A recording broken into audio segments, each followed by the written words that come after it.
Indian Tales by Rudyard Kipling. Narrated by Robin Nixon.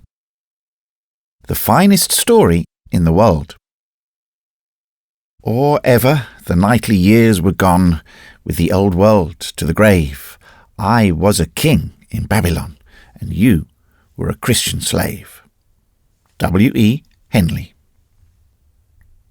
His name was Charlie Mears. He was the only son of his mother, who was a widow, and he lived in the north of London, coming into the city every day to work in a bank. He was 20 years old and suffered from aspirations. I met him in a public billiard saloon where the marker called him by his given name, and he called the marker Bullseyes. Charlie explained, a little nervously, that he had only come to the place to look on, and since looking on at games of skill is not a cheap amusement for the young, I suggested that Charlie should go back to his mother. That was our first step toward better acquaintance. He would call on me sometimes in the evenings instead of running about London with his fellow clerks, and before long, speaking of himself as a young man must, he told me of his aspirations, which were all literary. He desired to make himself an undying name, chiefly through verse, though he was not above sending stories of love and death to the drop-a-penny-in-the-slop journals. It was my fate to sit still while Charlie read me poems of many hundred lines, and bulky fragments of plays that would surely shake the world. My reward was his unreserved confidence, and the self-revelations and troubles of a young man are almost as holy as those of a maiden. Charlie had never fallen in love, but was anxious to do so on the first opportunity. He believed in all things good and all things honourable, but at the same time was curiously careful to let me see that he knew his way about the world as befitted a bank clerk on 25 shillings a week. He rhymed dove with love and moon with June, and devoutly believed that they had never been so rhymed before. The long lame gaps in his plays he filled up with hasty words of apology and description, and swept on, seeing all that he intended to do so clearly that he esteemed it already done, and turned to me for applause. I fancy that his mother did not encourage his aspirations, and I know that his writing table at home was the edge of his washstand. This he told me almost at the outset of our acquaintance, when he was ravaging my bookshelves, and a little before I was implored to speak the truth as to his chances of writing something really great, you know. Maybe I encouraged him too much, for one night he called me, his eyes flaming with excitement, and he said breathlessly, "Do you mind? Can you let me stay here and write all this evening? I won't interrupt you. I won't really. There's no place for me to write in at my mother's." "What's the trouble?" I said, knowing well what the trouble was. "I've a notion in my head that would make the most splendid story that was ever written. Do let me write it out here. It's such a notion."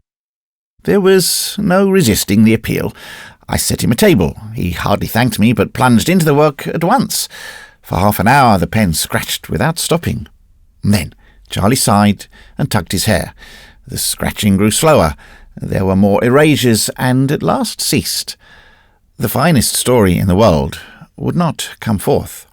"It looks such awful rot now," he said mournfully, "and yet it seemed so good when I was thinking about it. What's wrong?"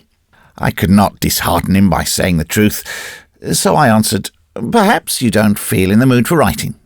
"Yes, I do, except when I look at this stuff. Ugh!" "Read me what you've done," I said. He read, and it was wondrous bad, and he paused at all the specially turgid sentences, expecting a little approval, for he was proud of those sentences, as I knew he would be. "It needs compression," I suggested cautiously. "I hate cutting my things down. I don't think you could alter a word here without spoiling the sense. It reads better aloud than when I was writing it." "Charlie, you're suffering from an alarming disease afflicting a numerous class. Put the thing by and tackle it again in a week." "I want to do it at once. What do you think of it?" "How can I judge from a half-written tale? Tell me the story as it lies in your head." Charlie told, and in the telling there was everything that his ignorance had so carefully prevented from escaping into the written word. I looked at him, and wondering whether it were possible that he did not know the originality, the power of the notion that had come in his way. It was distinctly a notion among notions. Men had been puffed up with pride by notions not a tithe as excellent and practicable. But Charlie babbled on serenely. interrupting the current of pure fancy with samples of horrible sentences that he proposed to use. I curred him out to the end. It would be folly to allow his idea to remain in his own inept hands when I could do so much with it. Not all that could be done, indeed, but oh, so much. "What do you think?" he said at last. "I fancy I shall call it The Story of a Ship. I think the idea is pretty good, but you won't be able to handle it for ever so long. Now, would it be of any use to you? Would you care to take it? I should be proud," said Charlie promptly. There are few things sweeter in this world than the guileless, hot-headed, intemperate, open admiration of a junior. Even a woman in her blindest devotion does not fall into the gait of the man she adores, tilt her bonnet to the angle at which he wears his hat, or interlard her speech with his pet oaths. And Charlie did all these things. Still, it was necessary to salve my conscience before I possessed myself of Charlie's thoughts. "Let's make a bargain. I'll give you a fiver for the notion," I said. Charlie became a bank clerk at once. "Oh, that's impossible. Between two pals, you know, if I may call you so, and speaking as a man of the world, I couldn't take the notion if it's any use to you. I've heaps more." He had, none knew better than I, but they were the notions of other men. "Look at it as a matter of business between men of the world," I returned. £5 will buy you any number of poetry books. Business is business. And you may be sure I shouldn't give that price unless— "Oh, if you put it that way," said Charlie, visibly moved by the thought of the books. The bargain was clinched with an agreement that he should, at unstated intervals, come to me with all the notions that he possessed, should have a table of his own to write at, and unquestioned right to inflict upon me all his poems and fragments of poems. And then I said, "Now, tell me how you came by this idea." It came by itself. Charlie's eyes opened a little. "Yes, but you told me a great deal about the hero that you must have read before somewhere." "I haven't any time for reading, except when you let me sit here, and on Sundays I'm on my bicycle or down the river all day. There's nothing wrong about the hero, is there?" "Tell me again, and I shall understand clearly. You say that your hero went pirating. How did he live?" "He was on the lower deck of this ship thing that I was telling you about." "What sort of ship?" "It was the kind rowed with oars, and the sea spurts through the oar holes, and the men row sitting up to their knees in water. Then there's a bench running down between the two lines of oars, and an overseer with a whip walks up and down the bench to make the men work." "How do you know that?" "It's in the tale. There's a rope running overhead, looped to the upper deck, for the overseer to catch hold of when the ship rolls. When the overseer misses the rope once and falls among the rowers, remember, the hero laughs at him and gets licked for it. He's chained to his oar, of course, the hero." "How is he chained?" "With an iron band around his waist, fixed to the bench he sits on, and a sort of handcuff on his left wrist, chaining him to the oar. He's on the lower deck where the worst men are sent, and the only light comes from the hatchways and through the oar holes. Can't you imagine the sunlight just squeezing through between the handle and the hole and wobbling about as the ship moves?" "I can, but I can't imagine you're imagining it." "How could it be any other way? Now, you listen to me. The long oars on the upper deck are managed by 4 men to each bench, the lower ones by 3, and the lowest of all by 2. Remember, it's quite dark on the lowest deck, and all the men there go mad. And when a man dies at his oar on that deck, he isn't thrown overboard, but cut up in his chains and stuffed through the oar hole in little pieces." "Why?" I demanded, amazed, not so much at the information as the tone of command in which it was flung out. "To save trouble, and to frighten the others. It needs 2 overseers to drag a man's body up to the top deck, and if the men at the lower deck oars were left alone, of course they'd stop rowing and try to pull up the benches by all standing up together in their chains. You've a most provident imagination. Where have you been reading about galleys and galley slaves?" "Nowhere that I remember. I row a little when I get the chance, but perhaps, if you say so, I may have read something." He went away shortly afterward to deal with booksellers, and I wondered how a bank clerk aged 20 could put into my hands with a profligate abundance of detail, all given with absolute assurance, the story of extravagant and bloodthirsty adventure, riot, piracy, and death in unnamed seas. He had led his hero a desperate dance through revolt against the overseers to command of a ship of his own, and ultimate establishment of a kingdom on an island somewhere in the sea, you know. And delighted with my paltry £5, had gone out to buy the notions of other men that these might teach him how to write. I had the consolation of knowing that this notion was mine by right of purchase, and I thought I could make something of it. When next he came to me, he was drunk, royally drunk on many poets for the first time revealed to him. His pupils were dilated, his words tumbled over each other, and he wrapped himself in quotations. And most of all was he drunk with Longfellow. "Isn't it splendid? Isn't it superb?" he cried, after hasty greetings. "Listen to this. Wouldst thou," so the Hellman answered, "know the secret of the sea? Only those who brave its dangers comprehend its mystery." "By gum!" "Only those who brave its dangers comprehend its mystery," he repeated 20 times, walking up and down the room and forgetting me. "But I understand it too," he said to himself. "I don't know how to thank you for that $5. And this, listen. I remember the black wharves and the ships, and the sea tides tossing free, and the Spanish sailors with bearded lips, and the beauty and mystery of the ships, and the magic of the sea. I haven't braved any dangers, but I feel as if I knew all about it. You certainly seem to have a grip of the sea. Have you ever seen it? When I was a little chap, I went to Brighton once. We used to live in Coventry, though, before we came to London. I never saw it. When descends on the Atlantic the gigantic storm wind of the equinox." He took me by the shoulder to make me understand the passion that was shaking himself. "When that storm comes," he continued, "I think that all the oars in the ship that I was talking about get broken, and the rowers have their chests smashed in by the bucking oarheads. By the way, have you done anything with that notion of mine yet?" "No, I was waiting to hear more of it from you. Tell me how in the world you're so certain about the fittings of the ship. You know nothing of ships." "I don't know. It's as real as anything to me until I try to write it down. I was thinking about it only last night in bed, after you had loaned me Treasure Island, and I made up a whole lot of new things to go into the story." "What sort of things?" "About the food the men ate, rotten figs and black beans and wine in a skin bag, passed from bench to bench." "Was the ship built so long ago as that?" "As what?" "I don't know whether it was long ago or not. It's only a notion. But sometimes it seems just as real as if it was true. Do I bother you with talking about it?" "Not in the least. Did you make up anything else?" "Yes, but it's nonsense." Charlie flushed a little. "Never mind. Let's hear about it." "Well, I was thinking over the story, and after a while I got out of bed and wrote down on a piece of paper the sort of stuff the men might be supposed to scratch on their oars with the edges of their handcuffs. It seemed to make the thing more lifelike. It's so real to me, you know." "Have you the paper on you?" "Yes, but what's the use of showing it? It's only a lot of scratches. All the same, we might have them reproduced in the book on the front page." "I'll attend to those details. Show me what your men wrote." He pulled out of his pocket a sheet of notepaper with a single line of scratches upon it, and I put this carefully away. "What is it supposed to mean in English?" I said. "Oh, I don't know. Perhaps it means I'm beastly tired." "It's great nonsense," he repeated. "But all those men in the ship seem as real as people to me. Do something to the notion soon. I should like to see it written and printed." "But all you told me would make a long book."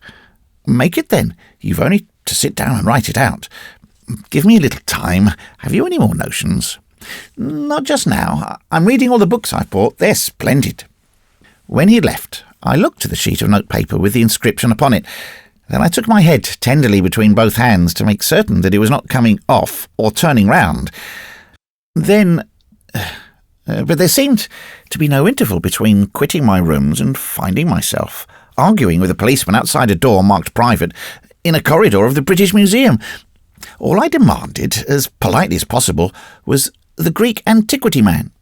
The policeman knew nothing except the rules of the museum, and it became necessary to forage through all the houses and offices inside the gates. An elderly gentleman, called away from his lunch, put an end to my search by holding the notepaper between finger and thumb and sniffing at it scornfully. "What does this mean?" Said he.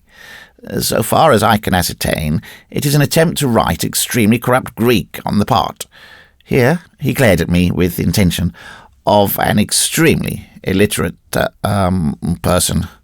He read slowly from the paper. "Pollock, Erckman, Tauchnitz, Henniker." 4 names, familiar to me. "Can you tell me what the corruption is supposed to mean, the gist of the thing?" I asked.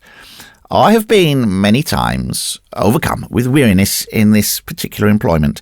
That is the meaning." He returned me the paper, and I fled, without a word of thanks, explanation, or apology. I might have been excused for forgetting much. To me, of all men, had been given the chance to write the most marvellous tale in the world, nothing less than the story of a Greek galley slave, as told by himself. Small wonder that his dreaming had seemed real to Charlie. The fates that are so careful to shut the doors of each successive life behind us had, in this case, been neglectful, and Charlie was looking, though he did not know, where never man had been permitted to look with full knowledge since time began. Above all, he was absolutely ignorant of the knowledge sold to me for £5, and he would retain that ignorance, for bank clerks do not understand metempsychosis, and a sound commercial education does not include Greek. He would supply me. Here I capered among the dumb gods of Egypt and laughed in their battered faces, with material to make my tale sure, so sure that the world would hail it as an impudent and vamped fiction. And I alone would know that it was absolutely and literally true. I alone held this jewel to my hand for the cutting and polishing. Therefore I danced again among the gods till a policeman saw me and took steps in my direction. It remained now only to encourage Charlie to talk, and here there was no difficulty. But I had forgotten those accursed books of poetry. He came to me, time after time, as useless as a surcharged phonograph, drunk on Byron, Shelley, or Keats. Knowing now what the boy had been in his past lives, and desperately anxious not to lose one word of his babble, I could not hide from him my respect and interest. He misconstrued both into respect for the present soul of Charlie Mears, to whom life was as new as it was to Adam, and interest in his readings, and stretched my patience to breaking point by reciting poetry, not his own now, but that of others.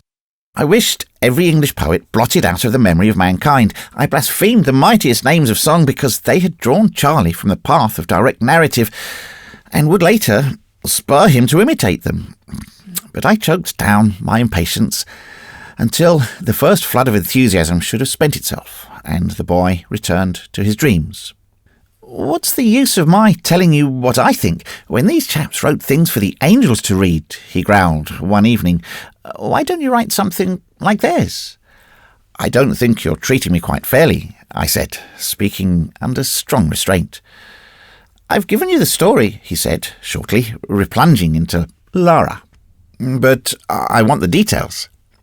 "The things I make up about that damned ship that you call a galley, they're quite easy. You can just make them up yourself. Turn up the gas a little. I want to go on reading." I could have broken the gas globe over his head for his amazing stupidity. I could indeed make up things for myself, did I only know what Charlie did not know that he knew. But since the doors were shut behind me, I could only wait his youthful pleasure and strive to keep him in good temper. 1 minute's want of guard might spoil a priceless revelation. Now and again he would toss his books aside. He kept them in my rooms, for his mother would have been shocked at the waste of good money had she seen them, and launched into his sea dreams.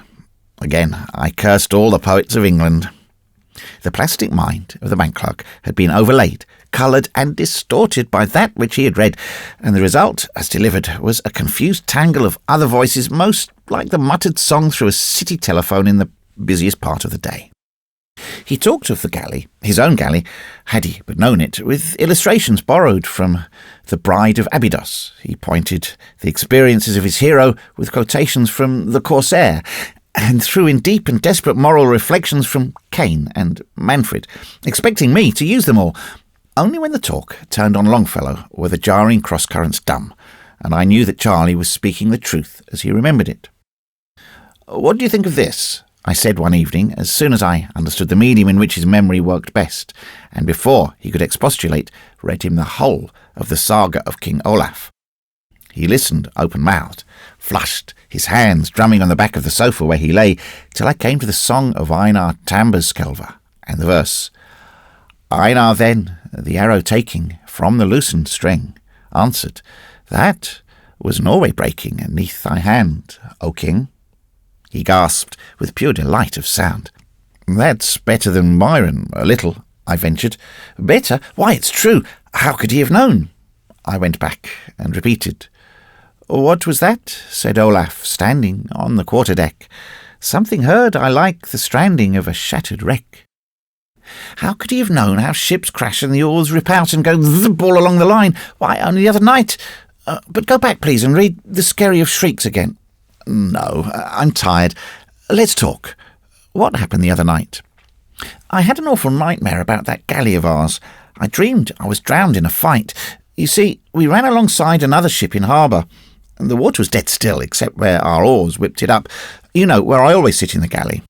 He spoke haltingly at first, under a fine English fear of being laughed at. "No, that's news to me," I answered meekly, my heart beginning to beat. "On the fourth oar from the bow on the right side, on the upper deck, there were 4 of us at that oar, all chained. I remember watching the water and trying to get my handcuffs off before the row began. Then we closed up on the other ship, and all their fighting men jumped over our bulwarks, and my bench broke, and I was pinned down with the 3 other fellows on top of me, and the big oar jammed across our backs." "Well?" Charlie's eyes were alive and light. He was looking at the wall behind my chair. "I don't know how we fought. The men were trampling all over my back, and I lay low. Then our rowers on the left side, tied to their oars, you know, began to yell and back water. I could hear the water sizzle, and we spun round like a cockchafer. And I knew, lying where I was, that there was a galley coming up, bow on, to ram us on the left side. I could just lift up my head and see her sail over the bulwarks. We wanted to meet her bow to bow, but it was too late. We could only turn a little bit because the galley on our right had hooked herself onto us and stopped our moving. And then, by gum, there was a crash. Our left oars began to break as the other galley, the moving one, you know, stuck her nose onto them. And then the lower deck oars shut up through the deck planking, butt first, and one of them jumped clean up into the air and came down again close to my head. How was that managed? The moving galley's bow was plunking them back through their own oar holes, and I could hear the devil of a shindy in the decks below. And then her nose caught us nearly in the middle, and we tilted sideways, and the fellows in the right-hand galley unhitched their hooks and ropes and threw things onto our upper deck, arrows and hot pitch or something that stung. And we went up and up and up on the left side, and the right side dipped. And I twisted my head round and saw the water stand still as it topped the right bulwarks. And then it curled over and crashed down on the whole lot of us on the right side, and I felt it hit my back, and I woke. 1 minute, Charlie. When the sea topped the bulwarks, what did it look like? I had my reasons for asking. A man of my acquaintance had once gone down with a leaking ship in a still sea and had seen the water level pause for an instant ere it fell on the deck. "It looked just like a banjo string drawn tight, and it seemed to stay there for years," said Charlie. "Exactly. The other man had said, it looked like a silver wire laid down along the bulwarks, and I thought it was never going to break."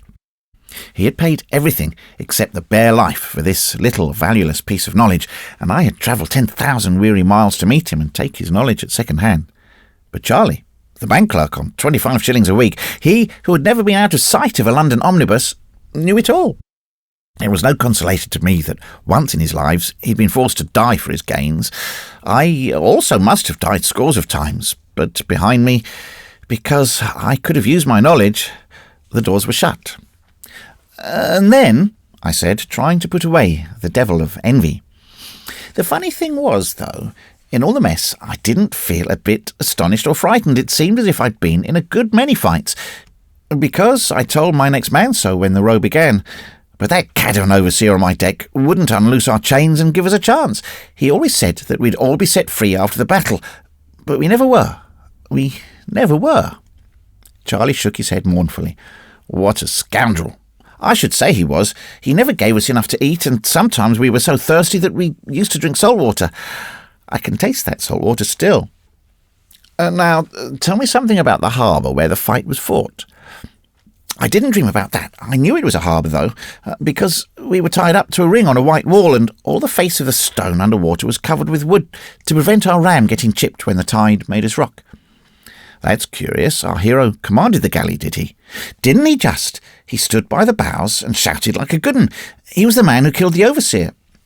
"But you were all drowned together, Charlie, weren't you?" "I can't make that quite fit," he said with a puzzled look. "The galley must have gone down with all hands, and yet I fancy that the hero went on living afterward. Perhaps he climbed into the attacking ship. I wouldn't see that, of course. I was dead, you know."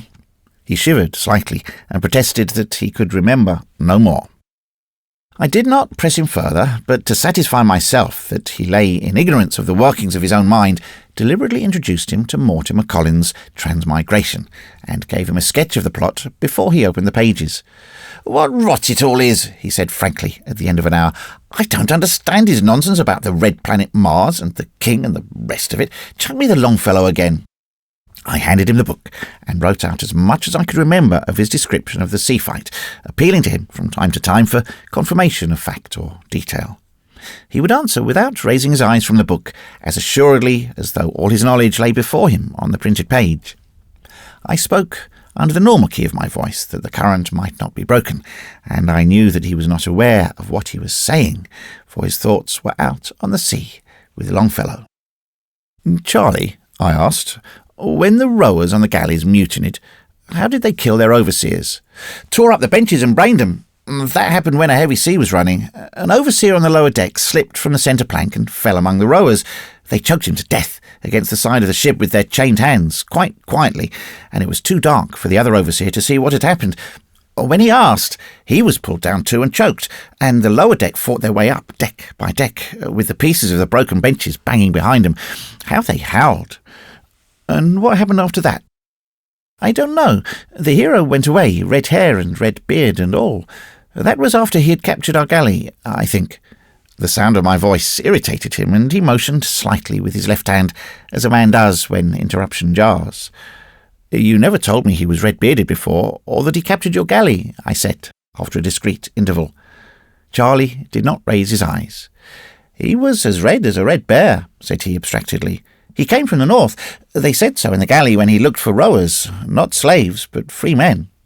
Afterward, years and years afterward, news came from another ship, or else he came back." His lips moved in silence. He was rapturously retasting some poem before him. Where had he been then? I was almost whispering that the sentence might come gentle to whichever section of Charlie's brain was working on my behalf. "To the beaches, the long and wonderful beaches," was the reply, after a minute of silence. "To Furdurstrandi?" I asked, tingling from head to foot. "Yes, to Furdstrandi." He pronounced the word in a new fashion. "And I too saw—" The voice failed. "Do you know what you've just said?" I shouted incautiously. He lifted his eyes, fully roused now. "No," he snapped. "I wish you'd let a chap go on reading.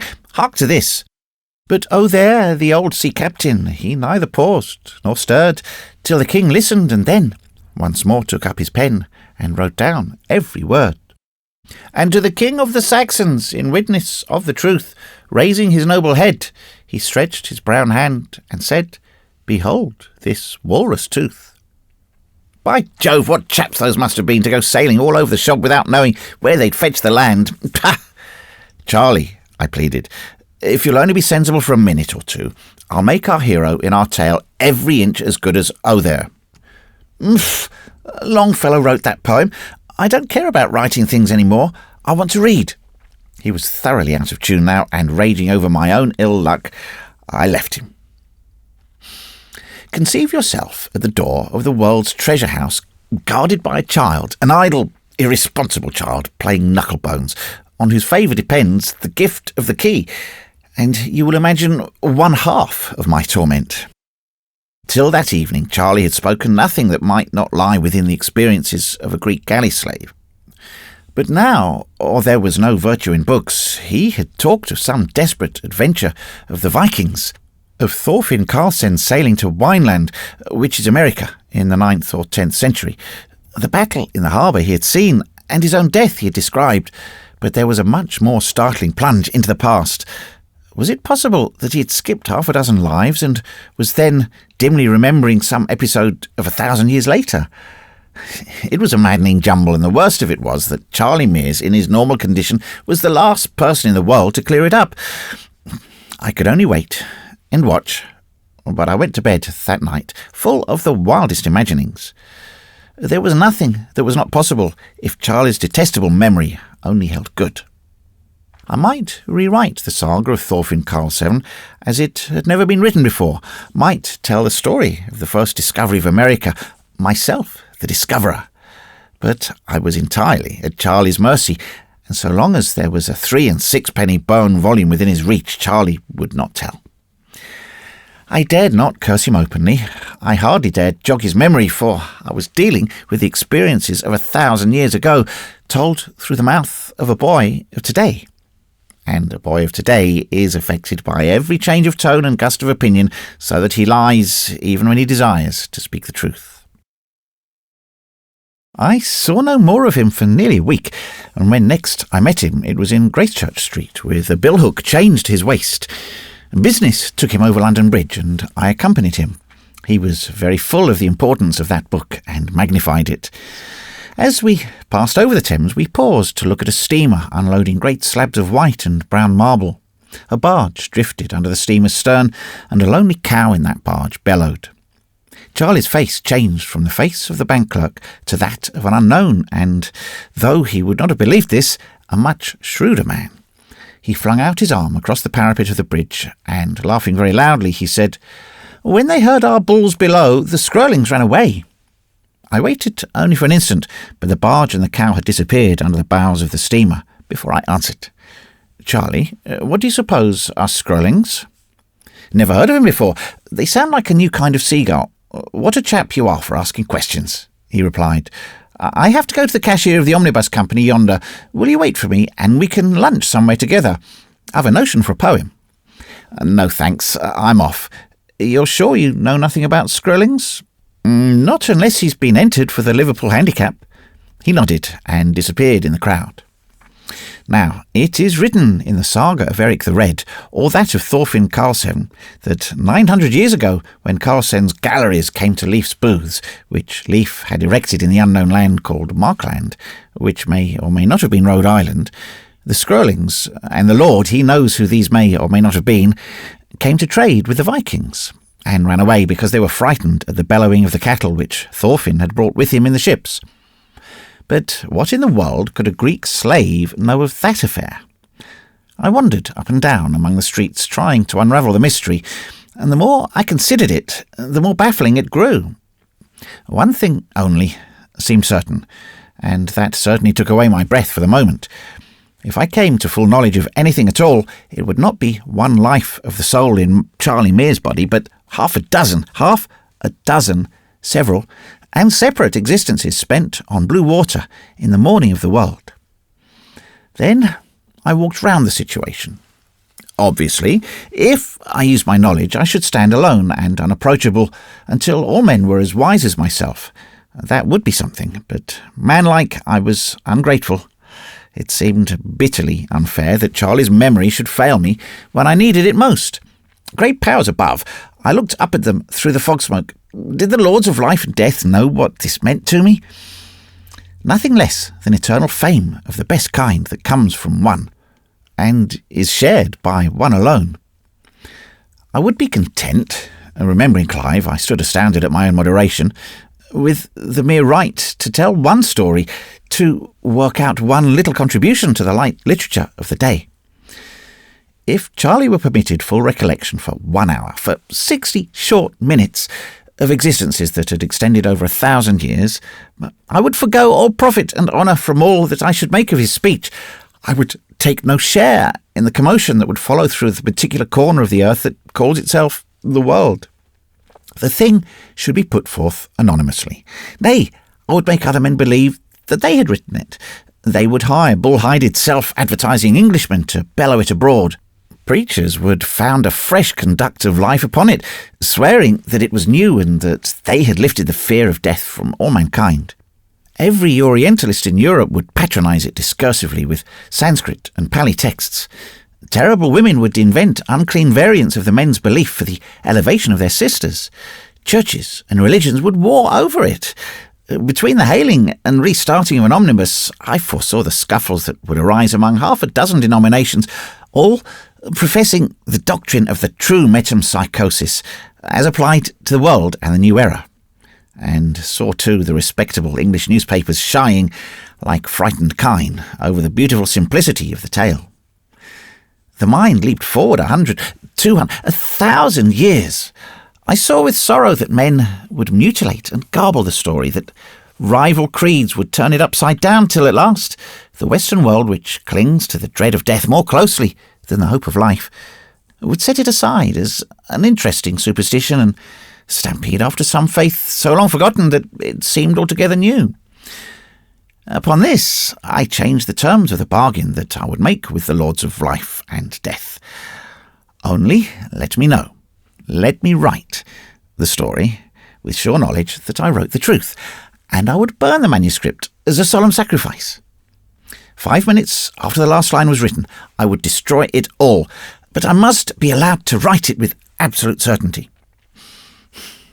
There was no answer.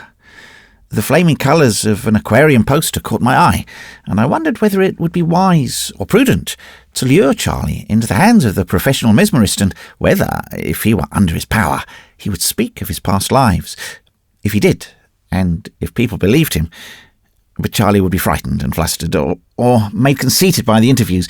In either case, he would begin to lie through fear or vanity. He was safest in my own hands.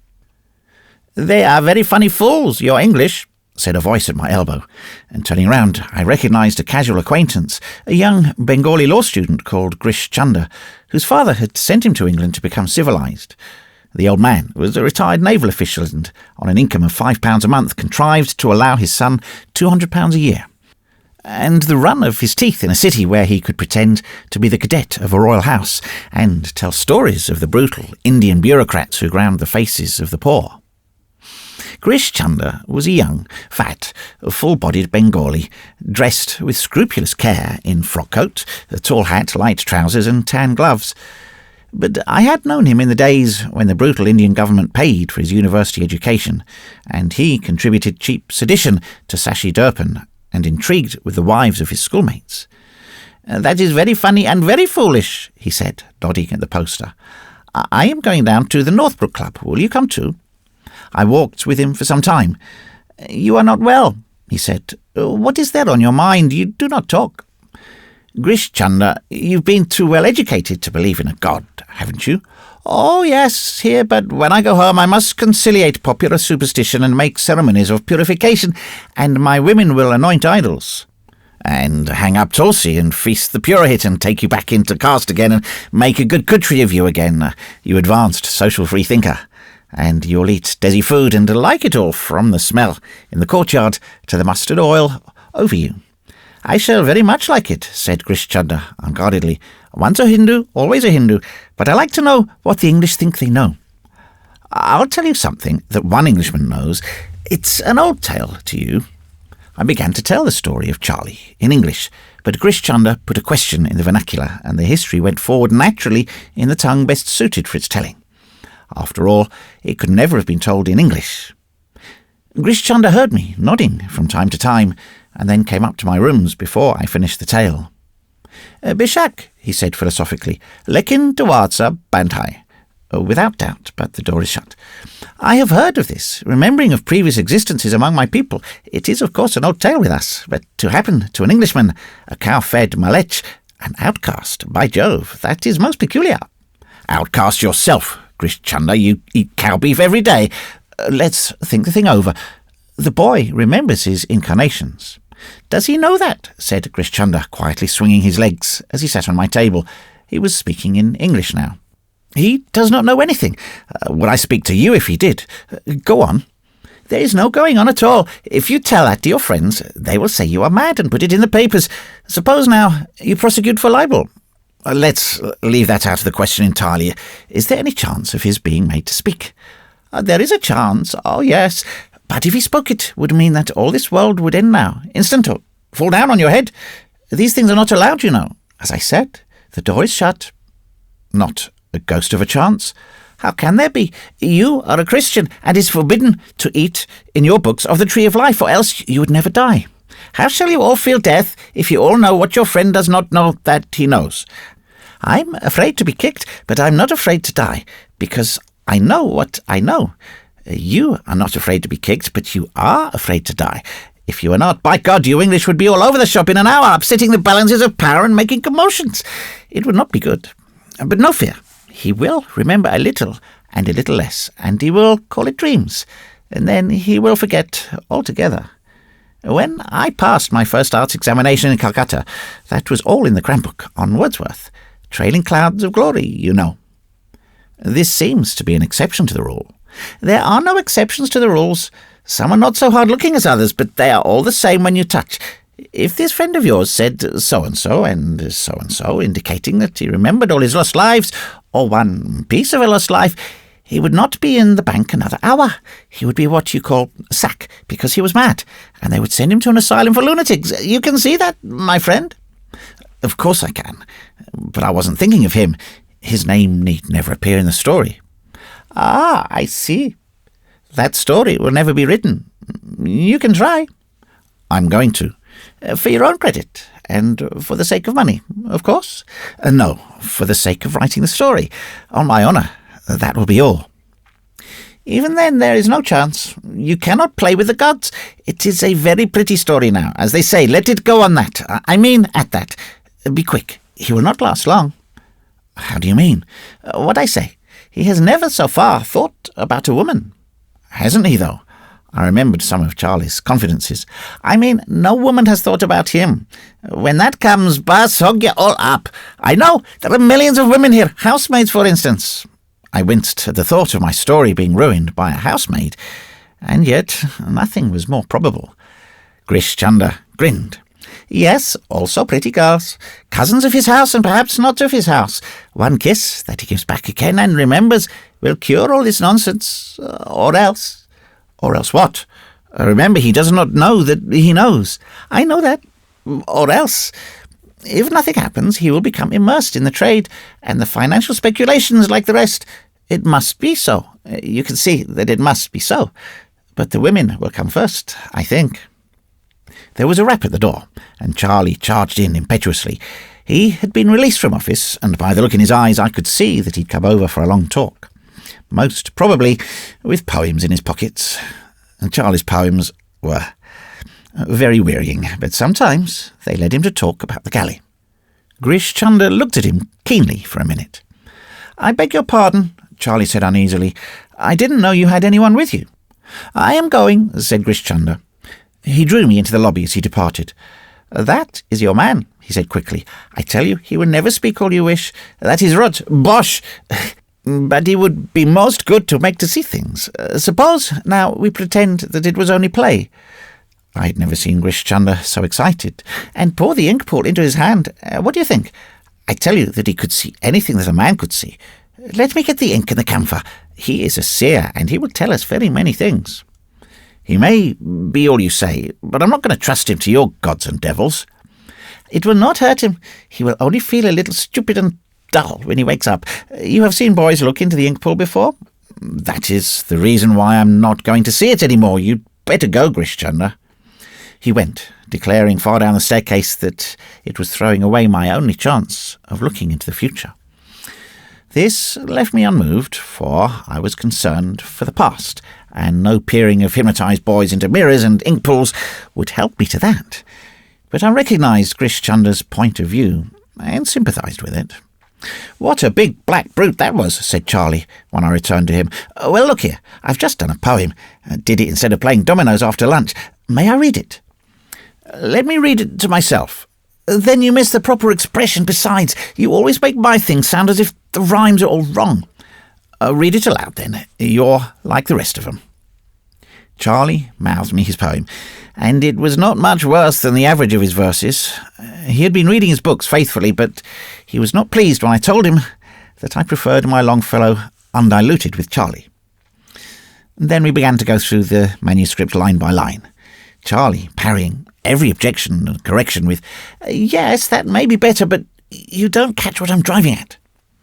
Charles was, in one way at least, very like one kind of poet. There was a pencil scrawl at the back of the paper. And what's that? I said. Oh, that's not poetry at all. It's some rot I wrote last night before I went to bed, and it was too much bother to hunt for rhymes, so I made it a sort of blank verse instead. Here is Charlie's blank verse.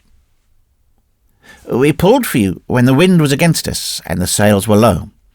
Will you never let us go? We ate bread and onions when you took towns or ran aboard quickly. when you were beaten back by the foe. The captains walked up and down the deck in fair weather, singing songs, but we were below. We fainted with our chins on the oars, and you did not see that we were idle, for we still swung to and fro. Will you never let us go? The salt made the oar bandies like sharkskin. Our knees were cut to the bone with salt cracks. Our hair was stuck to our foreheads, and our lips were cut to our gums, and you whipped us because we could not row. Will you never let us go? But in a little time we shall run out of the portholes as the water runs along the oar blade, and though you tell the others to row after us, you will never catch us till you catch the oar thresh and tie up the winds in the belly of the sail. Aho, will you never let us go? What's oar thresh, Charlie? The water washed up by the oars. That's the sort of song they might sing in the galley, you know. Aren't you ever going to finish that story and give me some of the profits? It depends on yourself. If you had only told me more about your hero in the first instance, it might have been finished by now. You're so hazy in your notions. I only want to give you the general notion of it, the knocking about from place to place and the fighting and all that. Can't you fill in the rest yourself? Make the hero save a girl on a pirate galley and marry her, or do something. You're a really helpful collaborator. I suppose the hero went through some adventures before he married. Well then, make him a very artful card, a low sort of man, a sort of political man who went about making treaties and breaking them, a black-haired chap who hid behind the mast when the fighting began. But you said the other day that he was red-haired. I couldn't have. Make him black-haired, of course. You've no imagination. Seeing that I had just discovered the entire principles on which the half-memory, falsely called imagination, is based, I felt entitled to laugh, but forbore for the sake of the tale. You're right. You're the man with imagination. A black-haired chap in a decked ship, I said. No, an open ship like a big boat.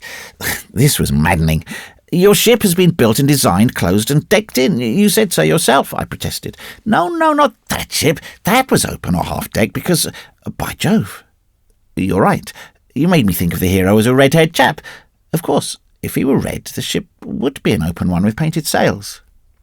Surely, I thought, he would remember now that he'd served in 2 galleys at least, in a 3-decked Greek one under the black-haired political man, and again in a Viking's open sea serpent under the man red as a red bear who went to Markland. The devil prompted me to speak. Why, of course, Charlie, said I. I don't know. Are you making fun of me?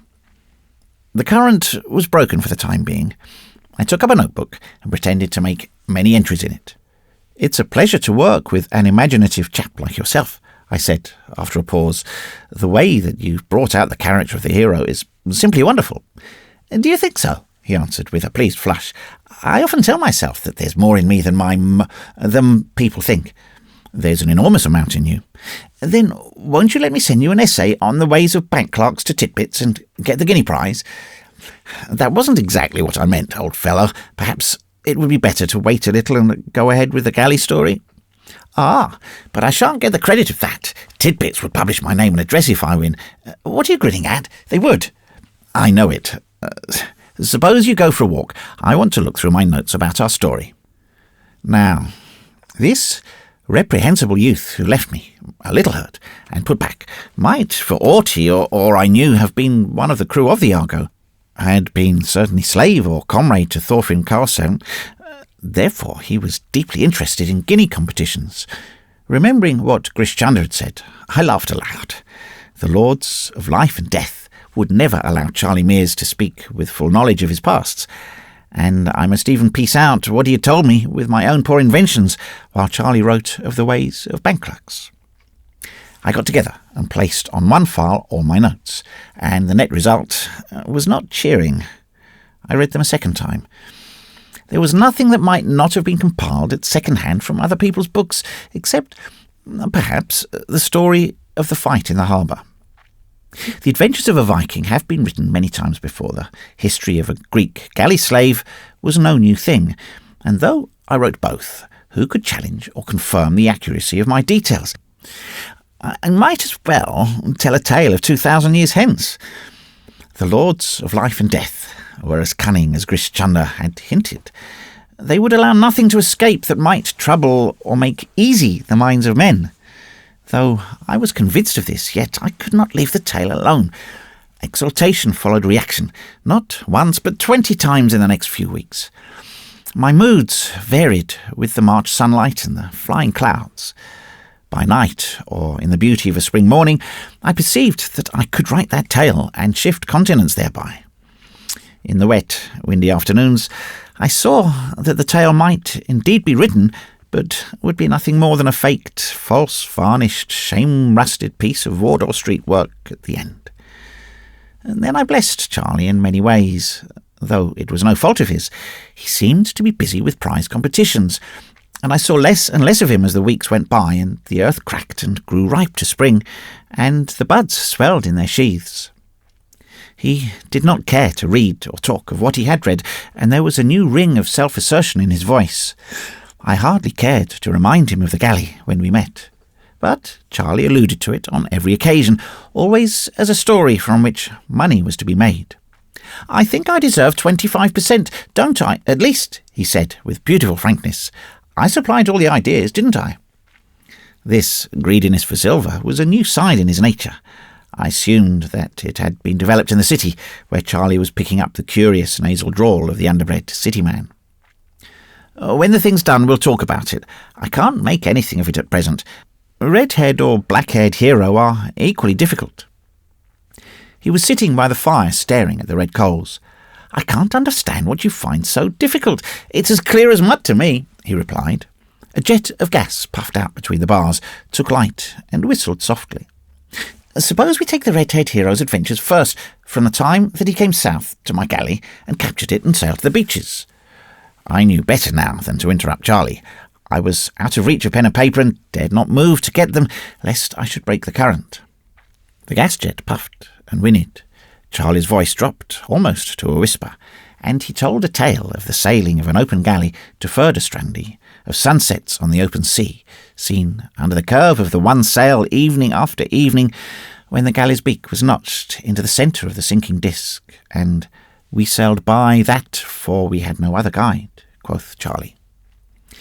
He spoke of a landing on an island, and explorations in its woods, where the crew killed 3 men whom they found asleep under the pines. Their ghosts, Charlie said, followed the galley, swimming and choking in the water, and the crew cast lots and threw one of their number overboard as a sacrifice to the strange gods whom they had offended.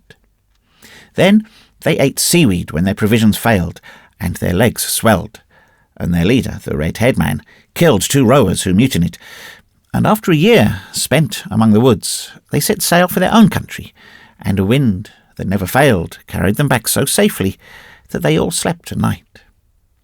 This, and much more, Charlie told. Sometimes the voice fell so low that I could not catch the words, though every nerve was on the strain. He spoke of their leader, the red-haired man, as a pagan speaks of his god, for it was he who cheered them and slew them impartially as he thought best for their needs. And it was he who steered them for 3 days among floating ice, each floe crowded with strange beasts that tried to sail with us, said Charlie, and we beat them back with the handles of the oars. The gas jet went out, a burned coal gave way, and the fire settled down with a tiny crash to the bottom of the grate. Charlie ceased speaking, and I said no word. "By Jove," he said at last, shaking his head, "I've been staring at the fire till I'm dizzy. What was I going to say? There's something about the galley. I remember now. It's 25% of the profits, isn't it?" "It's anything you like, when I've done the tale." "I wanted to be sure of that. I must go now. I've an appointment." And he left me. Had my eyes not been held, I might have known that broken muttering over the fire was the swan song of Charlie Mears. But I thought it the prelude to fuller revelation. At last, I should cheat the lords of life and death. When next Charlie came to me, I received him with rapture. He was nervous and embarrassed, but his eyes were very full of light, and his lips a little parted. "I've done a poem," he said, and then quickly, "It's the best I've ever done. Read it." He thrust it into my hand and retreated to the window. I groaned inwardly. It would be the work of half an hour to criticise, that is to say, praise, the poem sufficiently to please Charlie. And then I had good reason to groan, for Charlie, discarding his favourite centipede metres, had launched into shorter and choppier verse with a motive at the back of it. This is what I read.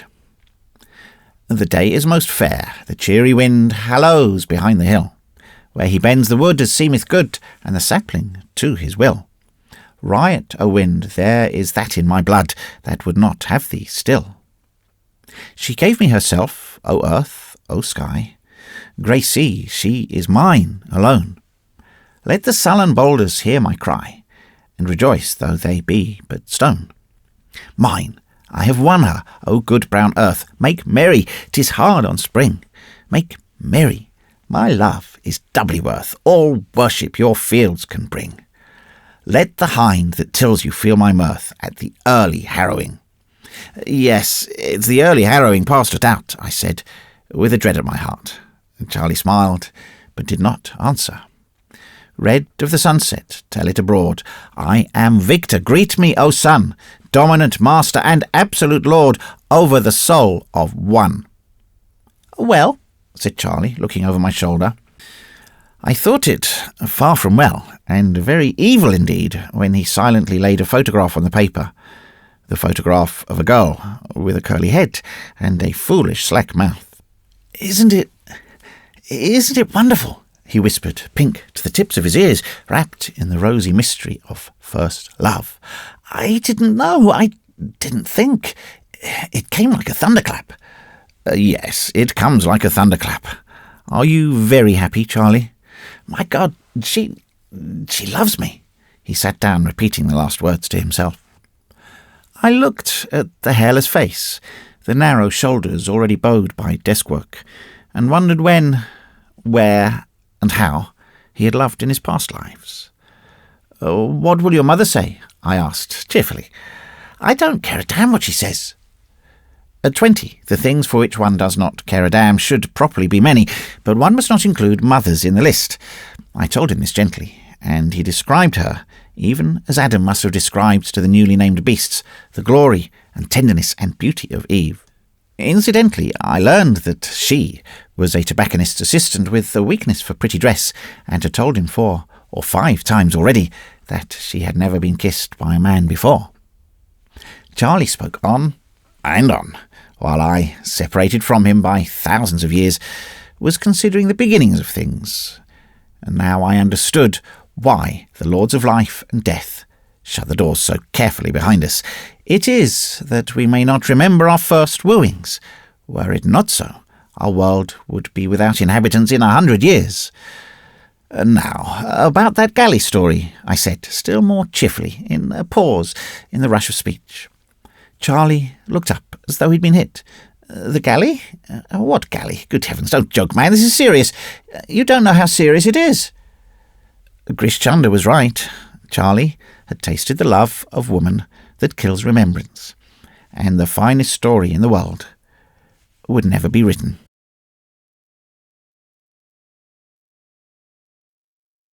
With the main guard.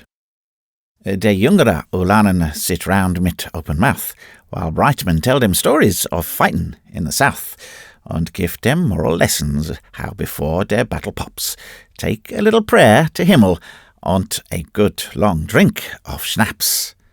Hans Brightman's Ballads. Mary, Mother of Mercy, what the devil possessed us to take and keep this melancholious country? Answer me that, sir. It was Mulvaney who was speaking. The time was 1 o'clock of a stifling June night, and the place was the main gate of Fort Amara, a most desolate and least desirable of all fortresses in India. What I was doing there at that hour is a question which only concerns McGrath, the sergeant of the guard, and the men on the gate. Sleep, said Mulvaney, is a superfluous necessity. This guard will stay lively till relieved. He himself was stripped to the waist.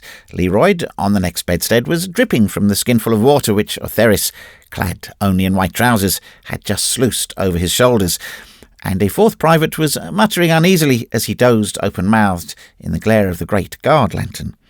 The heat under the bricked archway was terrifying. The worst night I ever remember, as all hell loose on this tide, said Mulvaney. A puff of burning wind lashed through the wicket gate, like a wave of the sea, and Otheris swore. Are you more easy, Jack? He said to Leroyd. Put your head between your legs. It'll go off in a minute.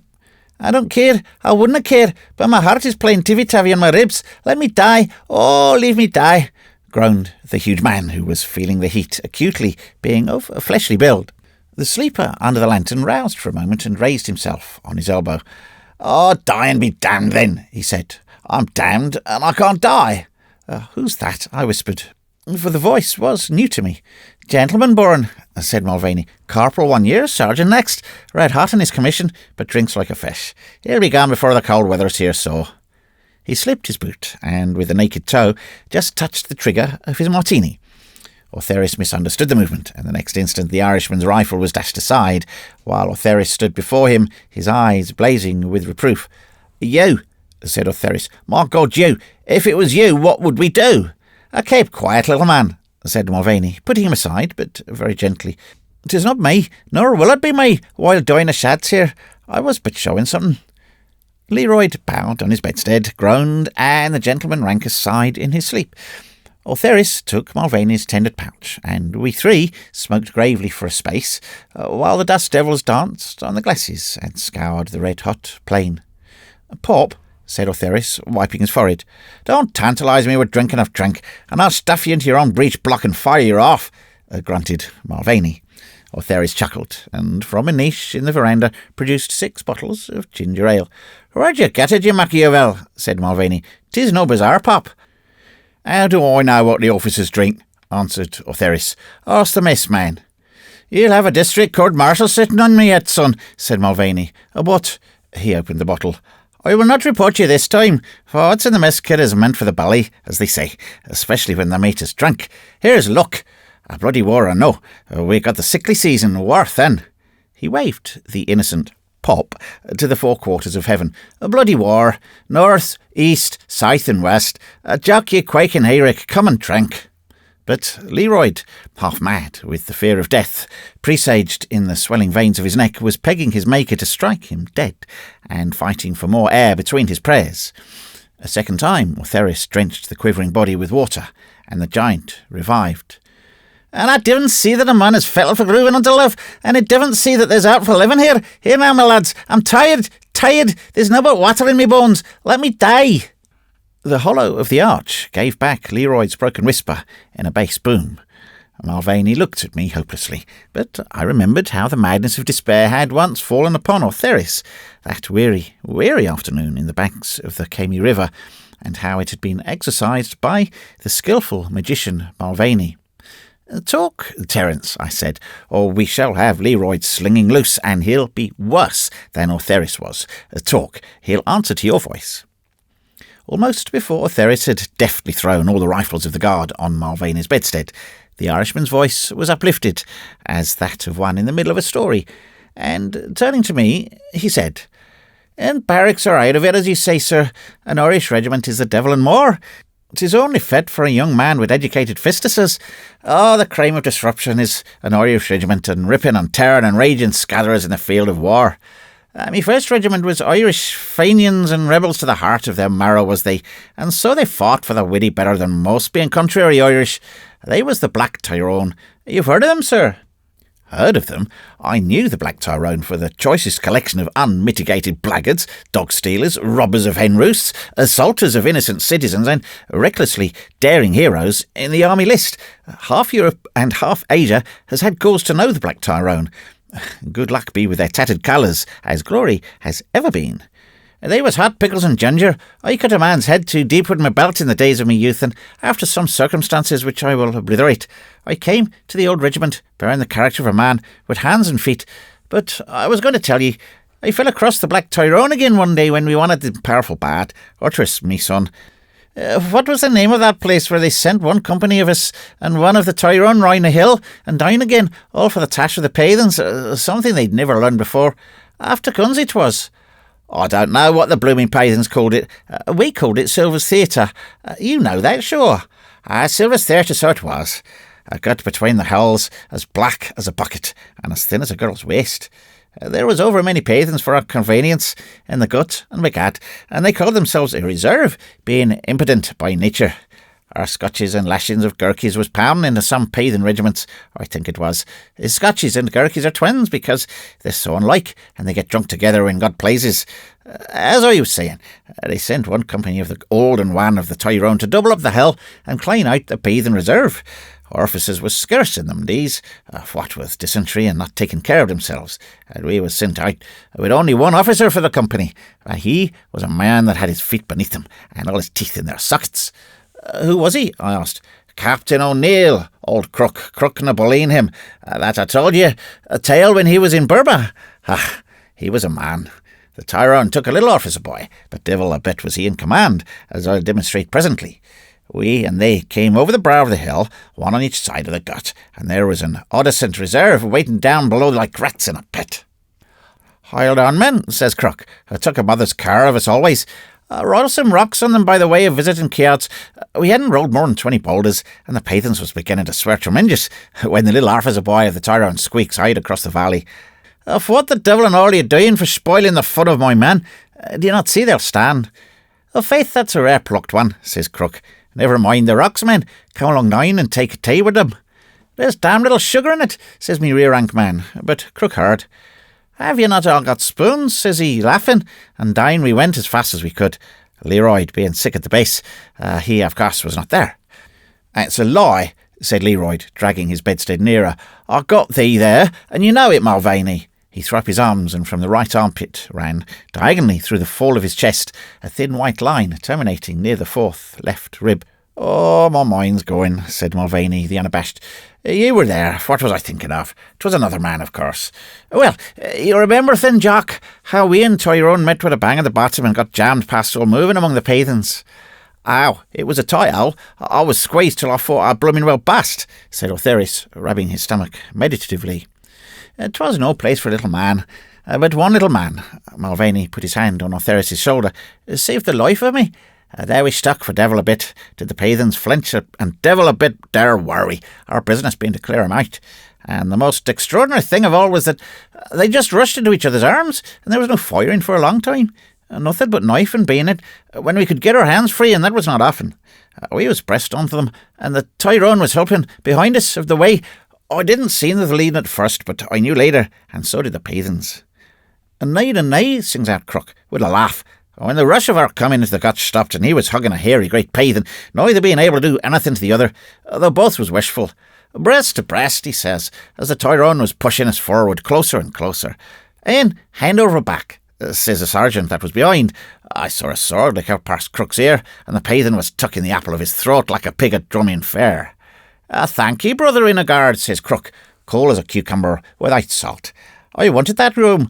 And he went forward by the thickness of a man's head, having turned the Pathan under him. The man bit the heel off Crook's boot in his death bite. "Push, men," says Crook. "Push, ye paper-backed beggars," he says. "Am I to pull ye through?" So we pushed and we kicked and we swung and we swore, and the grass being slippery, our heels wouldn't bite, and God help the front rank man that went down that day. "Have you ever been to the pit entrance on the Vig on a thick night?" interrupted Ortheris. "It was worse than all that, for they was going one way and we wouldn't have it. Leastways, I hadn't much to say." "Faith, me son, you said it, thun. I kept the little man between my knees as long as I could, but he was poking round with his bayonet, blinding and stiff and ferocious." "The devil of a man is Ortheris in ruction, aren't ye?" said Mulvaney. "Don't make a game," said the Cockney. "I knowed I wasn't no good then, but I gave 'em compot for the left flank when we opened out. No," he said, bringing down his hand with a thump on the bedstead, "a bayonet ain't no good to a little man. Might as well have a blooming fishing rod. I hate a clawing mauling mess, but give me a breech that's wore out a bit, and ammunition, 1 year in store, to let the powder kiss the bullet, and put me somewheres where I ain't trod on by hulking swine like you, and sell me good, I could bowl you over 5 times out of 7 at high 100. Would you try, you lumbering Irishman? And no, you wasp, I've seen you do it. I say there's nothing better than the bayonet, with a long reach and a double twist if you can, and a slow recover." "Dumb the bayonet," said Leroy, who had been listening intently. "Look here." He picked up a rifle an inch below the foresight with an underhand action and used it exactly as a man would use a dagger. "Sither," said he softly, "that's better than oot, for a man can bash the face with it. If he divin, he can break the forearm of a guard. 'Tis no books, though. Give me t' butt." "Each does it his own way, like making love," said Mulvaney quietly. "The butt or the bayonet or the bullet according to the nature of the man. Well, as I was saying, we stuck there, breathing in each other's faces and swearing powerful. Thrice cursing the mother that bore him because he was not 3 inches taller. Presently he says, "Duck your lump, and I can get a man over your shoulder." "You'll blow me head off," I says, throwing me arm clear. "Go through under me armpit, you bloodthirsty little scut," says I, "but don't stick me or I'll wring your ears round." "What was it you gave the Pathan man for nince me? Him that cutted me when I couldn't move me hand or foot. Hot or cold, was it?" "Cold," said O'Therris. "Up and under the rib jant. He come down flat. Best for you, he did." "True, me son. This jam thing I'm talking about lasted for 5 minutes, good, and then we got our arms clear and went in. I misremember exactly what he did, for he didn't want Dina to be a widdy at the depot. Then after some promiscuous hacking we stuck again, and the tyrant behind was calling us dogs and cowards and all manner of names, we barring their way. What ails the tyrone, thinks I? They've the makings of a most convenient fight here." A man behind me says, beseechful and in a whisper, "Let me get at them. For the love of Mary, give me room beside ye, ye tall man." "And who are ye that's so anxious to be kilt?" says I, without turning me head, for the lug noise was dancing in front of the sun on Donegal Bay, when it's rough. "We've seen our dead," he says, squeezing into me. "Our dead that was men 2 days gone. And me, that was his cousin by blood, could not bring Tim cooling off. Let me go on," he says. "Let me go to him, or I'll run you through the back." Troth, thinks I, if the Tyrone have seen their dead, God help the Pathans this day. And then I knew why. The Irish was raging behind us as they was. I gave me room to the man, and he ran forward with the haymaker's lift and his bayonet, and swung a Pathan clear off his feet by the belly band of the brute. And the iron broke at the locking ring. "Tim Colan'll sleep easy tonight," says he, with a grin, and the next minute his head was in 2 halves, and he went down grinning by sections. The Tyrone was pushing and pushing in, and our men was swearing at them, and Crook was working away in front of us all, his sword arm swinging like a pump handle and his revolver spitting like a cat. But the strange thing of it was the quiet that lay upon. 'Twas like a fight in a drama, except for them that was dead. When I gave room to the Irishman, I was expended and forlorn in me inside. "'Tis a way I have saving your presence, sir, in action. Let me out, boys," says I, backing in among them. "I'm going to be unwell." Faith, they gave me a room at the ward, though they would not have given room for all hell with the chill off. When I got clear, I was saving your presence, sir. Outrageous sick because I had drunk heavy that day. Well, and far out of harm was a sergeant of the Tyrone, sitting on the little officer boy who'd stopped Crook from rolling the rocks. Oh, he was a beautiful boy, and the long black curses was sliding out of his innocent mouth like morning joy from a rose. "What have you got there?" says I to the sergeant. "One of Her Majesty's bantams with his spurs up," says I. "He's going to court-martial me." "Let me go," says the little officer boy. "Let me go and command me men. Meaning, they're by the Black Tyrone, which was beyond any command, even if they made the devil a field officer." "As far as holds me mother's cow feed in Clonmel," says the man who was sitting on him. "Will I go back to his mother and tell her I've let him throw himself away? Lie still, you little pinch of dynamite, and court-martial me afterward." "Good," says I. "'Tis the likes of him makes the likes of the Commander-in-Chief, but we must preserve them. What do you want to do, sir?" says I, very politeful. "Kill the beggars, kill the beggars," he squeaks, his big blue eyes brimming with tears. "And how do you do that?" says I. "You scribble off your revolver like a child with a cracker. You can make no play with that fine large sword of yours, and your hand's shaking like an aspen on leaf. Lie still and grow," says I. "Get back to your company," says he. "You're insolent." "All in good time," says I. "But I'll have a drink first." Just then, Crook comes up, blue and white all over where he wasn't red. "Wather," says he, "I'm dead with drought. Oh, but it was a grand day." He drank half a skinful, and the rest till he tilts into his chest, and it fair hissed on the hairy side of him. He sees the little officer boy under the sergeant. "What's yonder?" says I. "A mutiny, sir," says the sergeant, and the officer boy begins pleading pitifully to Crook to be let go, but devil a bit would Crook budge. "Keep him there," he says. "'Tis no child's work this day. By the same token," says he, "I'll confiscate the illigent nickel-plated scent sprinkler of yours, for me own has been vomiting disgraceful." The fork of his hand was black with the back spit of the machine, so I took the officer boy's revolver. "You may look, sir, but by my faith there's a deal more done in the field than ever gets in the field orders." "Oh, come on, Mulvaney," says Crook. "Is this a court-martial?" The two of us went back together into the mess, and the Pathans were all standing up. They was not too important, though, for the Tyrone was calling one to another to remember Tim Colan. Crook stopped outside the strife and looked anxious, his eyes rolling round. "What is it, sir?" says I. "Can I get you anything?"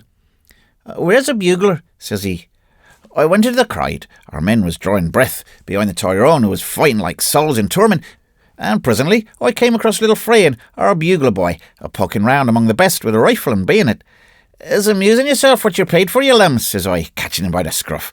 "Come out of that and attend to your duty," I says. But the boy was not pleased. "I've got one," says he, grinning. "Big as you, Mulvaney, and fair off as ugly. Let me go get another." I was displeased at the personality of that remark, so I tucks him under my arm and carries him to Crook, who was watching how the fight went. Crook cuffs him till the boy cries, and then says nothing for a while. The pagans began to flicker uneasy, and our men roared, "Open order to double," says Crook. "Blow, child, blow for the honour of the British Army." That boy blew like a typhoon, and the Tyrone and me opened out as the pagans broke, and I saw that what had gone before would be kissing and hugging for what was to come. We drove him into the broad part of the gut when they gave, and then we opened out and a fair dance down the valley, driving them before us. Oh, it was lovely and steady too. There was the sergeants on the flanks of what was left of us, keeping touch, and the fire was running from flank to flank, and the pagans was dropping. We opened out with the widening of the valley, and when the valley narrowed, we closed again like the sticks on a lady's fan. And at the far end of the gut, where they tried to stand, we fair blew them off their feet, for we'd expended very little ammunition by reason of the knife work. "I used 40 rounds going down that valley," said Otheris, "and it was gentleman's work.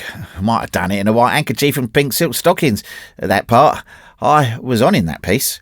"You could have heard the Tyrone yelling a mile away," said Mulvaney, "and 'twas all his sergeants could do to get him off. They was mad. Mad!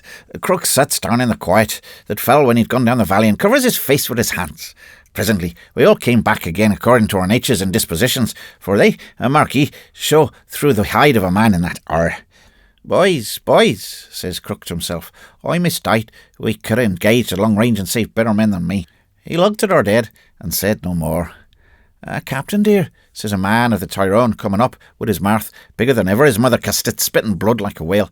"Captain dear," says he, "if one or two of the stalls have been discommoded, the gallery have enjoyed the performances of a rushes."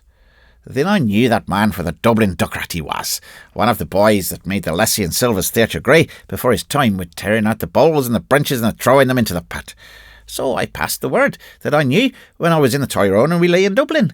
"I don't know who 'twas," I whispers, "and I don't care, but anyways, I'll knock the face of you, Tim Kelly."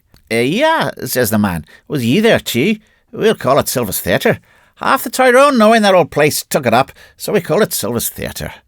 The little officer boy of the Tyrone was trembling and crying. He had no heart for the court-martials that he talked so big upon.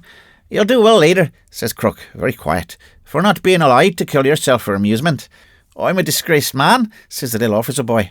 "Put me under arrest, sir, if you will, but by my soul, I'd do it again sooner than face your mother with you dead," says the sergeant that had sat on his head, standing to attention and saluting, but the young one only cried as though his little heart was breaking.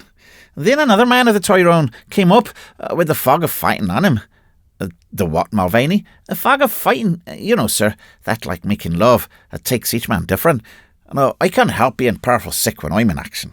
Authoress here never stops swearing from end to end, and the only time that Leroy opens his mouth to sing is when he's missing with other people's heads, for he's a dirty fighter, is Jack.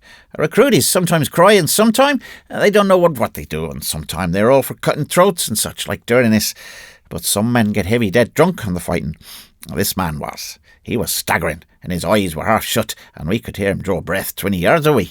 He says to the little officer boy, and comes up talking thick and noisy to himself. "Blood to the young whelp," he says, "blood to the young whelp," and with that he throwed up his arms, spun round, and dropped at our feet, dead as a paythan, and there was never a sign or scratch on him. They said 'twas his heart was rotten, but oh, 'twas a queer thing to say. Then we went to bury our dead, for we were not leaving to the paythans, and in moving among the heathen we nearly lost that little officer boy, for he was giving one devil weather and laying him easy against a rock. "Be careful, sir," says I.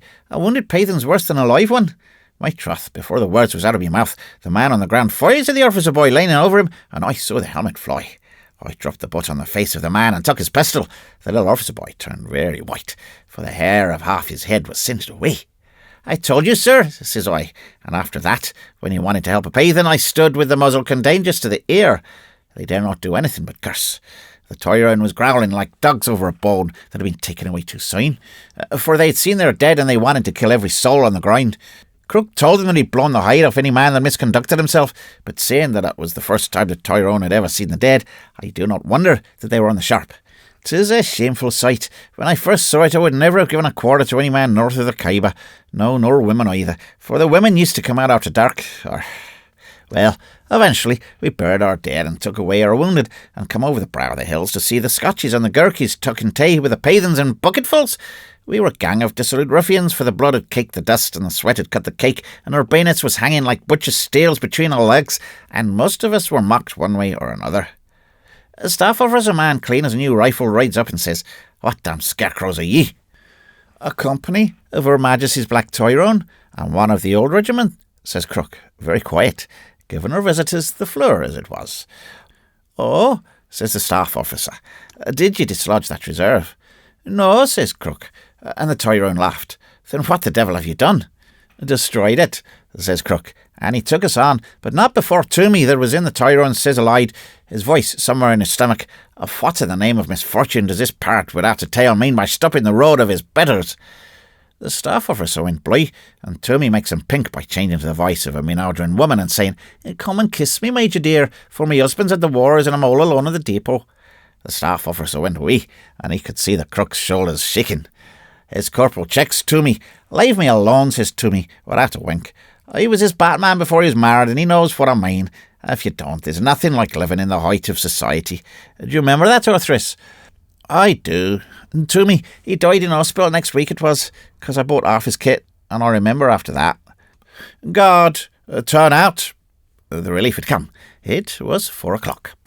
"I'll catch a cart for you, sir," said Mulvaney, diving hastily into his accoutrements. "Come up to the top of the fort and we'll pursue our investigations into McGrath's stable."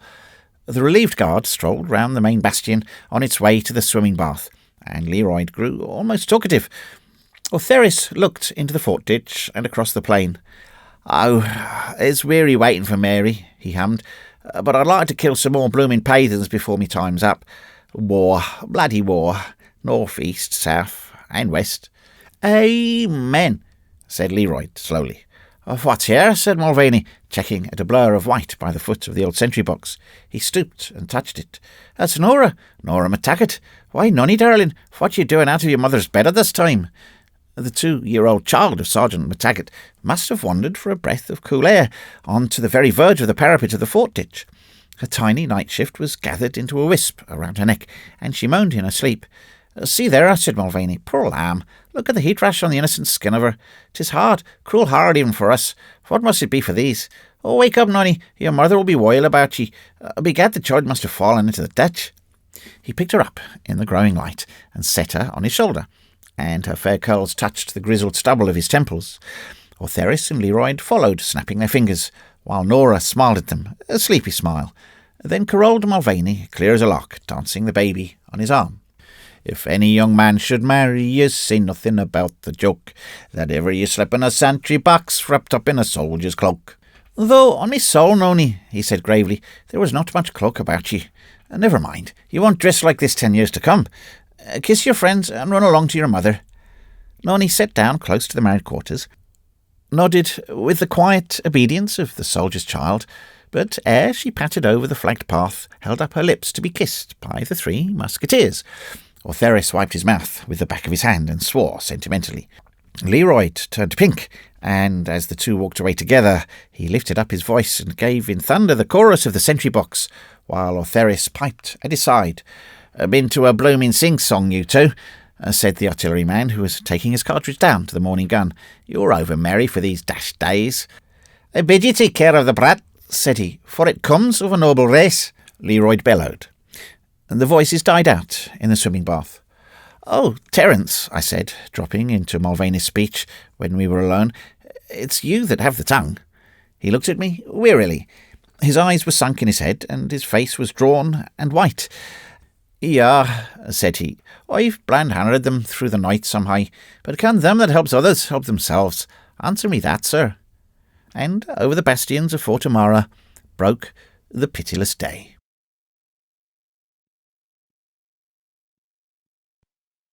Wee Willie Winkie. An officer and a gentleman. His name was Percival William Williams, but he picked up the other name in a nursery book, and that was the end of the christened titles. His mother's ayah called him Willie Baba, but as he never paid the faintest attention to anything that the ayah said, her wisdom did not help matters. Her father was the colonel of the 195th, and as soon as wee Willie Winkie was old enough to understand what military discipline meant, Colonel Williams put him under it. There was no other way of managing the child. When he was good for a week, he drew good conduct pay, and when he was bad, he was deprived of his good conduct stripe. Generally, he was bad, for India offers so many chances to little 6-year-olds of going wrong. Children resent familiarity with strangers, and wee Willie Winkie was a very particular child. Once he accepted an acquaintance he was graciously pleased to thaw. He accepted Brandis, a subaltern of the 195th, on sight. Brandis was having tea at the colonel's, and wee Willie Winkie entered strong in the possession of a good conduct badge, one for not chasing the hens around the compound. He regarded Brandis with gravity for at least 10 minutes, and then delivered himself of his opinion. "I like you," said he, slowly getting off his chair and coming over to Brandis. "I like you. I shall call you Copy, because of your hair. Do you mind being called Copy? It's because of your hair, you know." Here was one of the most embarrassing of wee Willie Winkie's peculiarities. He would look at a stranger for some time, and then, without warning or explanation, he would give him a name, and the name stuck. No regimental penalties could break wee Willie Winkie of this habit. He lost his good conduct badge for christening the commissioner's wife Pobbs, but nothing that the colonel could do made the station forego the nickname, and Mrs. Colin remained Mrs. Pobbs till the end of her stay. So Brandis was christened Copy, and rose therefore in the estimation of the regiment. If wee Willie Winkie took an interest in anyone, the fortunate man was envied alike by the mess and the rank and file, and in their envy lay no suspicion of self-interest. The colonel's son was idolised on his own merits entirely. Yet wee Willie Winkie was not lovely. His face was permanently freckled, as his legs were permanently scratched, and in spite of his mother's almost tearful remonstrances, he had insisted upon having his long yellow locks cut short in the military fashion. "I want my hair like Sergeant Tummill's," said wee Willie Winkie, and his father, abetting the sacrifice, was accomplished. 3 weeks after the bestowal of the youthful affections on Lieutenant Brandis, henceforward to be called Copy for the sake of brevity, wee Willie Winkie was destined to behold strange things and far beyond his comprehension. Copy returned his liking with interest. Copy had let him wear for 5 rapturous minutes his own big sword, just as tall as wee Willie Winkie. Copy had promised him a terrier puppy, and Copy had permitted him to witness the miraculous operation of shaving. Nay, more, Copy had said that even he, wee Willie Winkie, would rise in time to the ownership of a box of shiny knives, a silver soap box, and a silver-handled sputter brush, as wee Willie Winkie called it. Decidedly, there was no one, except his father, who could give or take away good conduct badges at pleasure half so wise, strong, and valiant as Copy, with the Afghan and Egyptian medals on his breast. Why then should Copy be guilty of the unmanly weakness of kissing, vehemently kissing, a big girl, Miss Allardyce to wit? In the course of a morning ride, wee Willie Winkie had seen Copy so doing, and like the gentleman he was, had promptly wheeled round and cantered back to his groom, lest the groom should also see. Under ordinary circumstances he would have spoken to his father, but he felt instinctively that this was a matter on which Copy ought first to be consulted. "Copy!" shouted wee Willie Winkie, reining up outside that subaltern's bungalow early one morning. "I want to see you, Copy." "Come in, young 'un," returned Copy, who was at early breakfast in the midst of his dogs. "What mischief have you been getting into now?" Wee Willie Winkie had done nothing notoriously bad for 3 days, and so stood on a pinnacle of virtue. "I've been doing nothing bad," said he, curling himself into a long chair with the studious affectation of the colonel's languor after a hot parade. He buried his freckled nose in a teacup, and, with eyes staring around over the rim, asked, "I say, Copy, is it proper to kiss big girls?" "By Jove, you're beginning early. Who do you want to kiss?" "No one. My mother's always kissing me, if I don't stop her. If it isn't proper, how was you kissing Mayor Allardyce's big girl last morning by the canal?" Copy's brow wrinkled. He and Miss Allardyce had, with great craft, managed to keep their engagement secret for a fortnight. There were urgent and imperative reasons why Major Allardyce should not know how matters stood, for at least another month, and this small marplot had discovered a great deal too much. "I saw you," said Wee Willie Winkie calmly, "but if a groom didn't see you, I said, 'Hut, Joe.'"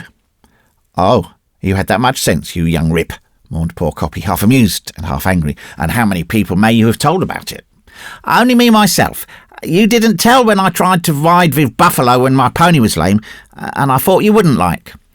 "Winkie," said Coppy enthusiastically, shaking the small hand, "you're the best of good fellows. Look here, you can't understand all these things. One of these days, hang it, how can I make you see it? I'm going to marry Miss Allardyce, and then she'll be Mrs. Coppy, as you say. If your young mind is so scandalised at the idea of kissing big girls, go and tell your father." "What will happen?" said Wee Willie Winkie, who firmly believed that his father was omnipotent. "I shall get into trouble," said Coppy, playing his trump card with an appalling look at the holder of the ace. "Then I won't," said Wee Willie Winkie briefly. "But my father says it's unmanly to be always kissing, and I didn't think you'd do that, Coppy."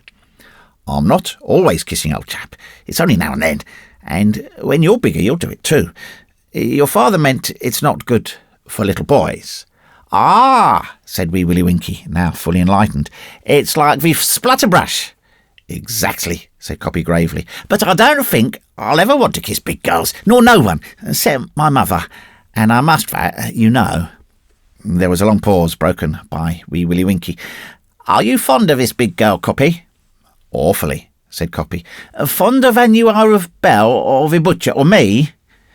"It's in a different way," said Coppy. "You see, one of these days Miss Allardyce will belong to me, but you'll grow up and command the regiment and all sorts of things. It's quite different, you see." "Very well," said Wee Willie Winkie, rising. "If you're fond of a big girl, I won't tell anyone. I must go now." Coppy rose and escorted his small guest to the door, adding, "You're the best of little fellows, Winkie. I'll tell you what, in 30 days from now you can tell it if you like. Tell anyone you like." And thus the secret of the Brandis Allardyce engagement was dependent on a little child's word. Coppy, who knew Wee Willie Winkie's idea of truth, was at ease, for he felt that he would not break promises. Wee Willie Winkie betrayed a special and unusual interest in Miss Allardyce, and slowly revolving round that embarrassed young lady, was used to regard her gravely with unwinking eye. He was trying to discover why Coppy should have kissed her. She was not half so nice as his own mother.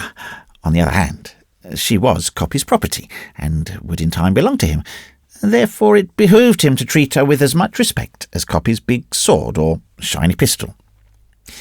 The idea that he shared a great secret in common with Coppy kept Wee Willie Winkie unusually virtuous for 3 weeks. Then the old Adam broke out, and he made what he called a camp fire at the bottom of the garden. How could he have foreseen that the flying sparks would have lighted the Colonel's little hayrick and consumed a week's store for the horses? Sudden and swift was the punishment, deprivation of the good conduct badge, and most sorrowful of all, 2 days' confinement to barracks, the house and veranda, coupled with the withdrawal of the light of his father's countenance. He took the sentence like the man he strove to be, drew himself up with a quivering underlip, saluted, and once clear of the room, ran to weep bitterly in his nursery, called by him my quarters. Coppy came in the afternoon, and attempted to console the culprit. "I'm under arrest," said Wee Willie Winkie mournfully, "and I didn't ought to speak to you." Very early the next morning he climbed onto the roof of the house that was not forbidden, and beheld Miss Allardyce going for a ride. "Where are you going?" cried Wee Willie Winkie. "Across the river," she answered, and trotted forward.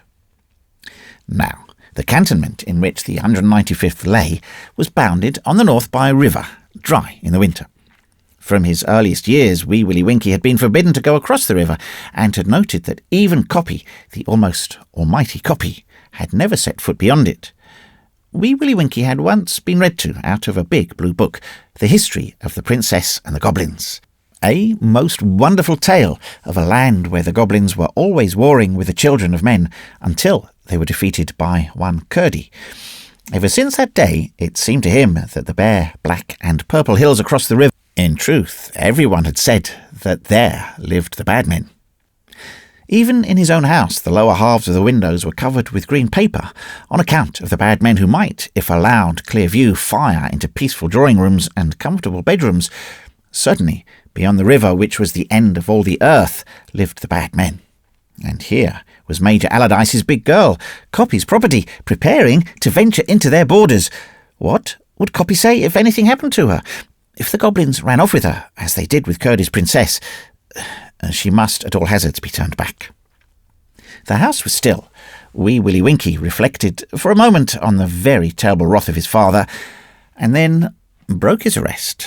It was a crime unspeakable. The low sun threw his shadow, very large and very black, on the trim garden paths as he went down to the stables and ordered his pony.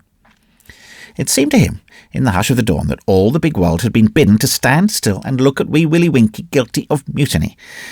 The drowsy groom handed him his mount, and since the one great sin made all others insignificant, Wee Willie Winkie said that he was going to ride over to Copy Sahib, and went out at a foot-pace, stepping on the soft mould of the flower borders. The devastating track of the pony's feet was the last misdeed that cut him off from all sympathy of humanity. He turned into the road, leaned forward, and rode as fast as the pony could put foot to the ground in the direction of the river. But the liveliest of 12-2 ponies can do little against the long canter of a whaler. Miss Allardyce was far ahead, had passed through the crops, beyond the police post when all the guards were asleep, and her mount was scattering the pebbles of the riverbed as Wee Willie Winkie left the cantonment, and British India behind him. Bowed forward and still flogging, Wee Willie Winkie shot into Afghan territory and could just see Miss Allardyce, a black speck, flickering across the stony plain. The reason of her wandering was simple enough. Copy, in a tone of too hastily assumed authority, had told her overnight that she must not ride out by the river, and she had gone to prove her own spirit and teach Copy a lesson. Almost at the foot of the inhospitable hills, Wee Willie Winkie saw the whaler blunder and came down heavily. Miss Allardyce struggled clear, but her ankle had been severely twisted, and she could not stand. Having thus demonstrated her spirit, she wept copiously, and was surprised by the apparition of a white, wide-eyed child in khaki on a nearly spent pony. "Are you badly hurted?" shouted Wee Willie Winkie as soon as he was within range. "You didn't ought to be there." "I don't know," said Miss Allardyce, ruefully ignoring the reproof. "Good gracious, child, what are you doing here?" "You said you was going across the river," panted Wee Willie Winkie, throwing himself off his pony. "And nobody, not even Copy, must go across the river. And I came after you ever so hard, but you wouldn't stop. And now you've hurted yourself, and Copy will be very angry with me, and I've broken my arrest. The future colonel of the 195th sat down and sobbed. In spite of the pain in her ankle, the girl was moved. "Have you ridden all the way from cantonments, little man? What for?" "You belonged to Copy. Copy told me so," wailed Wee Willie Winkie disconsolately. "I saw him kissing you, and he said he was fonder of you than Bell or the butcher or me. And so I came. You must get up and come back. You didn't ought to be there. This is a bad place, and I've broken my wrist." "I can't move, Winkie," said Miss Allardyce with a groan. "I've hurt my foot. What shall I do?" She showed a readiness to weep afresh, which steadied Wee Willie Winkie, who had been brought up to believe that tears were the depth of unmanliness. Still, when one is as great a sinner as Wee Willie Winkie, even a man may be permitted to break down. "Winkie," said Miss Allardyce, "when you've rested a little, ride back and tell him to send out something to carry me back. It hurts fearfully." The child sat still for a little time, and Miss Allardyce closed her eyes. The pain was nearly making her faint. She was roused by Wee Willie Winkie tying up the reins on his pony's neck and setting it free with a vicious cut of his whip that made it whicker. The little animal headed toward the cantonments. "Oh, Winkie, what are you doing?" "Hush," said Wee Willie Winkie. "There's a man coming, one of the bad men. I must stay with you. My father says a man must always look after a girl. And Jack will go home, and then they'll come and look for us. That's why I let him go." Not one man, but 2 or 3 had appeared from behind the rocks of the hills, and the heart of Wee Willie Winkie sank within him, for just in this manner were the goblins wont to steal out and vex Curdie's soul. Thus had they played in Curdie's garden. He had seen the picture, and thus had they frightened the princess's nurse. He heard them talking to each other and recognised with joy the bastard Pushtu that he had picked up from one of his father's grooms lately dismissed. People who spoke that tongue could not be the bad men. They were only natives after all. They came up to the boulders on which Miss Allardyce's horse had blundered. Then rose from the rock Wee Willie Winkie, child of the dominant race, aged 6 3/4, and said briefly and emphatically, "Ciao." The pony had crossed the riverbed. The men laughed, and laughter from natives was the one thing Wee Willie Winkie could not tolerate. He asked them what they wanted and why they did not depart. Other men with most evil faces and crooked-stocked guns crept out of the shadows of the hills, till soon Wee Willie Winkie was face to face with an audience some 20 strong. Miss Allardyce screamed. "Who are you?" said one of the men. "I am the Colonel Sahib's son, and my order is that you go at once. You black men are frightening the Miss Sahib. One of you must run into cantonments and take the news that Miss Sahib has hurt herself, and that the Colonel's son is here with her." "Put our feet into the trap," was a laughing reply. "Hear this boy's speech. Say that I sent you, I, the Colonel's son. They will give you money." "What is the use of this talk? Take up the child and the girl, and we can at least ask for the ransom. Ours are the villages on the heights," said a voice in the background. These were the bad men, worse than goblins, and it needed all Wee Willie Winkie's training to prevent him from bursting into tears. But he felt that a cry before a native, accepting only his mother's ayah, would be an infamy greater than any mutiny. Moreover, he, as future colonel of the 195th, had that grim regiment at his back. "Are you going to carry us away?" said Wee Willie Winkie, very blanched and uncomfortable. "Yes, my little Sahib Bahadur," said the tallest of the men, "and eat you afterward." "That is child's talk," said Wee Willie Winkie. "Men do not eat men." A yell of laughter interrupted him, but he went on firmly. "And if you do carry us away, I tell you that all my regiment will come up in a day and kill you all without leaving one. Who will take my message to the Colonel Sahib?" Speech in any vernacular, and Wee Willie Winkie had a colloquial acquaintance with 3, was easy to the boy, who could not yet manage his R's and ths all right. Another man joined the conference, crying, "Oh, foolish men! What this babe says is true. He is the heart of those white troops. For the sake of peace, let them go both. For if he be taken, the regiment will break loose and gut the valley. Our villages are in the valley, and we shall not escape. That regiment are devils. They broke Kodiyar's breastbone with kicks when he tried to take the rifles. And if we touch this child, they will fire and rape and plunder for a month till nothing remains. Better send the man back to take the message and get a reward.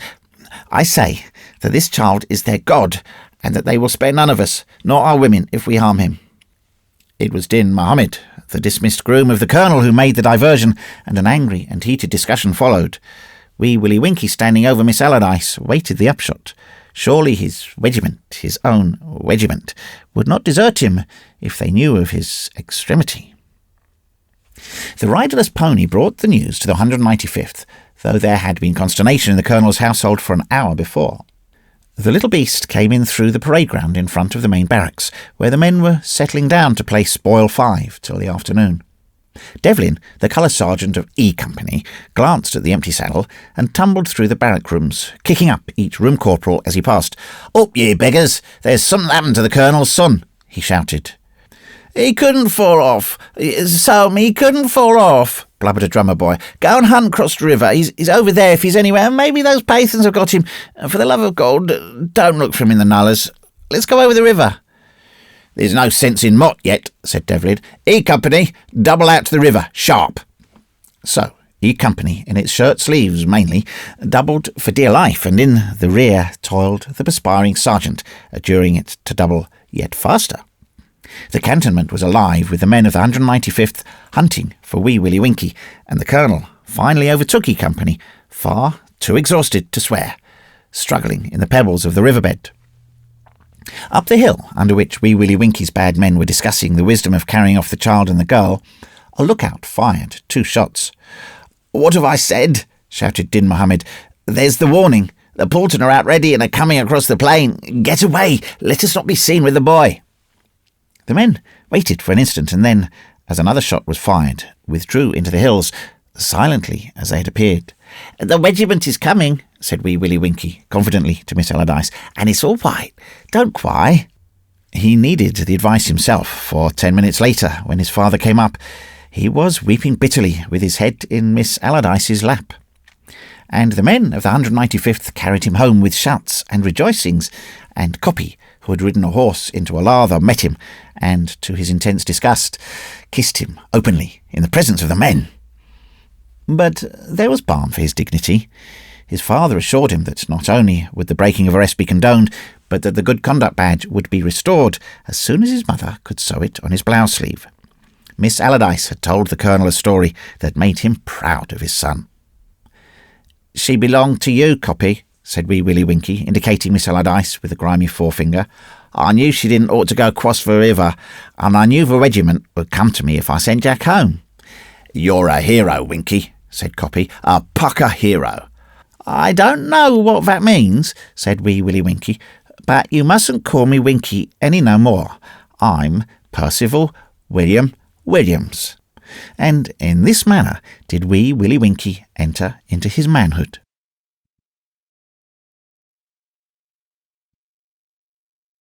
The Rout of the White Hussars. Narrator's Preface. This story was published in 1899, almost 50 years before India gained independence, and at a time when the British Raj ran the country. This period had its own terminology and prejudices, which today are no longer considered acceptable. This story is narrated unedited and as originally published. It is hoped that any possible offence that might be taken will be ignored to properly understand the story in its full context. It was not in the open fight we threw away the sword, but in the lonely watching in the darkness by the ford. The waters lapped, the night wind blew, full armed the fear was born and grew.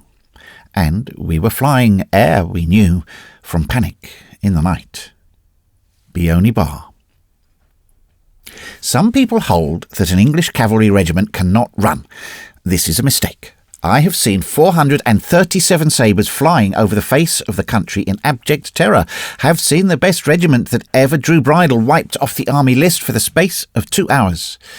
If you repeat this tale to the White Hussars, they will, in all probability, treat you severely. They are not proud of the incident. You may know the White Hussars by their side, which is greater than that of all the cavalry regiments on the roster. If this is not a sufficient mark, you may know them by their old brandy. It has been 60 years in the mess and is worth going far to taste. Ask for the Maguire old brandy and see that you get it. If the mess sergeant thinks that you are uneducated and that the genuine article will be lost on you, he will treat you accordingly. He is a good man, but when you are at mess, you must never talk to your hosts about forced marches or long-distance rides. The mess are very sensitive, and if they think that you are laughing at them, will tell you so. As the White Hussars say, it was all the Colonel's fault. He was a new man, and he ought never to have taken the command. He said that the regiment was not smart enough. This to the White Hussars, who knew that they could walk round any horse and through any guns, and over any foot on the face of the earth. The insult was the first cause of offence. Then the Colonel cast the drum horse of the White Hussars. Perhaps you do not see what an unspeakable crime he had committed. I will try to make it clear. The soul of the regiment lives in the drum horse, who carries the silver kettle drums. He is nearly always a big, piebald whaler. This is a point of honour, and a regiment will spend anything you please on a piebald. He is beyond the ordinary laws of casting. His work is very light, and he only manoeuvres at a foot pace. Wherefore, so long as he can step out and look handsome, his well-being is assured. He knows more about the regiment than the adjutant, and could not make a mistake if he tried. The drum horse of the White Hussars was only 18 years old and perfectly equal to his duties. He had at least 6 years more work in him, and carried himself with all the pomp and dignity of a drum major of the Guards. The regiment had paid 1,200 rupees for him.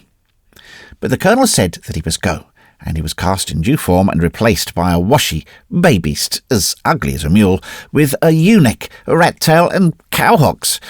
The drummer detested that animal, and the best of the band horses put back their ears and showed the whites of their eyes at the very sight of him. They knew him for an upstart and no gentleman.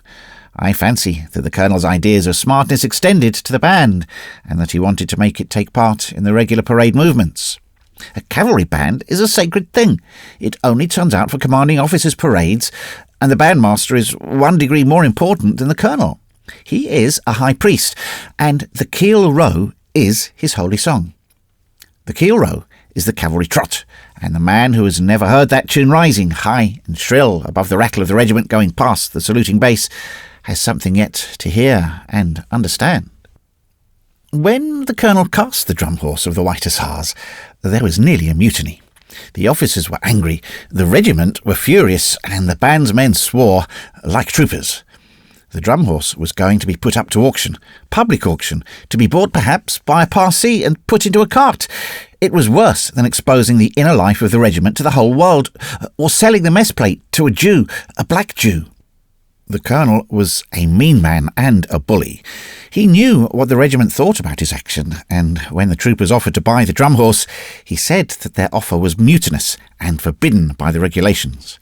But one of the subalterns, Hogan Yale, an Irishman, bought the drum horse for 160 rupees at the sale, and the Colonel was wroth. Yale professed repentance.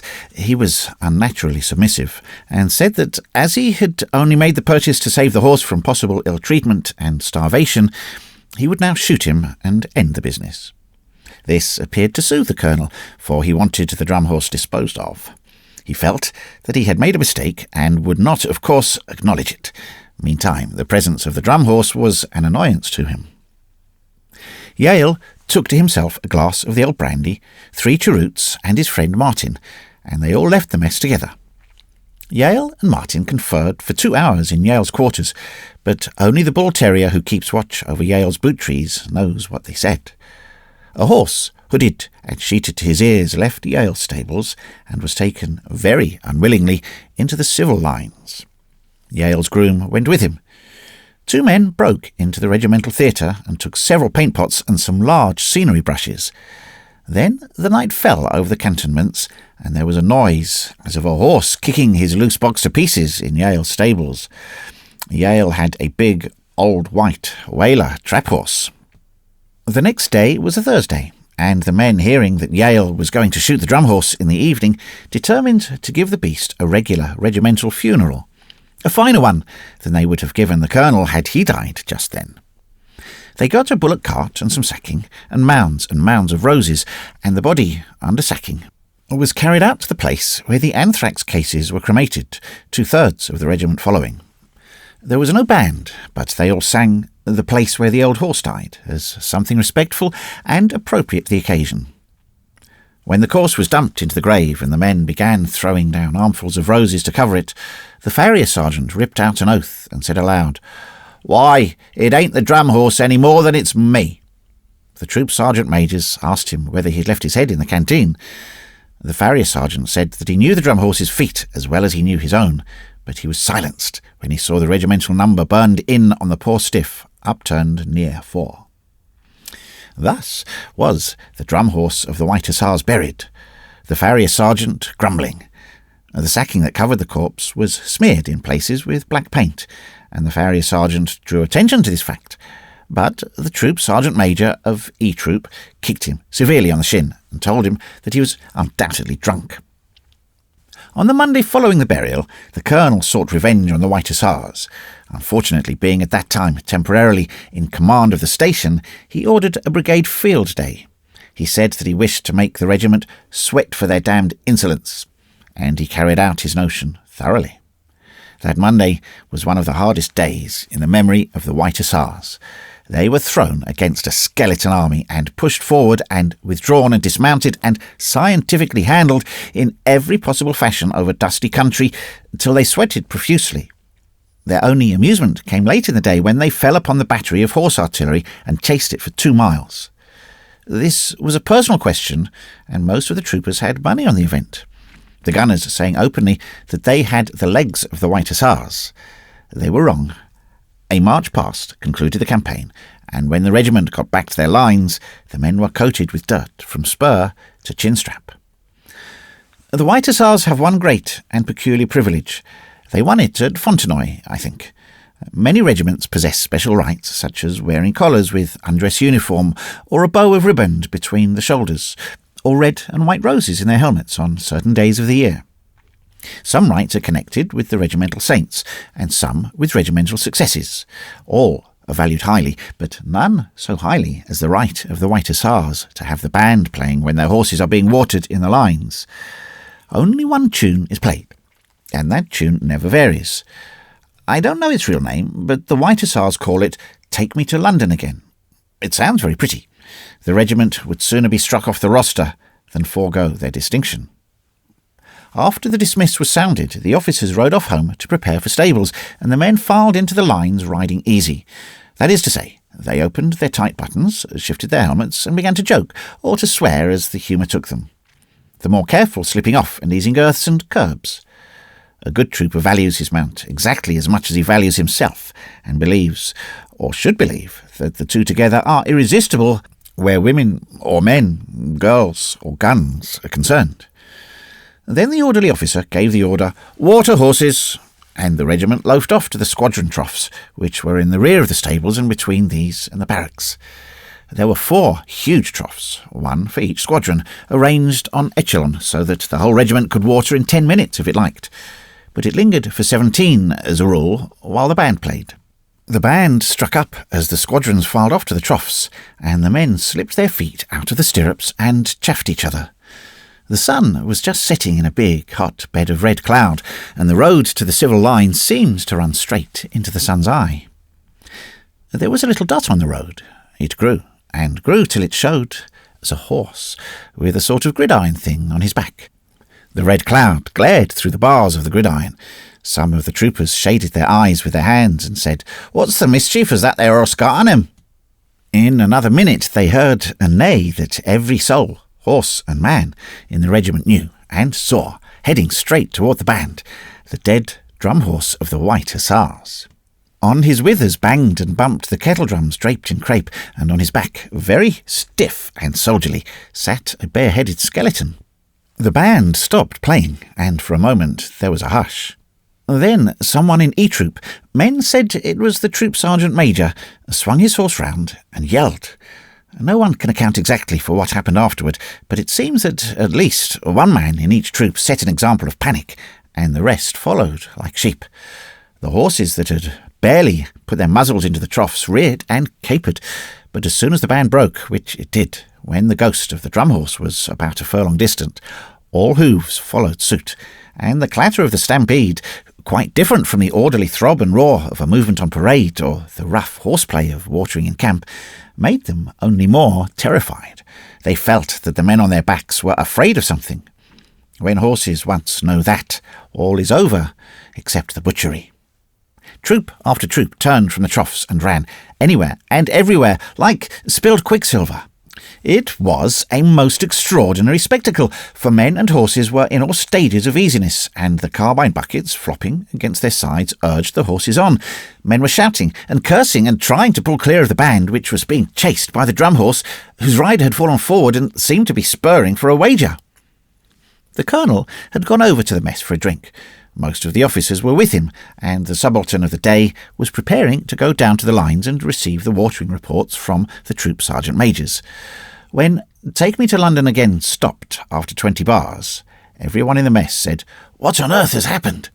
A minute later, they heard unmilitary noises and saw far across the plain the White Hussars scattered and broken and flying. The colonel was speechless with rage, for he thought that the regiment had risen against him or was unanimously drunk. The band, a disorganised mob, tore past, and at its heels laboured the drum horse, the dead and buried drum horse, with the jolting, clattering skeleton. Hogan Yale whispered softly to Martin, "No wire will stand that treatment." And the band, which had doubled like a hare, came back again.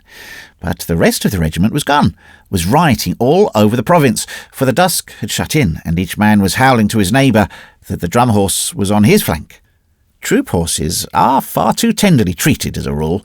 They can, on emergencies, do a great deal, even with 17 stone on their backs, as the troopers found out.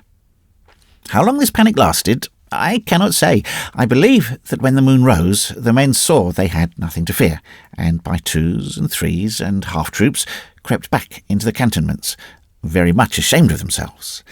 Meantime, the drum horse, disgusted at his treatment by old friends, pulled up, wheeled around, and trotted up to the mess veranda steps for bread. No one likes to run, but no one cared to go forward till the colonel made a movement and laid hold of the skeleton's foot. The band had halted some distance away, and now came back, slowly. The colonel called it, individually and collectively, every evil name that occurred to him at the time, for he had set his hand on the bosom of the drum horse and found flesh and blood. Then he beat the kettle drums with his clenched fist and discovered that they were but made of silvered paper and bamboo. Next, still swearing, he tried to drag the skeleton out of the saddle, but found that it had been wired into the cantle. The sight of the colonel, with his arms round the skeleton's pelvis and his knee in the old drum horse's stomach, was striking, not to say amusing. He worried the thing off in a minute or two and threw it down on the ground, saying to the band, "Here, you curs, that's what you're afraid of." The skeleton did not look pretty in the twilight. The band sergeant seemed to recognise it, for he began to chuckle and choke. "Shall I take it away, sir?" said the band sergeant. "Yes," said the colonel. "Take it to hell, and ride there yourselves." The band sergeant saluted, hoisted the skeleton across his saddlebow, and led off to the stables. Then the colonel began to make inquiries for the rest of the regiment, and the language he used was wonderful. He would disband the regiment, he would court-martial every soul in it, he would not command such a set of rabble, and so on, and so on. As the men dropped in, his language grew wilder, until at last it exceeded the utmost limits of free speech allowed even to a colonel of horse. Martin took Hogan Yale aside and suggested compulsory retirement from the service as a necessity when all was discovered. Martin was the weaker man of the two.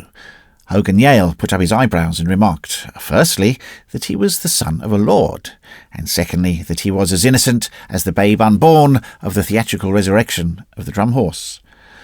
"My instructions," said Yale, with a singularly sweet smile, "were that the drum horse should be sent back as impressively as possible.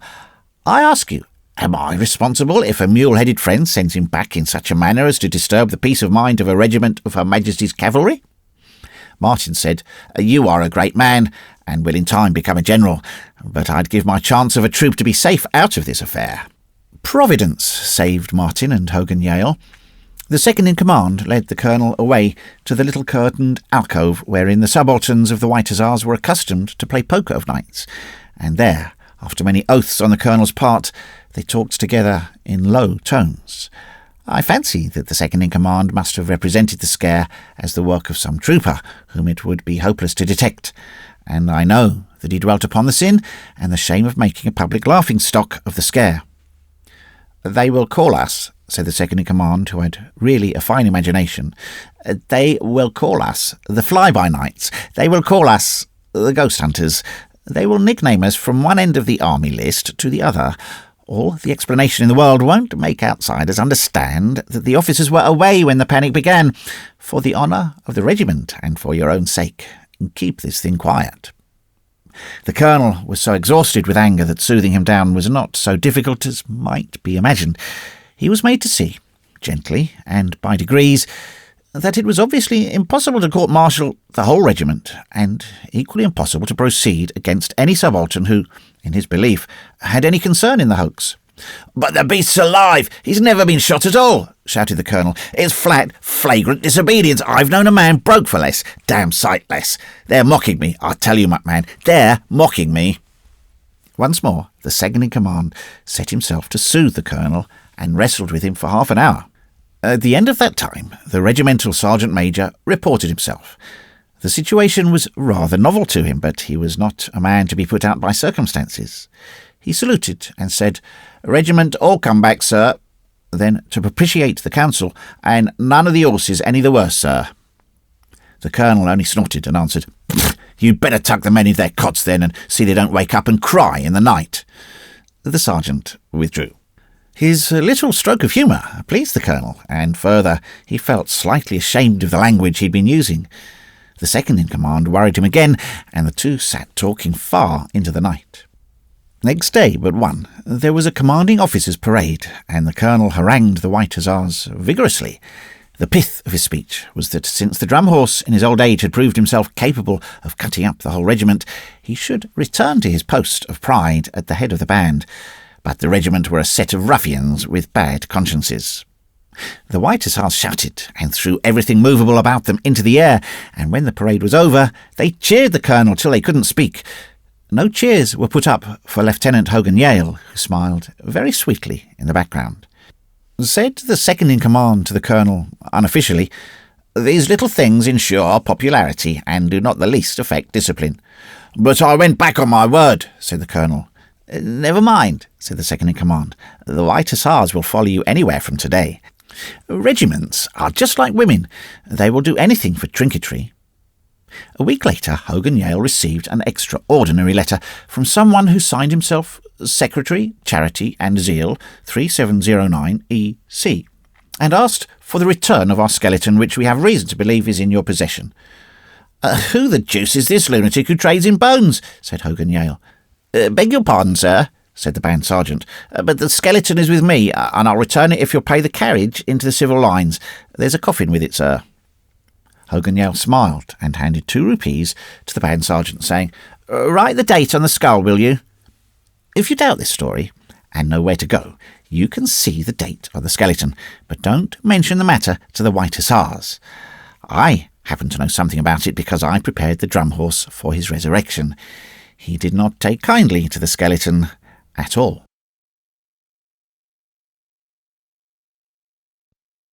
At 22.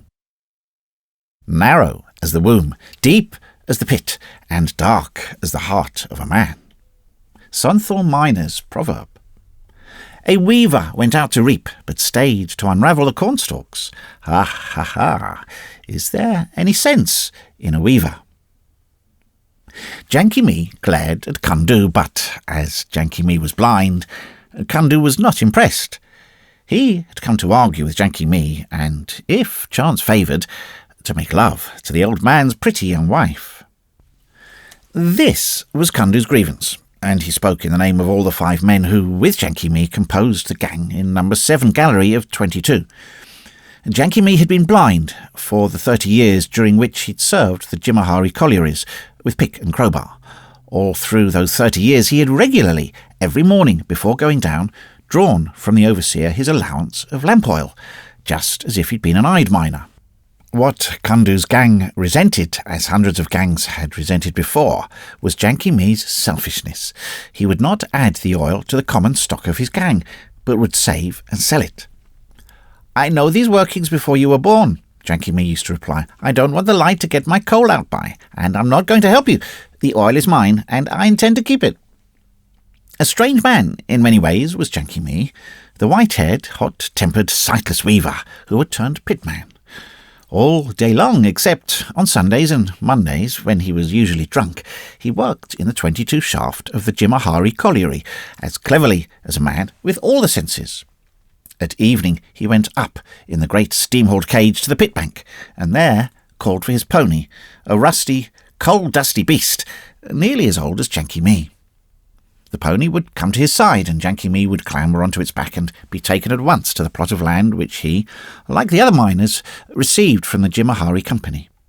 The pony knew that place, and when after 6 years the company changed all the allotments to prevent the miners from acquiring proprietary rights, Janky Me represented, with tears in his eyes, that were his holdings shifted he would never be able to find his way to the new one. "My horse only knows that place," pleaded Janky Me, and so he was allowed to keep his land. On the strength of this concession and his accumulated oil savings, Janky Me took a second wife, a girl of the Jollahar main stock of the Mears, and singularly beautiful. Janky Me could not see her beauty, wherefore he took her on trust, and forbade her to go down the pit. He had not worked for 30 years in the dark, without knowing that the pit was no place for pretty women. He loaded her with ornaments, not brass or pewter, but real silver ones, and she rewarded him by flirting outrageously with Kundu of number 7 gallery gang. Kundu was really the gang head, but Janki Mi insisted upon all the work being entered in his own name and chose the men that he worked with. Custom, stronger even than the Jimahari Company, dictated that Janki, by right of his years, should manage these things and should also work, despite his blindness. In Indian mines, where they cut into the solid coal with the pick and clear it out from the floor to ceiling, he could come to no great harm. At home, where they undercut the coal and bring it down in crashing avalanches from the roof, he would never have been allowed to set foot in a pit. He was not a popular man because of his oil savings, but all the gangs admitted that Janki knew all the cads, or workings, that had ever been sunk or worked since the Jimahari Company first started operations on the Tarachunda fields. Pretty little Unda only knew that her old husband was a fool who could be managed. She took no interest in the collieries, except in so far as they swallowed up Kundu 5 days out of the 7, and covered him with coal dust. Kundu was a great workman and did his best not to get drunk, because when he had saved 40 rupees, Unda was to steal everything that she could find in Janki's house and run with Kundu to a land where there were no mines, and everyone kept 3 fat bullocks and a milch buffalo. While this scheme ripened, it was his custom to drop in upon Janki and worry him about the oil savings. Unda sat in a corner and nodded approval. On the night when Kundu had quoted that objectionable proverb about weavers, Janki grew angry. "Listen, you pig," said he. "Blind I am and old I am, but before ever you were born I was grey among the coal. In the days when the 22 cad was unsunk and there were not 2,000 men here, I was known to have all knowledge of the pits. What cud is there that I do not know from the bottom of the shaft to the end of the last drive? Is it the Baromba cud, the oldest of the 22, or where Tibu's gallery runs up to number 5? "Hear the old fool talk," said Kundu, nodding to Unda. "No gallery of 22 will cut into 5 before the end of the rains. We have a month's solid coal before us. The Babuji says so." "Babuji, pidgey dodgy, what do these fat slugs from Calcutta know? He draws and draws and draws and talks and talks and talks, and his maps are all wrong. I, Janki, know that this is so. When a man has been shut up in the dark for 30 years, God gives him knowledge. The old gallery that Tibu's gang made is not 6 feet from number 5. "Without doubt, God gives the blind knowledge," said Kundu, with a look at Unda. "Let it be as you say. I, for my part, do not know where lies the gallery of Tibu's gang, but I'm not a withered monkey who needs oil to grease his joints with." Kundu swung out of the hut laughing, and Unda giggled. Janki turned his sightless eyes towards his wife and swore. "I have land. I have sold a great deal of lamp oil," mused Janki, "but I was a fool to marry this child." A week later, the rain set in with a vengeance, and the gangs paddled about in coal slush at the pit banks. Then the big mine pumps were made ready, and the manager of the colliery ploughed through the wet towards Tarachunda River, swelling between its soppy banks. "Lord, send that this beastly beck doesn't misbehave," said the manager piously, and he went to take counsel with his assistant about the pumps. But the Tarachunda misbehaved very much indeed. After a fall of 3 inches of rain in an hour, it was obliged to do something. It topped its bank and joined the floodwater that was hemmed between 2 low hills, just where the embankment of the colliery main line crossed. When a large part of a rain-fed river and a few acres of floodwater made a dead set for a 9-foot culvert, the culvert may spout its finest, but the water cannot all get out. The manager pranced upon one leg with excitement, and his language was improper. He had reason to swear, because he knew that 1 inch of water on land meant a pressure of 100 tons to the acre, and here were about 5 feet of water forming behind the railway embankment over the shallower workings of 22. You must understand that in a coal mine, the coal nearest the surface is worked first from the central shaft. That is to say, the miners may clear out the stuff to within 10, 20 or 30 feet of the surface, and when all is worked out, leave only a skin of earth upheld by some few pillars of coal. In a deep mine where they know that they have any amount of material at hand, men prefer to get all their mineral out at one shaft, rather than make a number of little holes to tap the comparatively unimportant surface coal. And the manager watched the flood. The culvert spouted a 9-foot gush, but the water still formed, and word was sent to clear the men out of 22. The cages came up, crammed, and crammed again with the men nearest the pit-eye, as they call the place where you can see daylight from the bottom of the main shaft. All away and away up the long black galleries, the flare lamps were winking and dancing like so many fireflies, and the men and women waited for the clanking, rattling, thundering cages to come down and fly up again.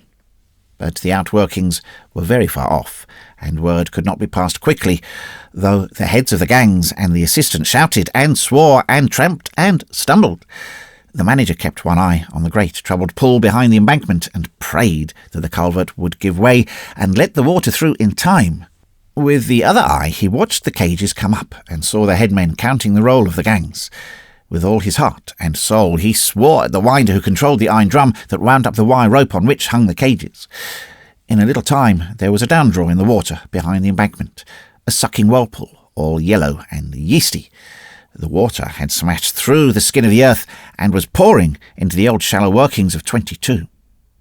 Deep down below, a rush of black water caught the last gang waiting for the cage, and as they clambered in, the whirl was about their waists. The cage reached the pit bank, and the manager called the roll. The gangs were all safe except Gang Janki, Gang Mogul, and Gang Rahim, 18 men, with perhaps 10 basket women, who loaded the coal into the little iron carriages that ran on the tramways of the main galleries. These gangs were in the outworkings 3/4 of a mile away on the extreme fringe of the mine. Once more the cage went down, but with only 2 Englishmen in it, and dropped into a swirling, roaring current that had almost touched the roof of some of the lower side galleries. One of the wooden balks with which they had propped the old workings shot past on the current, just missing the cage. "If we don't want our ribs knocked out, we'd better go," said the manager. "We can't even save the company's props." The cage drew out of the water with a splash, and a few minutes later it was officially reported that there were at least 10 feet of water in the pit's eye. Now, 10 feet of water there meant that all other places in the mine were flooded, except such galleries as were more than 10 feet above the level of the bottom of the shaft. The deep workings would be full. The main galleries would be full.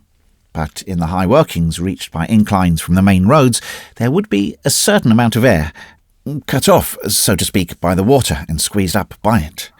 The little science primers explain how water behaves when you pour it down test tubes.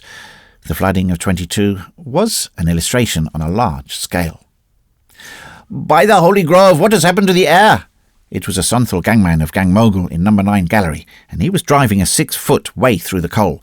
Then there was a rush from the other galleries, and Gang Janki and Gang Rahim stumbled up with their basket women. "Water has come in the mine," they said, "and there's no way of getting out." "I went down," said Janki, "down the slope of my gallery, and I felt the water." "There has been no water in the cutting in our time," clamoured the women. "Why cannot we go away?" "Be silent," said Janki. "Long ago, when my father was here, water came to 11 cutting, and there was great trouble. Let us get away to where the air is better." The 3 gangs and the basket women left number 9 gallery and went farther up number 16. At one turn of the road they could see the pitchy black water lapping on the coal. It had touched the roof of a gallery that they knew well, a gallery where they used to smoke their huckers and manage their flirtations. Seeing this, they called upon their gods, and the Mears, who are thrice bastard Mohammedans, strove to recollect the name of the prophet. They came to a great open square whence nearly all the coal had been extracted. It was the end of the outworkings and the end of the mine. Far away down the gallery, a small pumping engine used for keeping dry a deep working and fed with steam from above was throbbing faithfully. They heard it cease. "They have cut off the steam," said Kundu hopefully. "They have given the order to use all the steam for the pit bank pumps. They will clear out the water." "If the water has reached the smoking gallery," said Janki, "all the company's pumps can do nothing for 3 days. "It is very hot," moaned Jazoda, the mere basket woman. "There is a very bad air here because of the lamps." "Put them out," said Janki. "Why do you want lamps?" The lamps were put out, and the company sat still in the utter dark. Somebody rose quietly and began walking over the coals. It was Janki, who was touching the walls with his hands. "Where is the ledge?" he murmured to himself. "Sit, sit," said Kundu. "If we die, we die. The air is very bad." But Janki still stumbled and crept and tapped with his pick upon the walls. The women rose to their feet. "Stay where you all are.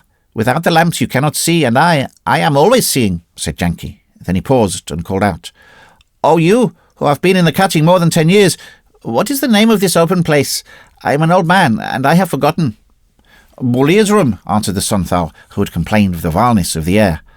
"Again?" said Janki. "Bullier's room." "Then I have found it," said Janki. "The name had only slipped my memory. Tibu's gang's gallery is here." "A lie," said Kundu. "There have been no galleries in this place since my day." "3 paces was the depth of the ledge," muttered Janki, without heeding. "And oh, my poor bones, I have found it. It is here, up this ledge. Come all you, one by one, to the place of my voice, and I will count you." There was a rush in the dark, and Janki felt the first man's face hit his knees as the Sunthal scrambled up the ledge. "Who?" cried Janki. "I, Sunamanji." "Sit you down," said Janki. "Who next?" One by one, the women and the men crawled up the ledge, which ran along one side of Bullier's room. Degraded Mohammedan pig-eating Musaha and wild Sunthal, Janki ran his hand over them all. "Now follow after," said he, "catching hold of my heel, and the women catching the men's clothes." He did not ask whether the men had brought their picks with them. A miner, black or white, does not drop his pick. One by one, Janki leading, they crept into the old gallery, a 6-foot way with a scant 4 feet from hill to roof. "The air is better here," said Jasoda. They could hear her heart beating in thick, sick bumps. "Slowly, slowly," said Janki. "I am an old man, and I forget many things. This is Tibu's gallery, but where are the 4 bricks where they used to put their hucker fire on when the Sahib never saw? Slowly, slowly, oh, you people behind." They heard his hands disturbing the small coal on the floor of the gallery, and then a dull sound. "This is one unbaked brick, and this is another, and another. Kundu is a young man. Let him come forward. Put a knee upon this brick, and strike here. When Tibu's gang were at dinner on the last day before the good coal ended, they heard the men of 5 on the other side, and 5 worked their gallery 2 Sundays later. Or it may have been 1. Strike there, Kundu, but give me room to go back." Kundu, doubting, drove the pick, but the first soft crush of the coal was a call to him. He was fighting for his life, and for Unda, pretty little Unda, with rings on all her toes. For Unda, and the 40 rupees. The women sang the song of the pick, the terrible, slow, swinging melody, with the muttered chorus that repeats the sliding of the loosened coal, and to each cadence, Kundu smote in the black dark. When he could do no more, Sunua Manji took the pick and struck for his life and his wife and his village beyond the Blue Hills over the Tarachunda River. An hour the men worked, and then the women cleared away the coal. "It is farther than I thought," said Janki. "The air is very bad, but strike, Kundu, strike hard." For the 5th time, Kundu took up the pick as the Sunthal crawled back. The song had scarcely recommenced when it was broken by a yell from Kundu that echoed down the gallery. "Pahua! Pahua! We are through! We are through!" The imprisoned air in the mine shot through the opening, and the women at the far end of the gallery heard the water rush through the pillars of Bullier's room and roar against the ledge. Having fulfilled the law under which it worked, it rose no farther. The women screamed and pressed forward. "The water has come! We shall be killed! Let us go!" Kundu crawled through the gap and found himself in a propped gallery by the simple process of hitting his head against a beam. "Do I know the pits, or do I not?" chuckled Janki. "This is number 5. Go you out slowly, giving me your names. So, Rahim, count your gang. Now, let us go forward, each catching hold of the other, as before." They formed a line in the darkness, and Janki led them, for a pitman in a strange pit is only 1 degree less liable to err than an ordinary mortal underground for the first time. At last they saw a flare lamp, and gangs Janki, Mogul and Rahim of 22 stumbled dazed into the glare of the draught furnace at the bottom of 5, Janki feeling his way and the rest behind. "Water has come into 22. God knows where are the others. I have brought these men from Tibu's gallery and are cutting, making connections through the north side of the gallery. Take us to the cage," said Janki Me. At the pit bank of 22, some 1,000 people clamoured and wept and shouted. 100 men, 1,000 men, had been drowned in the cutting. They would all go to their homes tomorrow. Where were their men? Little Unda, her cloth drenched with the rain, stood at the pit mouth, calling down the shaft for Kundu.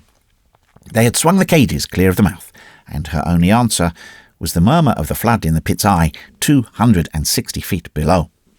"Look after that woman. She'll chuck herself down the shaft in a minute," shouted the manager. But he need not have troubled. Unda was afraid of death. She wanted Kundu. The assistant was watching the flood and seeing how far he could wade into it. There was a lull in the water, and the whirlpool had slackened. The mine was full, and the people at the pit bank howled. "My faith, we shall be lucky if we have 500 hands on the place tomorrow," said the manager. "There's some chance yet of running a temporary dam across the water. Shove in anything, tubs and bullock carts if you haven't enough bricks. Make them work now, if they never worked before. Hi, you gangers, make them work." Little by little, the crowd was broken into detachments and pushed towards the water with promises of overtime. The dam-making began, and when it was fairly underway, the manager thought that the hour had come for the pumps. There was no fresh inrush into the mine. The tall, red, iron-clamped pump beam rose and fell, and the pump snored and guttered and shrieked as the first water poured out of the pipe. "We must run her all tonight," said the manager wearily, "but there's no hope for the poor devils down below. Look here, Gur Sahi, if you are proud of your engines, show me what they can do now." Gur Sahi grinned and nodded, with his right hand upon the lever and an oil can in his left. He could do no more than he was doing, but he could keep that up till dawn. Were the company's pumps to be beaten by the vagaries of that troublesome Tarachunda River?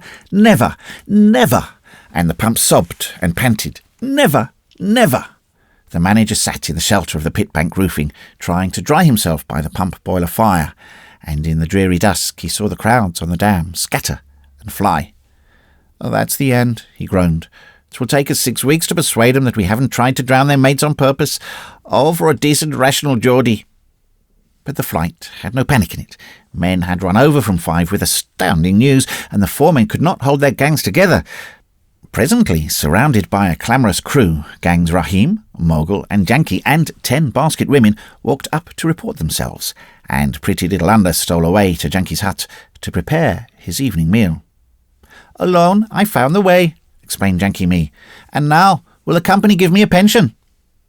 The simple pit folk shouted and leaped and went back to the dam, reassured in their old belief that, whatever happened, so great was the power of the company whose salt they ate, none of them could be killed. But Gur Sahi only bared his white teeth and kept his hand upon the lever and proved his pumps to the uttermost. "I say," said the assistant to the manager a week later, "do you recollect Germinal?" "Yes, queer thing. I thought of it in the cage when that bulk went by. Why?" "Oh, this business seems to be Germinal upside down. Janki was in my veranda all this morning telling me that Kundu had eloped with his wife, Under or Ander, I think her name was." "Hi-lo, and those were the cattle that you risked your life to clear out of 22? "No, I was thinking of the company's props, not the company's men." "Sounds better to say so now, but I don't believe you, old fellow."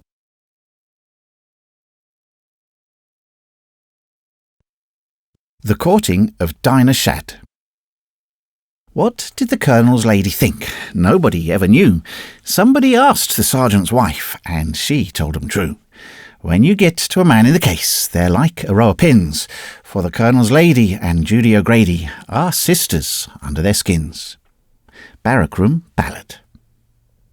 All day I had followed at the heels of a pursuing army engaged on one of the finest battles that ever camp of exercise beheld. 30,000 troops had by the wisdom of the government of India been turned loose over a few thousand square miles of country to practice in peace what they would never attempt in war.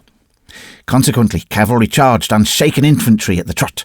Infantry captured artillery by frontal attacks delivered in line of quarter columns, and mounted infantry skirmished up to the wheels of an armoured train which carried nothing more deadly than a 25-pounder Armstrong, 2 Nordenfeldts, and a few score volunteers, all cased in 3/8-inch boilerplate. Yet it was a very lifelike camp. Operations did not cease at sundown. Nobody knew the country, and nobody spared man or horse. There was unending cavalry scouting and almost unending forced work over broken ground. The Army of the South had finally pierced the centre of the Army of the North and was pouring through the gap hot-foot to capture a city of strategic importance. Its front extended fanwise, the sticks being represented by regiments strung out along the line of route backward to the divisional transport columns, and all the lumber that trails behind an army on the move. On its right, the broken left of the Army of the North was flying in mass, chased by the Southern horse and hammered by the Southern guns, till these had been pushed far beyond the limits of their last support. Then the flying sat down to rest, while the elated commandant of the pursuing force telegraphed that he held all in check and observation. Unluckily, he did not observe that 3 miles to his right flank, a flying column of Northern horse with a detachment of Ghoorkhas and British troops had been pushed round as fast as the failing light allowed, to cut across the entire rear of the Southern Army, to break, as it were, all the ribs of the fan where they converged by striking at the transport, reserve ammunition and artillery supplies. Their instructions were to go in, avoiding the few scouts who might not have been drawn off by the pursuit, and create sufficient excitement to impress the Southern Army with the wisdom of guarding their own flank and rear before they captured cities. It was a pretty manoeuvre, neatly carried out. Speaking for the 2nd Division of the Southern Army, our first intimation of the attack was at twilight, when the artillery were labouring in deep sand. Most of the escort were trying to help them out, and the main body of the infantry had gone on. A Noah's Ark of elephants, camels, and the mixed menagerie of an Indian transport train bubbled and squealed behind the guns, when there appeared from nowhere, in particular, British infantry, to the extent of 3 companies, who sprang to the heads of the gun horses and brought all to a standstill amid oaths and cheers. "How's that, umpire?" said the Major, commanding the attack, and with one voice the drivers and limber gunners answered, "Hout," while the Colonel of Artillery sputtered. "All your scouts are charging our main body," said the Major. "Your flanks are unprotected for 2 miles. I think we've broken the ranks of this division. And listen, there go the Ghoorkhas." A weak fire broke from the rear guard more than a mile away, and was answered by cheerful howlings. The Ghoorkhas, who should have swung clear of the 2nd Division, had stepped on its tail in the dark, but drawing off, hastened to reach the next line of attack, which lay almost parallel to us, 5 or 6 miles away. Our column swayed and surged irresolutely. 3 batteries, the divisional ammunition reserve, the baggage, and a section of the hospital and bearer corps. The commandant ruefully promised to report himself cut up to the nearest umpires, and commending his cavalry and all other cavalry to the special care of Eblis, toiled on to resume touch with the rest of the division. "We'll bivouac here tonight," said the Major. "I have a notion that the Ghoorkhas will get caught. They may want us to reform on. Stand easy till the transport gets away." A hand caught my beast's bridle and led him out of the choking dust. A larger hand deftly canted me out of the saddle, and 2 of the hugest hands in the world received me sliding. Pleasant is the lot of the special correspondent who falls into such hands as those of Privates Mulvaney, Ortheris, and Leroyd. "And that's all right," said the Irishman calmly. "We thought you'd find somewheres hereby. Is there anything of yours in the transport? Ortheris will fetch it out."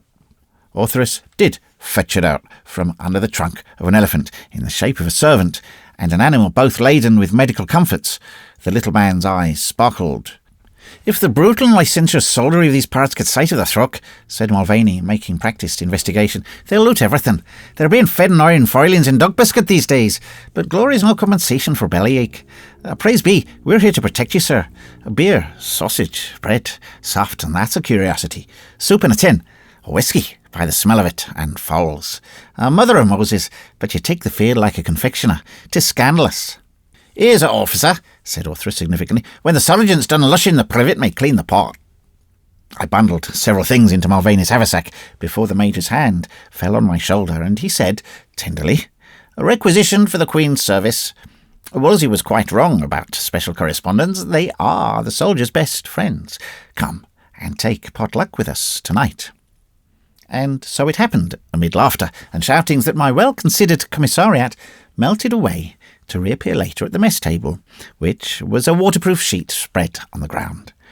The flying column had taken 3 days' rations with it, and there be few things nastier than government rations, especially when government is experimenting with German toys.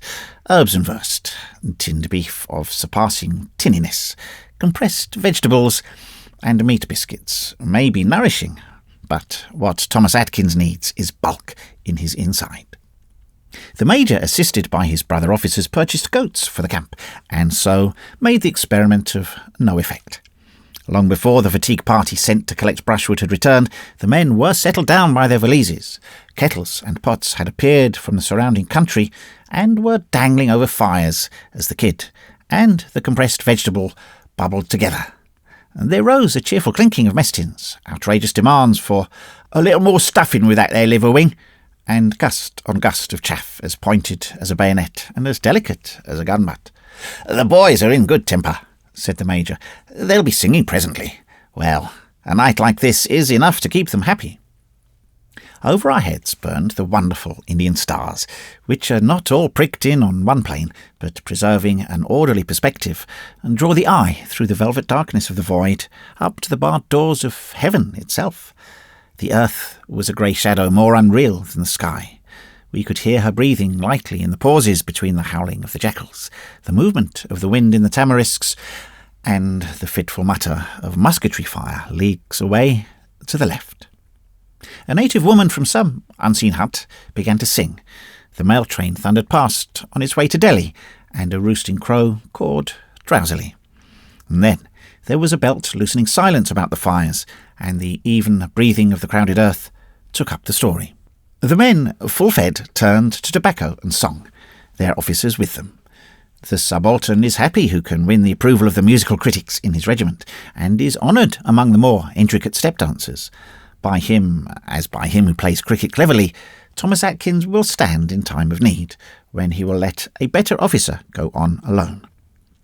The ruined tombs of forgotten Mussulman saints heard the ballad of Agra Town, the Buffalo Battery, marching to Kabul, the long, long Indian day, the place where the punker coolie died, and that crashing chorus which announces, "Youth's daring spirit, manhood's fire, firm hand and eagle eye, must he acquire who would aspire to see the grey boar die." Today, of all those jovial thieves who appropriated my commissariat and lay and laughed round the waterproof sheet, not one remains. They went to camps that were not of exercise, and battles without umpires. Burma, the Sudan, and the frontier. Fever and fight took them in their time. I drifted across to the men's fires in search of Mulvaney, whom I found strategically greasing his feet by the blaze. There is nothing particularly lovely in the sight of a private thus engaged after a long day's march, but when you reflect on the exact proportion of the might, majesty, dominion and power of the British Empire which stands on these feet, you take an interest in the proceedings. "There's a blister, bad luck to it, on the heel," said Mulvaney. "I can't touch it. Prick it out, little man." Ortheris took out his housewife, eased the trouble with a needle, stabbed Mulvaney in the calf with the same weapon, and was swiftly kicked into the fire. "I've broke the best of me toes over you, you grinning child of disruption," said Mulvaney, sitting cross-legged and nursing his feet. Then seeing me, "Oh, it's you, sir. Be welcome and take that marauding Scots place. Jock, hold him down on the cinders for a bit." But Ortheris escaped and went elsewhere, as I took possession of the hollow he had scraped for himself and lined with his greatcoat. Leroyd, on the other side of the fire, grinned affably, and in a minute fell fast asleep. "That's the height of politeness for you," said Mulvaney, lighting his pipe with a flaming branch. "But Jock's eaten half a box of your sardines at one gulp, and I think that's in tow. What's the best with you, sir? And how did you happen to be on the losing side this day when we captured you?" "The Army of the South is winning all along the line," I said. "Then that line's a hangman's rope, saving your presence. You'll learn tomorrow how we retreated to draw them in before we made him trouble, and that's what a woman does. By the same token, we'll be attacked before the dawning, and it would be better not to slip your boots. How do I know that? By the light of pure reason. Here are 3 companies of us, ever so far inside of the enemy's flank, and a crowd roaring, tearing, squealing, and cavalry gone on just to turn out the whole hornet's nest of 'em. Of course, the enemy will pursue, by brigades like as not, and then we'll have to run for it. Mark my words. I am of the opinion of Polonius when he said, 'Don't fight with every Scot for the pure joy of fighting, but if you do, knock the nose off him first and frequent.' We ought to have gone and helped the Gurkhas." "But what do you know about Polonius?" I demanded. This was a new side of Mulvaney's character. "All that Shakespeare ever wrote in Dalmore than the gallery shouted," said the man of war, carefully lacing his boots. "Did I not tell you of Silver Theatre in Dublin, when I was younger than I am now and a patron of the drama? Old Silver would never pay an actor or woman just their dues, and by consequence his companies was collapsible at the last minute. Then the boys would clamour to take a part, and oft as not, old Silver made 'em play for their fun. Faith, I've seen Hamlet played with a new black eye and the Queen as full as a cornucopia. I remember once Huggin that listed in the Black Tyrant and was shot in South Africa. He seduced old Silver into giving him Hamlet's part instead of me, and that had a fine fancy for rhetoric in those days. Of course, I went in the gallery and began to fill the pit with other people's hats, and passed the time of day to hugging and walking through Denmark, like a hamstrung mule with a pall on his back. Hamlet, says I, there's a hole in your heel. Pull up your stockings, Hamlet, says I. Hamlet, Hamlet, for the love of decency, drop the skull and pull up your stockings. The whole house began to tell him that. He stopped, his soliloquisms met between. My stockings may be coming down, or they may not, says he, screwing his eye into the gallery, for well he knew who I was. But after this performance is over, me and the ghost'll tramp the tripes out of your Terence with your aspray. And that's how I come to know about Hamlet. Yeah, those days. Did you ever have one-end endevilment and nothing to pay for it in your life, sir? Never, without having to pay, I said. That's true. It is main when you consider on it, but it's the same world hearse or fit. A headache if you drink, and a bellyache if you eat too much, and a heartache to keep all down. Faith, the beast only gets the colic, and he's the lucky man. He dropped his head and stared into the fire, fingering his moustache the while. From the far side of the bivouac, the voice of Corbett Nolan, senior subaltern of B Company, uplifted itself in an ancient and much appreciated song of sentiment, the men moaning melodiously behind him.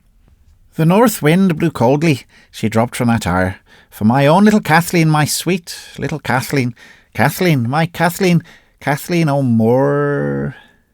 With 45 O's in the last word, even at that distance you might have cut the soft Irish accent with a shovel.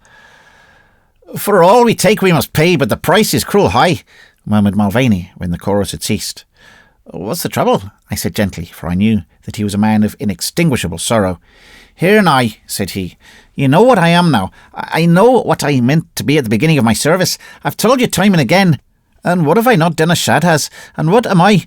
Oh, Mary, Mother of Heaven, an old drunken, untrustable beast, had privet that has seen the regiment change out from colonel to drummer-boy, not once or twice, but scores of times. Aye, scores!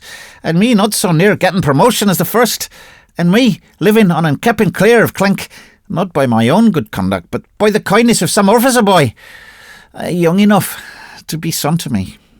Do I not know it? Can I not tell, when I'm passed over at parade, though I'm rocking full of liquor, and ready to fall in one piece, such as even a sucking child might see, because, oh, 'tis only old Mulvaney, and when I'm let off in the orderly room through some trick of the tongue, and a ready answer in the old man's mercy as it's smiling, I feel when I fall away and go back to dine a Shad, trying to carry out off as a joke, and not I.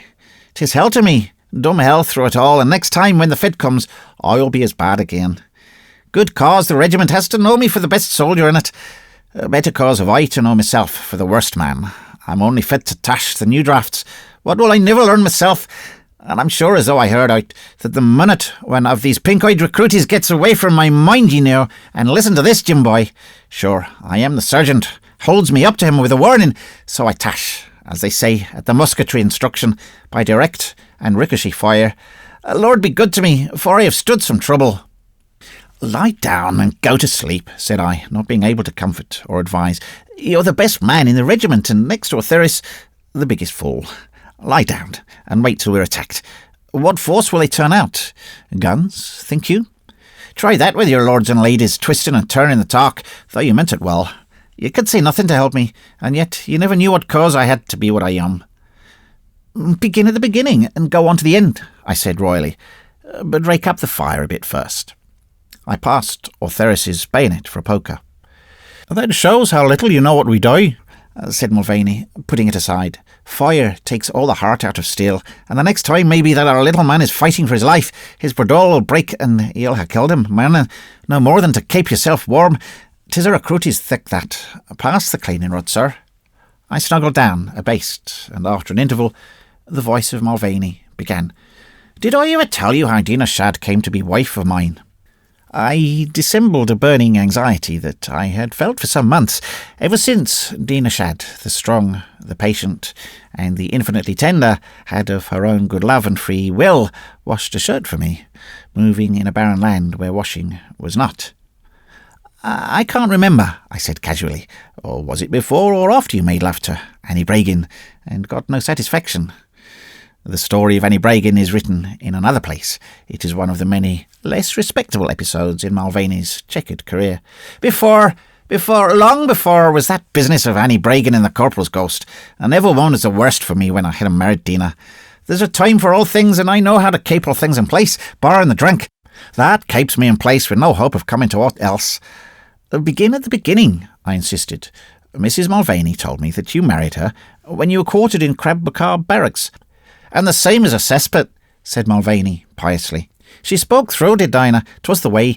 Talking of that, have you ever fallen in love, sir?" I preserved the silence of the damned. Mulvaney continued. "Then I will assume that you have not. I did, in the days of my youth. But, as I have more than once told you, I was a man that filled the eye and delighted the soul of woman. And never man was hated as I have been. Never man was loved as I. No, not within half a day's march of it. For the first 5 years of my service, when I was what I would give me soul to be now, I took whatever was in my reach and digested it, and that's more than most men can say. Drink I took, and it did me no harm, but the hollow of heaven, I could play with 4 women at once and keep them from finding out anything about the other 3, and smile like a full-blown marigold through it all. Dick Culhan of the battery will have down on us tonight. Could drive his team no better than I mine, and I held the worst of cattle. And so I lived, and so I was happy till after that business with Annie Bragan. She that turned me off as cool as a meat safe and taught me where I stood in the mind of honest women. 'Twas no sweet dose to swallow. After that, I sickened a while and took thought to my regimental work. Conceited myself, I would study and be a sergeant, and a major general 20 minutes after that. But on top of me ambitiousness, there was an empty place in my soul, and my own opinion of myself could not fill it. Says I to myself, "Terence, you're a great man, and the best set up in the regiment. Go on and get promotion," says myself to me. "What for?" says I to myself. "For the glory of it," says myself to me. "Will that fill these 2 strong arms of yours, Terence?" "Go to the devil," says I to myself. "Go to the married lines," says myself to me. "'Tis the same thing," says I to myself. "Av you're the same man it is," says myself to me, and with that I considered on it a long while. Did you ever feel that way, sir?" I snored gently, knowing that if Mulvaney were interrupted, he would go on. The clamour from the bivouac fires beat up to the stars as the rival singers of the companies were pitted against each other. So I felt that way in bad time it was. Once being a fool, I went into the married lines more for the sake of speaking to our old colour sergeant Shat than for thruck with womenfolk. I was a corporal then. Rejoiced afterward, but a corporal then. I've got a photograph to myself to prove it. "You'll take a cup of tea with us," says Shad. "I will that," I says, "though tea is not my diversion." "'Twould be better for you if it were," says old Mother Shad, and she ought to know, for Shad, in the end of his service, drank bung full each night. With that I took off me gloves. There was a pipe clay in them so that they stood alone, and pulled up me chair, looking round at the china ornaments and bits of things in the Shad's quarters. They were things that belonged to a man, and no camp kit they were today, and dissipated next. "You're comfortable in this place, Sergeant," says I. "'Tis the wife that did it, boy," says he, pointing the stem of his pipe to old Mother Shad, and she smacked the top of his bald head on the compliment. "That means you want money," says she. And then, when the kettle was to be filled, Dinah came in. My Dinah. Her sleeves rolled up to the elbow, and her hair in a winkling glory over her forehead, and the big blue eyes beneath twinkling, like stars on a frosty night, and the tread of her 2 feet lighter than waste paper from the colonel's basket in orderly room when it's emptied. Being but a ship of a girl, she went pink at seeing me, and twisted me moustache, and looked at the picture fronts the wall. Never show a woman that she care the snap of a finger for her, and begad she'll come bleating to your boot heels. "I suppose that's why you followed Annie Bragan till everybody in the married quarters laughed at you," said I, remembering that unhallowed wooing, and casting off the disguise of drowsiness. "I'm laying down the general theory of the attack," said Mulvaney, driving his boot into the dying fire. "If you read the soldier's pocketbook, which never any soldier reads, you'll see that there are exceptions. When Dinah was out of the door, and 'twas though the sunlight had shut to, 'Mother of Haven, Sergeant,' says I, 'but is that your daughter?' 'I believe that way these 18 years,' says old Shad, his eyes twinkling. 'But Mrs. Shad has her own opinion, like every woman.' ''Tis with yours this time for a miracle,' says Mother Shad. 'Then why in the name of fortune did I never see her before?' says I. 'Because you've been thrapsing around with the married women these 3 past years. She was a bit of a child till last year, and she shut up with the sprang,' says old Mother Shad. 'I'll thrappies no more,' says I.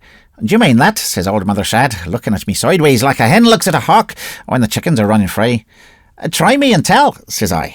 With that I pulled on my gloves, drank off the tea, and went out of the house as stiff as a general pride, for well I knew that Dinah Shad's eyes were in the small of me back out of the scullery window. Faith, that was the only time I mourned.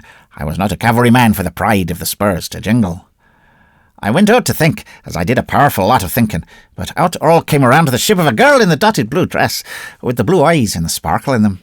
Then I kept off canteen, and I kept to the married quarters, or nearby on the chance of meeting Dinah. And did I meet her? Oh, my time passed, did I not?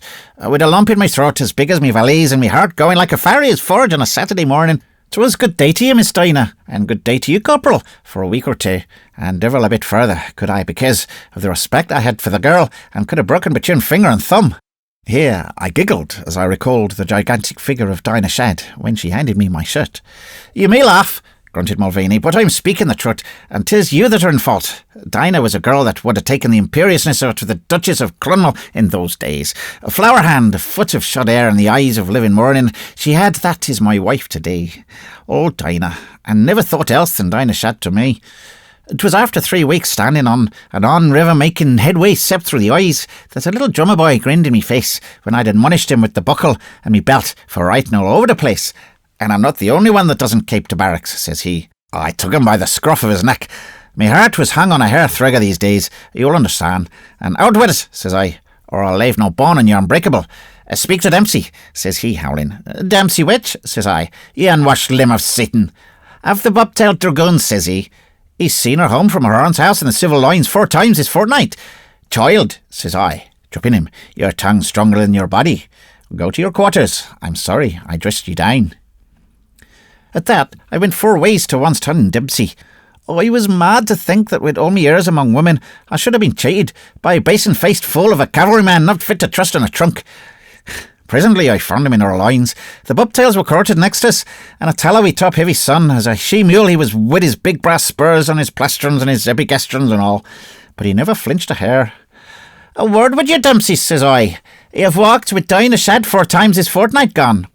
"What's that to ye?" says he. "I'll walk 40 times more, and 40 on top of that, ye shovel-fatted clod-breaking infantry lance corporal." Before I could gyard, he was a gloved fist home on me cheek, and down I went full sprawl. "Will that content ye?" says he, blowing on his knuckles for all the world like a Scots Greys officer. "Content," says I. "For your own sake, man, take off your spurs, peel your jacket and glove. 'Tis the beginning of the overture. Stand up." He stood all he knew, but he never peeled his jacket, and his shoulders had no fair play. I was fighting for Dinah Shadd, and that cut on me cheek. What hope had he forced me? "Stand up," says I, time and again, when he was beginning to quarter the ground, on guard high and go large. "This isn't riding school," I says. "Oh, man, stand up and let me get at ye." But when I saw he would be running about, I grubbed his stock in me left, and his waist belt in me right, and swung him clear to me right front, head under me, hammering his nose till the wind was knocked out of him on the bare ground. "Stand up," says I, "or I'll kick your head into your chest." And I would have done it too, so raging mad was I. "My collarbone's broke," says he. "Help me back to lines. I'll have with her no more." So I helped him back. "And he was collarbone broken?" I asked, for I fancied that only Leroyd could neatly accomplish that terrible throw. "He pitched on his left shoulder point, it was. Next day the news was in both barracks, and when I met Dinah Shadd with a cheek on me like all the regimental tailor samples, there was no good morning corporal or aught else. "And what have I done, Miss Shadd?" says I, very bold, planting myself foremast her, "that ye should not pass the time of day?" "Ye have half killed a rough rider Dempsey," says she, her dear blue eyes filling up. "Maybe," says I. "Was he a friend of yours that saw ye home 4 times in the fortnight?" "Yes," says she, but her mouth was down in the corners. And what's that to ye?" says she. "Ask Dempsey," says I, pretending to go away. "Did you fight for me then, you silly man?" she says, though she knew it all along. "Who else?" says I, and I took 1 piece to the front. "It wasn't worth it," says she, fingering in her apron. "That's for me to say," says I. "Shall I say it?" "Yes," says she, in a saint's whisper, and at that I explained myself, and she told me that every man that is a man, and many that is a woman, hears once in his life. "But what made you crying at starting, Dinah, darling?" says I. Your bloody cheek," says she, ducking her little head down on me sash. I was on duty for the day, and whimpering like a sorrowful angel. Now a man could take that 2 ways. I took it as pleased, me best and me first kiss with it, mother of innocence, but I kissed her on the tip of the nose and under her eye, and a girl that lets a kiss come tumbleways like that has never been kissed before. Take note of that, sir. Then we went hand in hand to old Mother Shadd like 2 little children, and she said 'twas no bad thing, and old Shadd nodded behind his pipe, and Dinah ran away to her own room. That day I throd on roiling clouds. All earth was too small to hold me. Begad, I could have hiked the sun out of the sky for a live coal to me pipe. So magnificent I was. But I took recruities at Squadron instead and began in Will General Britannia Advance when I should have been a balance step in him. That day. A very long pause. Well, said I. 'Twas all wrong, said Mulvaney with an enormous sigh, and I know that every bit of it was my own foolishness. That night I took myself maybe the half of 3 pints, not enough to turn the hair of a man in his natural senses, but I was more than half drunk with pure joy, and that canteen beer was so much whisky to me. I can't tell how it came about, but because I had no thought for anyone except Dinah, because I hadn't slipped her little white arms around me neck 5 minutes, because the breath of her kiss was not gone from me mouth, I must go through the married lines on me way to the quarters, and I must stay talking to the red-headed Mullinga heifer of girl, Judy Sheehy. That was daughter to Mother Sheehy, the wife of Nick Sheehy, the canteen sergeant. The black curse of Sheely be on the whole brood that are above ground this day. "And what you holding your head that high for, Corporal?" says Judy. "And come and try a cup of tea," she says, standing in the doorway. "Being an untrustable fool and thinking of anything but tea." I went. "Mother's at canteen," says Judy, smoothing her hair of hers that was like red snakes and looking in me cornerways out of her green cat's eyes. "You will not mind, Corporal?" "I can endure," says I, old Mother Sheehy being no diversion of mine, nor her daughter Ty. Judy fetched the tea things and put them on the table, leaning over me very close to get them square. I drew back, thinking of Dinah. "Is it afraid you are of a girl alone?" said Judy. "No," says I. "Why should I be?" "Then rest with the girl," says Judy, drawing her chair next to mine. "Then there let it rest," says I, and thinking I'd been a trifle unpolite, I says, "The tea is not quite sweet enough for my taste. Put your little finger in the cup, Judy. 'Twill make it nectar." "What's nectar?" says she. "Something very sweet," says I, and for the sinful life of me, I could not help looking at her out the corner of my eye, as I was used to look at a woman. "Go on with you, Corporal," says she. "You're a flirt." "On me soul I'm not," says I. "Then you're a cruel handsome man, and that's worse," says she, hearing big sighs and looking crossways. "You know your own mind," says I. "'Twould be better for me if I did not," she says. "There's a deal to be said on both sides of that," says I, I'm thinking. "Say your own part of that then, Terence, darling," says she. "For begad, I'm thinking I've said too much, or too little for an honest girl." And with that, she put her arms around my neck and kissed me. "There's no more to be said after that," says I, kissing her back again. Oh, the main scut that I was, my head ringing with Dinah Shad. How does it come about, sir, that when a man has put the cumther on a one woman, he's sure bound to put it on another? 'Tis the same thing at musketry. One day every shot goes wide or into the bank, and the next lay high, lay low, sight or snap. You can't get off the bullseye for 10 shots running. That only happens to a man who's had a good deal of experience. He does it without thinking, I replied. "Thanking ye for the compliment, sir. It may be so, but I'm doubtful whether you're meant it as a compliment. Here now, I sat there with Judy on my knee telling me all manner of nonsense and only saying yes and no, when I'd much better have kept my tongue between my teeth. And then was not an hour after that I had left Dinah, when I was thinking, I cannot say presently quiet as a cat, old Mother Sheehy come in velvet drunk. She had her daughter's wet hair, but was bald in patches, and I could see her wicked face, clear as lightning, what Judy would be 20 years to come. I was for jumping up, but Judy never moved. "Terence has promised, Mother," says she, and I could sweat brook out all over me. Old Mother Sheehy sat down on a heap and began playing with the cups. "Then you're a well-matched pair," says she. "Very thick, for he's the biggest rogue that ever spoiled the Queen's shoe leather, and—" "I'm off, Judy," says I. "You should not talk nonsense to your mother. Get her to bed, girl." "Nonsense," says the old woman, pricking up her eyes like a cat and gripping the table edge. "'Twill be the most nonsensical nonsense for you, you grinning badger, if nonsense 'tis. Get clear, you. I'm going to bed." I ran out into the dark, me head in a stew and me heart sick, but I had sense enough to see that I'd brought it all on myself. "It's this to pass the time of day to a panjan drum of hellcats," says I. "What I've said and what I've not said do not matter. Judy and her dam will hold me for a promised man, and Dinah will give me the go I don't deserve it. I will go and get drunk," says I, "and forget about it, for 'tis plain I'm not a marrying man." On me way to canteen, I ran against Lascelles' colour sergeant that was of E Company, a hard man with a torment of a wife. "You have the head of a drowned man on your shoulders," says he, "and you're going where you'll get a worse one. Come back," says she. "Let me go," says I. "I've thrown me luck over the wall with me own hand." "Then that's not the way to get it back again," says he. "Have it with your trouble, you fool boy." And I told him how the matter was. He sucked in his lower lip. "You've been thrapped," says he. "Just should you would be better for the man's name to hers as soon as you can, and you thought you'd put the cumther on her. That's the natural vanity of the baste, Terence. You're a big-born fool, but you're not bad enough to marry into that company. If you said anything, and for all your protestations I'm sure you did, or did not, which is worse, it'll all lie like the father of all lies, but come out free of Judy. Do I not know what it is to marry a woman that was the very spit and image of Judy when she was young? I'm getting old and I've learned patience, but you, Terence, you'd raise your hand on Judy and kill her in a year. Never mind if Dinah gives you the go. You deserved it. Never mind if the whole regiment laughs you all day. You should have Judy and her mother. They can't drag you to church, but if they die, they'll drag you to hell. Go back to your quarters and lie down, says he, thin over his shoulder. You must have done with them. Next day, I went to see Dinah, but there was no tucker in me as I walked. I knew the trouble would come soon enough without handling of mine as I dreaded sore. I heard Judy calling me, but I held straight under the shad's quarters, as Dinah would have kissed me, but I put her back. Wind's all set, darling, says I. You can give it me if you will, though I must start 'twill be easy to come by then. I'd scarce begun to put the explanation to shape before Judy and her mother came to the door. I think there was a veranda, but I'm forgetting. Will you not step in, says Dinah, pretty and polite.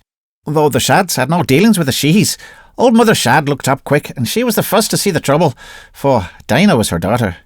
I'm pressed for time today, says Judy, as bold as brass, and I've only come for Terence, my promised man. 'Tis strange to find him here the day after the day. Dinah looked at me as though I had hit her, and I answered straight. There was some nonsense last night at the Sheehy's quarters, and Judy's carrying on the joke, darling, says I. At the Sheehy's quarters, says Dinah, very slow, and Judy cut in with, he was there from 9 till 10, Dinah Shad, and the better half of that time I was sitting on his knee, Dinah Shad. You may look, and you may look, and you may look me up and down, but you won't look away that Terence is my promised man. Terence, darling, 'tis time for us to be coming home. Dinah Shad never said a word to Judy. You left me at 8:30, she says to me, and I never thought you'd leave me for Judy. Promises or no promises. Go back with her that you have to be fetched by a girl. I'm done with ye, says she, and she ran into her own room, her mother following. So I was alone with these two women, and at liberty to speak me sentiments. Judy Sheehy, says I, if you made a fool of me betune the light, you shall not do it in the day. I never promise you words or lines. You lie, says old Mother Sheehy, and may it choke you were you to stand? She was far gone in drink. And though it choked me where I should have not changed, says I, go home, Judy. I take shame for a decent girl like you dragging your mother out bareheaded on this errand. Here now, and have it for an answer. I gave my word to Dinah Shad yesterday, and more blame to me. It was with you last night, talking nonsense with nothing more. You've chosen to thry-hole me unto it. I will not be held thereby for anything in the world. Was that enough? Judy went pink all over. And I wish you joy of the perjury, says she, ducking a curtsy. You've lost a woman that would have wore her hand to the bone for your pleasure. And deed, Terence, you were not trapped. Lascelles must have spoken plain to her. I'm such as Dinah, is deed, I am. You've lost a fool of a girl that'd never look at you again, and you've lost what she never had, your common honesty. If you manage your men as you manage your love-making, small wonder they call you the worst corporal in the company. Come away, mother, says she. But devil a foot with the old woman, Butch. Do you hold by that, says she, peering up under her thick grey eyebrows. Aye, and would, says I, though Dinah gave me the go 20 times. I'll have no thruck with you or yours, says I. Take your child away, you shameless woman. And am I shameless, says she, bringing her hands up above her head. Then what you are, you lying, scheming, weak-kneed, dirty-souled son of a sutler? Am I shameless? Who put the open shame on me and my child that we should go begging through the lines in broad daylight for the broken word of a man? Double portion of my shame be on ye, Terence Mulvaney, that think yourself so strong. By Mary and the saints, by blood and water, and by ivory sorrow that came into the world since the beginning, the black blight fall on ye, and yours, so that ye may never be free from pain for another, when it's not your own. May your heart bleed in your breast, drop by drop, with all your friends laughing at the bleeding. Strong, you think yourself, and may your strength be a curse to ye, to drive you into the devil's hands against your own will. Clear-eyed you are, may your eyes see dear every step of the dark path ye take till the hot cinders of hell put them out. May the raging dry thirst in me own old bones go to ye, that ye shall never pass bottle full nor glass empty. God preserve the light of your understanding to ye, me jewel of a boy, that ye may never forget what ye meant to be, and do when you're wallowing in the muck. And may ye see the better, and the follow the worse, as long as there's breath in your body. And may ye die quick in a strange land, watching your death before you takes on an honourable stir to hand or foot. I heard a scuffling in the room behind, and thin Dinah Shad's hand dropped into mine like a rose leaf on a muddy road. The half of that I'll take, says she, and more too if I can. Go home, you silly talking woman. Go home and confess. Come away, says Judy, pulling her mother by the shawl. 'Twas none of Terence's fault. For the love of Mary, stop the talking. "And ye," says old Mother She, spinning round forninst Dinah, "will ye take the half of that man's load? Stand up from him, Dinah Shad, before he takes ye down too. Ye that look to be the Quartermaster Sergeant's wife in 5 years. You look too high, child. You shall wash for the Quartermaster Sergeant when he pleases to give you the job out of charity. But a private's wife you shall be to the end, and every sorrow of a private's wife ye shall know, and never a joy but one that shall go from ye like running tide from a rock. The pain of bearing ye shall know, but never the pleasure of giving the breast. And ye shall put away a man-child into the common grind, with never a priest to say a prayer over him. And on that man-child ye shall think every day of your life. Think long, Dinah Shad, for you'll never have another, though. You pray till your knees are bleeding. The mothers of children shall mock you behind your back when you're ringing over the washtub. You shall know what it is to help a drunken husband home and see him to the guardroom. Will that please you, Dinah Shad, that won't be seen talking to my daughter? You shall talk to worse than Judy before all's over. The sergeant's wives shall look down on you, contemptuous daughter of a sergeant, and you shall cover it all up with a smiling face when your heart's bursting. Stand off of him, Dinah Shad, for I've put the black curse of Shealaga upon him, and his own mouth shall make it good. She pitched forward on her head and began foaming at the mouth. Dinah Shad ran out with water, and Judy dragged the old woman on the veranda till she sat up. "I'm an old fallour," she says, "trembling and crying, and 'tis like I say a deal more than I mean." "When you're able to walk, go," says old Mother Shad. "This house has no place for the likes of you that have cursed my daughter." "Ayar," said the old woman, "hard words break no bones, and Dinah Shad'll keep the love of her husband till my bones are green corn. Judy, darling, I misremember what I came here for. Can you lend us the bottom of a teacup of tea, Mrs. Shad?" But Judy dragged her off crying, and though heart would break, and Dinah Shad and I, in 10 minutes, we had forgot it all. "Then why do you remember it now?" said I. "Is it like I'd forget? Every word that wicked old woman spoke fell true in my life afterward, and I could have stood it all, except when my little Shad was born, and that was on the line of march 3 months after the regiment was taken with cholera. We were between Umballa and Galcathin, and I was on picket. When I came off duty, the woman showed me the child, and it turned its side and died as I looked.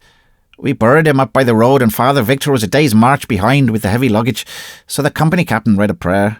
And since then I've been a childless man and all else that old Mother She put upon me and Dinah Shad. What do you think, sir?" I thought a good deal, but it seemed better then to reach out for Mulvaney's hand. The demonstration nearly cost me the use of 3 fingers. Whatever he knows of his weaknesses, Mulvaney is entirely ignorant of his strength. "But what do you think?" he repeated, as I was straightening out the crushed fingers. My reply was drowned in yells and outcries from the next fire, where 10 men were shouting for "Orthris, Private Orthris, Mr. Orthris, dear boy, Captain Orthris, Field Marshal Orthris, Stanley, you pen of the pop, come here to your own company." And the Cockney, who had been delighting another audience with recondite and Rabelaisian yarns, was shot down among his admirers by the major force.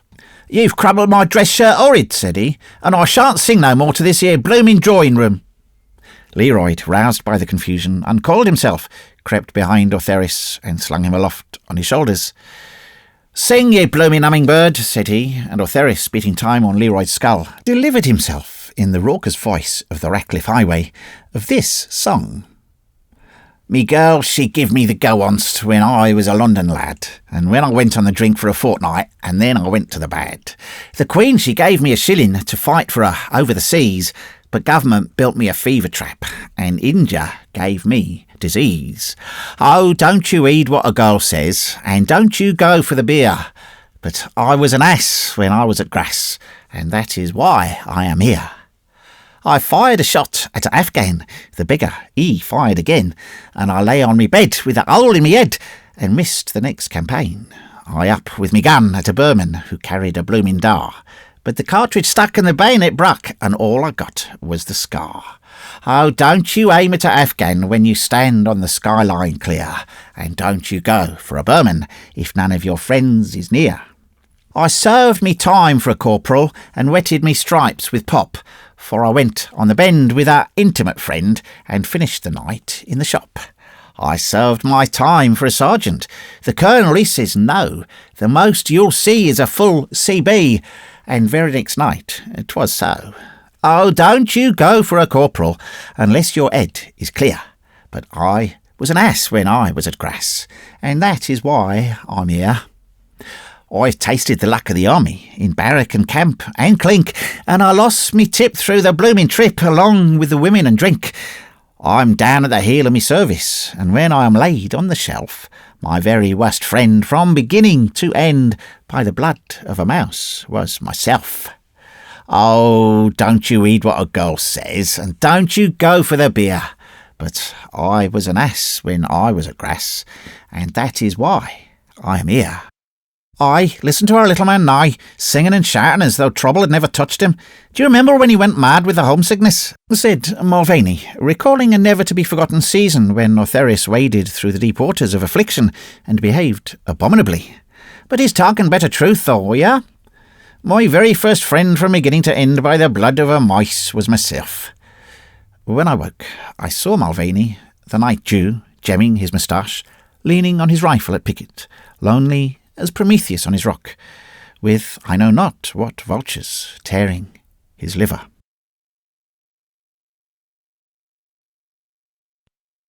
The Story of Muhammad Din. Who is the happy man? He that sees in his own house at home little children crowned with dust, leaping and falling and crying. Muni Chandra, translated by Professor Peterson. The polo ball was an old one, scarred, chipped and dinted.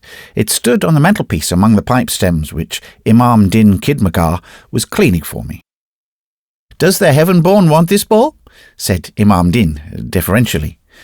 The heaven-born set no particular store by it, but of what use was a polo ball to a Kidmagar? "By your honour's favour, I have a little son. He has seen this ball and desires it to play with. I do not want it for myself." No one would for an instant accuse portly old Imam Din of wanting to play with polo balls. He carried out the battered things into the veranda, and there followed a hurricane of joyful squeaks, a patter of small feet, and the thud, thud, thud of the ball rolling along the ground. Evidently, the little son had been waiting outside the door to secure his treasure. But how had he managed to see that polo ball? Next day, coming back from office half an hour earlier than usual, I was aware of a small figure in the dining room, a tiny, plump figure in a ridiculously inadequate shirt, which came, perhaps, halfway down the tubby stomach. It wandered round the room, thumb in mouth, crooning to itself as it took stock of the pictures. Undoubtedly, this was the little son. He had no business in my room, of course, but was so deeply absorbed in his discoveries that he never noticed me in the doorway. I stepped into the room and startled him nearly into a fit. He sat down on the ground with a gasp. His eyes opened, and his mouth followed suit. I knew what was coming, and fled, followed by a long, dry howl which reached the servants' quarters far more quickly than any command of mine had ever done. In 10 seconds, Imam Din was in the dining room, and then despairing sobs arose, and I returned to find Imam Din admonishing the small sinner who was using most of his shirt as a handkerchief. "This boy," said Imam Din judicially, "is a budmash, a big budmash. He will without doubt go to the jail khana for his behaviour." Renewed yells from the penitent, and an elaborate apology to myself from Imam Din. "Tell the baby," said I, "that the Sahib is not angry, and take him away." Imam Din conveyed my forgiveness to the offender, who had now gathered all his shirt round his neck, stringwise, and the yell subsided into a sob. The two set off for the door. "His name," said Imam Din, as though the name were part of the crime, "is Muhammad Din, and he is a budmash." Freed from present danger, Muhammad Din turned round in his father's arms and said gravely, "'Tis true that my name is Muhammad Din, Tahib, but I'm not a budmash, I'm a man." From that day dated my acquaintance with Muhammad Din. Never again did he come into my dining room, but on the neutral ground of the garden we greeted each other with much state, though our conversation was confined to "Salam, Tahib," from his side, and "Salam, Muhammad Din," from mine. Daily on my return from office, the little white shirt and the fat little boy used to rise from the shade of the creeper-covered trellis where they'd been hid, and daily I checked my horse there, that my salutation might not be slurred over or given unseemly. Muhammad Din never had any companions. He used to trot around the compound and in and out of the casserole bushes on mysterious errands of his own. One day I stumbled upon some of his handiwork far down the grounds. He had half buried the polo ball in dust and stuck 6 shriveled old marigold flowers in a circle around it. Outside that circle again was a rude square, traced out in bits of red brick, alternating with fragments of broken china, the whole bounded by a little bank of dust. The waterman from the well curb put in a plea for the small architect, saying that it was only the play of a baby, and did not much disfigure my garden. Heaven knows that I had no intention of touching the child's work then, or later, but that evening a stroll through the garden brought me, unawares, full on it, so that I trampled before I knew, marigold heads, dustbank, and fragments of broken soap dish, into confusion past all hope of mending. Next morning I came upon Muhammad Din, crying softly to himself over the ruin I'd wrought. Someone had cruelly told him that the Sahib was very angry with him for spoiling the garden, and had scattered his rubbish, using bad language the while. Muhammad Din laboured for an hour at effacing every trace of the dustbank and pottery fragments, and it was with a tearful and apologetic face that he said, "Salam, Sahib." When I came home from office, a hasty inquiry resulted in Imam Din informing Muhammad Din that, by my singular favour, he was permitted to disport himself as he pleased, whereat the child took heart and fell to tracing the ground plan of an edifice which was to eclipse the marigold polo ball creation. For some months the chubby little eccentricity revolved in his humble orbit among the castor oil bushes and in the dust, always fashioning magnificent palaces from stale flowers thrown away by the bearer, and smooth water-worn pebbles, bits of broken glass, and feathers pulled, I fancy, from my fowls, always alone and always crooning to himself.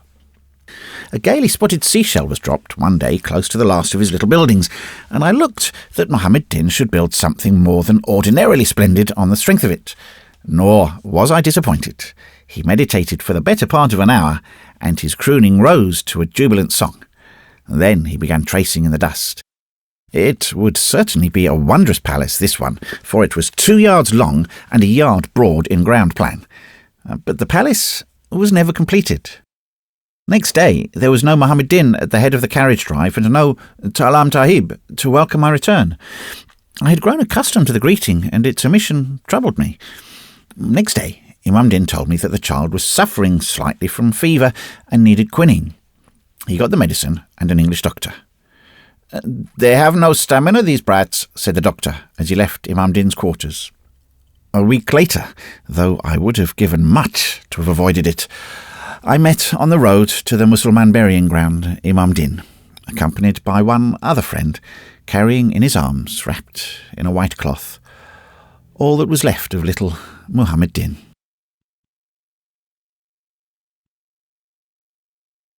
In flood time. Tweed said to Till, "What gars ye rin sae still?" Till said to Swede, "Though ye rin with speed, and I rin slaw, yet where ye droon, man, ye droon twa." "There's no getting over the river tonight, Sahib. They say that the bullock cart has been washed down already, and the ekka that went over half hour before you came has not yet reached the far side. Is the Sahib in haste? I will drive the Ford elephant in to show him. Oh, hey, Mahood, there in the shed. Bring out Rampashad, and if he will face the current, good. An elephant never lies, Sahib, and Rampashad is separated from his friend Kalanag. He too wishes to cross to the far side." Well done, my king. Go halfway across the Mahuchi and see what the river says." "Well done, Rampashad. Pearl among elephants, go into the river. Hit him on the head, fool. Was the goad made only to scratch thy own fat back with, bastard? Strike, strike! What are the boulders to thee, Rampashad? My Rustum, my mountain of strength. Go in, go in." "No, Sahib, it is useless. You can hear him trumpet. He is telling Kalanag that he cannot come over. See, he has swung round and is shaking his head. He is no fool. He knows what the Bahui means when it is angry. Aha, indeed thou art no fool, my child Salam. Rampashad Bahadur, take him out of the trees, Mahut, and see that he gets his spices. Well done, thou chiefest among tuskers. Salam to the Sirkar and go to sleep." "What is to be done? Sahib must wait till the river goes down. It will shrink tomorrow morning, if God pleases, or the day after at the latest. Now, why does the Sahib get so angry? I am his servant. Before God, I did not create this stream. What can I do? My hut and all that is therein is at the service of the Sahib, and it is beginning to rain. Come away, my lord. How will the river go down for your throwing abuse at it? In the old days, the English people were not thus. The fire carriage has made them soft. In the old days, when they drave behind horses by day or by night, they said not if a river barred the way, or a carriage sat down in the mud. It was the will of God. not like a fire carriage which goes and goes and goes and would go through all the devils in the land hung onto its tail. The fire carriage has spoiled the English people. After all, what is a day lost, or for that matter, what are 2 days? Is the Sahib going to his own wedding, that he is so mad with haste? Oh, I am an old man, and see few Sahibs. Forgive me if I have forgotten the respect that is due to them. The Sahib is not angry? His own wedding, the mind of an old man is like the Numa tree. Fruit, bud, blossom, and the dead leaves of all the years of the past flourish together. Old and new, and that which is gone out of remembrance, all three are there. Sit on the bedstead, Sahib, and drink milk. Or would the Sahib in truth care to drink my tobacco? It is good. It is the tobacco of Nuklo. My son, who is in service there, sent it to me. Drink then, Sahib, if you know how to handle the tube. The Sahib takes it like a Mussulman. Where did he learn that? His own wedding. The Sahib says that there is no wedding in the matter at all.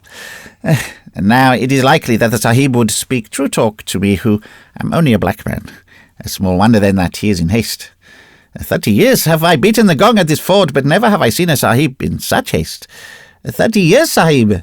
That is a very long time. 30 years ago, this ford was on the track of the Bunjaras, and I have seen 2,000 packed bullocks cross in one night. And now the rail has come, and the fire carriage says buzz, buzz, buzz, and 100 lakhs of Morns slide across that big bridge. It is very wonderful, but the ford is lonely now that there are no Bunjaras to camp under the trees. Nay, do not trouble to look at the sky without. It will rain till the dawn. Listen, the boulders are talking tonight in the bed of the river. Hear them? They would be husking your bones, Sahib, if you tried to cross. See, I will shut the door, and no rain can enter. Why, 30 years on the banks of the ford. An old man am I. Where is the oil for the lamp? Oh, your pardon, but because of my years I sleep no sounder than a dog, and you moved to the door. Look then, Sahib. Look and listen. A full half cos from bank to bank is the stream now. You can see it under the stars. And there are 10 feet of water therein. It will not shrink because of the anger in your eyes. And I will not be quiet because of your curses. Which is louder, Sahib, your voice or the voice of the river? Call to it, perhaps. It will be ashamed. Lie down and sleep afresh, Sahib. I know the anger of the Bahi when there has fallen rain in the foothills. I swam the flood once on a night tenfold worse than this, and by the favour of God I was released from death when I had come to the very gates thereof. May I tell the tale? Oh, very good talk. I will fill the pipe anew. 30 years ago, it was when I was a young man, and had but newly come to the ford. I was strong then, and the Bunjaras had no doubt when I said, this ford is clear. I have toiled all night up to my shoulder blades in running water, amid 100 bullocks mad with fear, and have brought them across, losing not a hoof. When all was done, I fetched the shivering men, and they gave me for reward the pick of their cattle, the bed bullock of the drove. So great was the honour in which I was held. But today, when the rain falls and the river rises, I creep into my hut and whimper like a dog. My strength is gone from me. I am an old man, and the fire carriage has made the fort desolate. They were wont to call me the strong one of the Bowie. Behold my face, Sahib. It is the face of a monkey. And my arm. It is the arm of an old woman. I swear to you, Sahib, that a woman has loved this face, and has rested in the hollow of this arm. 20 years ago, Sahib, believe me. This was true talk. 20 years ago. Come to the door, and look across. Can you see a thin fire very far down the stream?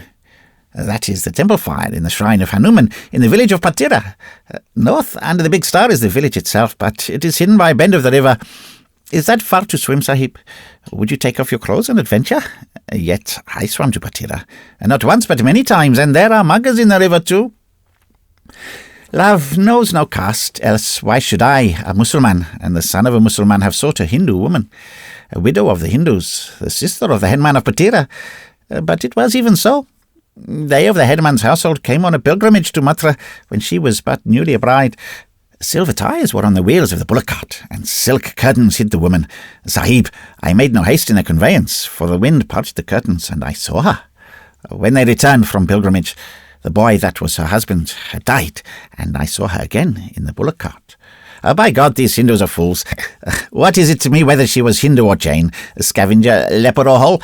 I would have married her and made her home by the ford. The 7th of the 9 bars says that a man may not marry one of the idolaters. Is that truth? Both Shias and Sunnis say that a Mussulman may not marry one of the idolaters. Is the Sahib a priest, then, that he knows so much? I will tell him something that he does not know. There is neither Shia nor Sunni forbidden nor idolater in love. and the 9 bars are but 9 little faggots that the flame of love utterly burns away. In truth, I would have taken her, but what could I do? The headman would have sent his men to break my head with staves. I was not afraid of any 5 men, but against half a village who can prevail? Therefore, it was my custom, these things having been arranged between us twain, to go by night to the village of Patira, and there we met among the crops, no man knowing aught of the matter.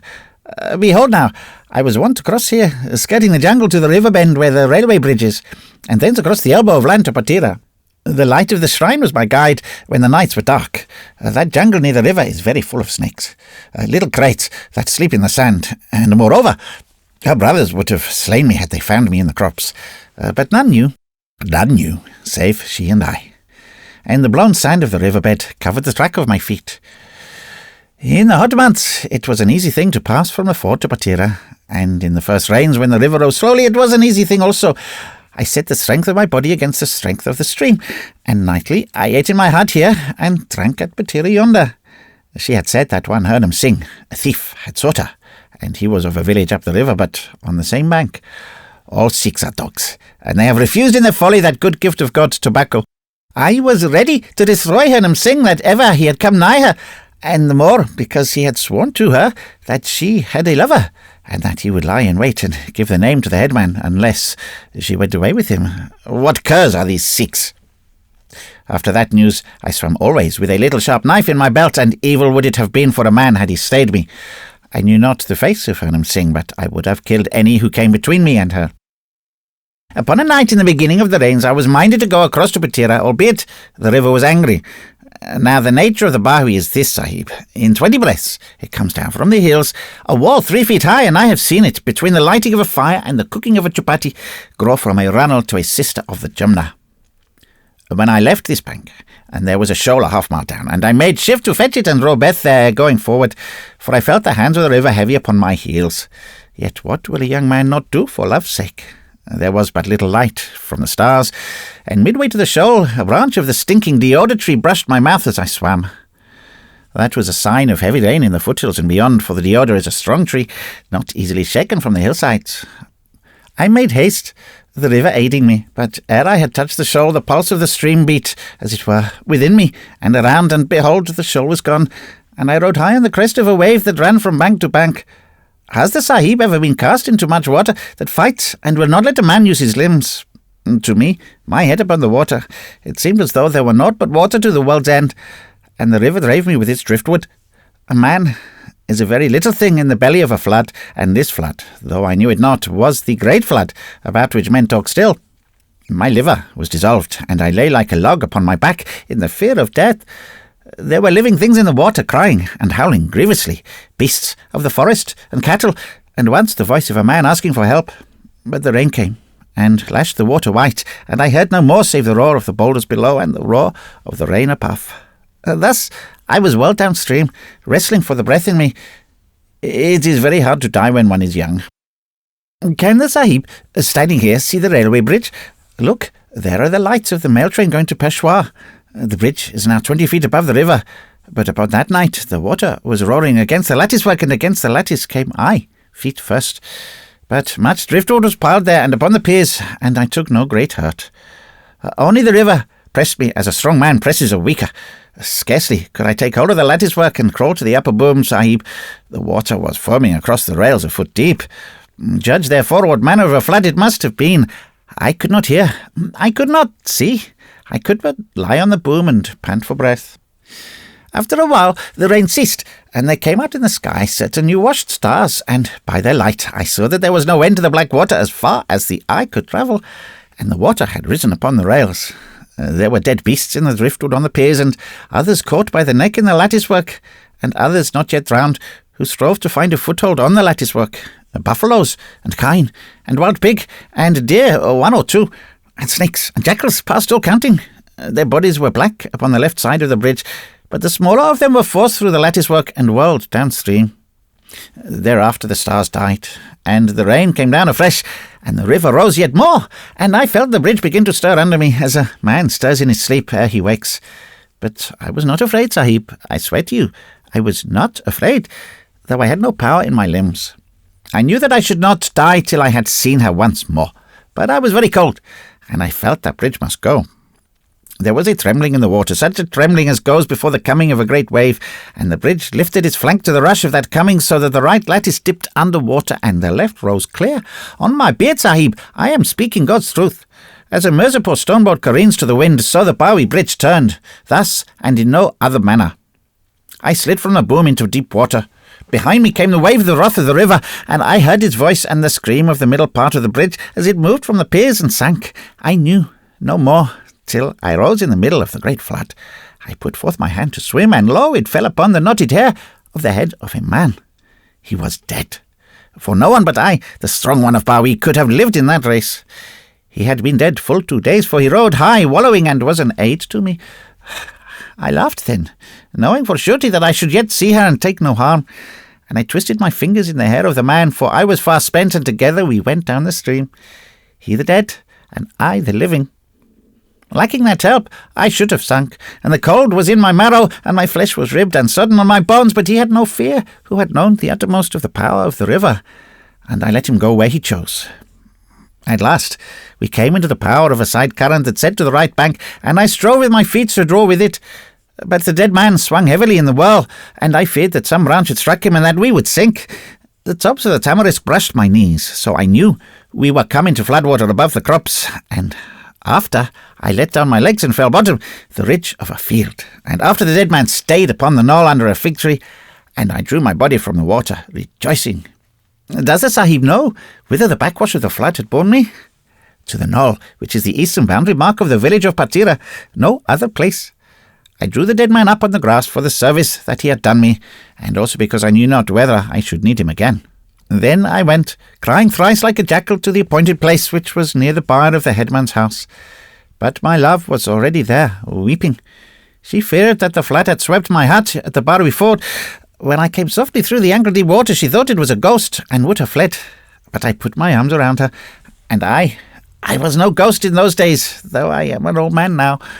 Oh, dried corn in truth, maize without juice. I told her the story of the breaking of the Bowie Bridge, and she said that I was greater than mortal man, for none may cross the Bowie in full flood, and I had seen what never man had seen before. Hand in hand we went to the knoll where the dead lay, and I showed her by what help I had made the ford. She looked also upon the body under the stars, for the latter end of the night was clear, and hid her face in her hands. "It is the body of Hernam Singh," I said. "The swine is of more use dead than living, my beloved." And she said, "Surely, for he has saved the dearest life in the world to my love. None the less he cannot stay here, for that would bring shame upon me." The body was not a gunshot from her door. And then I said, rolling the body with my hands, "God hath judged between us, Hernam Singh, that thy blood might not be upon my head. Now, whether I have done thee a wrong in keeping thee from the burning ghat, do thou and the crows settle together." So I cast him adrift in the floodwater, and he was drawn out to the open, ever wagging his thick black beard like a priest under the pulpit board, and I saw no more of Hernam Singh. Before the breaking of the day, we two parted, and I moved towards such of the jungle as was not flooded. With the full light I saw what I had done in the darkness, and the bones of my body were loosened in my flesh, for there ran 2 coves of raging water between the village of Batira and the trees of the far bank, and in the middle the piers of the Bowie Bridge showed like broken teeth in the jaw of an old man.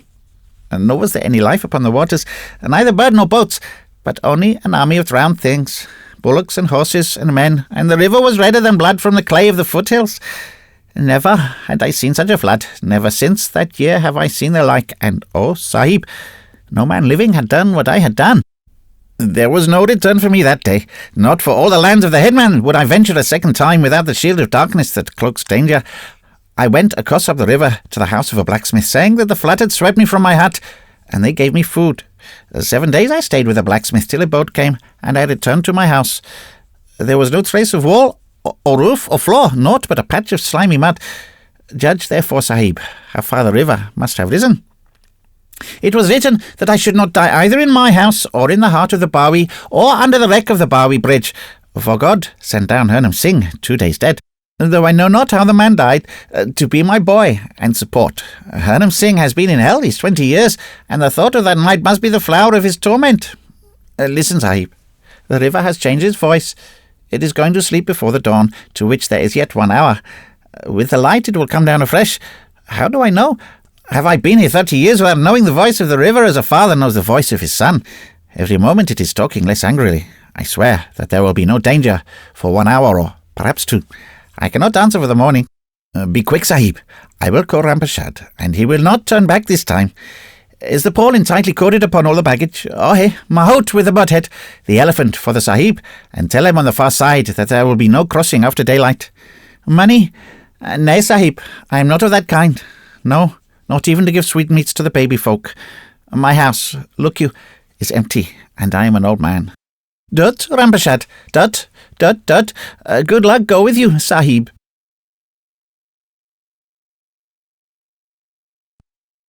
My own true ghost story. As I came through the desert, thus it was, as I came through the desert. The City of Dreadful Night. Somewhere in the other world, where there are books and pictures and plays and shop windows to look at, and thousands of men who spend their lives in building up all four, lives a gentleman who writes real stories about the real insides of people. And his name is Mr. Walter Besant, but he will insist upon treating his ghosts — he has published half a workshop full of them — with levity. He makes his ghost seers talk familiarly, and in some cases flirt outrageously with the phantoms. You may treat anything from a viceroy to a vernacular paper with levity, but you must behave reverently towards a ghost, and particularly an Indian one. There are in this land ghosts who take the form of fat, cold, pobby corpses, and hide in trees near the roadside till a traveller passes. Then they drop upon his neck and remain. There are also terrible ghosts of women who have died in childbed. These wander along the pathways at dusk, or hide in the crops near a village and call seductively. But to answer their call is death in this world and the next. Their feet are turned backward, that all sober men may recognise them. There are ghosts of little children who have been thrown into wells. These haunt well curbs and the fringes of jungles, and wail under the stars, or catch women by the wrist and beg to be taken up and carried. These and the corpse ghosts, however, are only vernacular articles and do not attack sahibs. No native ghost has yet been authentically reported to have frightened an Englishman. But many English ghosts have scared the life out of both white and black. Nearly every other station owns a ghost. There are said to be 2 at Simla, not counting the woman who blows the bellows at Sairi Dak Bungalow on the old road. Missouri has a house haunted of a very lively thing. A white lady is supposed to do night watchman round a house in Lahore. Dalhousie says that one of her houses repeats on autumn evenings all the incidents of a horrible horse and precipice accident. Marie has a merry ghost, and now that she has been swept by cholera, will have room for a sorrowful one. There are officers' quarters in Myanmar whose doors open without reason, and whose furniture is guaranteed to creak, not with the heat of June, but with the weight of invisibles who come to lounge in the chair. Peshawar possesses houses that none will willingly rent, and there is something, not fever, wrong with a big bungalow in Allahabad. The elder provinces simply bristle with haunted houses and march phantom armies along their main thoroughfares. Some of the dak bungalows on the Grand Trunk Road have handy little cemeteries in their compound, witnesses to the changes and chances of this mortal life in the days when men drove from Calcutta to the northwest. These bungalows are objectionable places to put up in. They're generally very old, always dirty, while the Kansamar is as ancient as the bungalow. He either chatters senilely or falls into the long trances of age. In both moods, he is useless. If you get angry with him, he refers to some sahib dead and buried these 30 years, and says that when he was in that sahib's service, not a Kansamar in the province could touch him. And then he jabbers and mows and trembles and fidgets among the dishes, and you repent of your irritation. In these dak bungalows, ghosts are most likely to be found, and when found, they should be made note of. Not long ago, it was my business to live in dak bungalows. I never inhabited the same house for 3 nights running, and grew to be learned in the breed. I lived in government-built ones with red brick walls and rail ceilings, an inventory of the furniture posted in every room, and an excited snake at the threshold to give welcome. I lived in converted ones, old houses officiating as dak bungalows, where nothing was in its proper place, and there wasn't even a fowl for dinner. I lived in second-hand palaces where the wind blew through openwork marble tracery just as uncomfortably as through a broken pane. I lived in dak bungalows where the last entry in the visitor's book was 15 months old and where they slashed off the curry kid's head with a sword. It was my good luck to meet all sorts of men, from sober travelling missionaries and deserters flying from British regiments to drunken loafers who threw whisky bottles at all who passed, and my still greater good fortune just to escape a maternity case. Seeing that a fair proportion of the tragedy of our lives out here acted itself in dak bungalows, I wondered that I'd met no ghosts.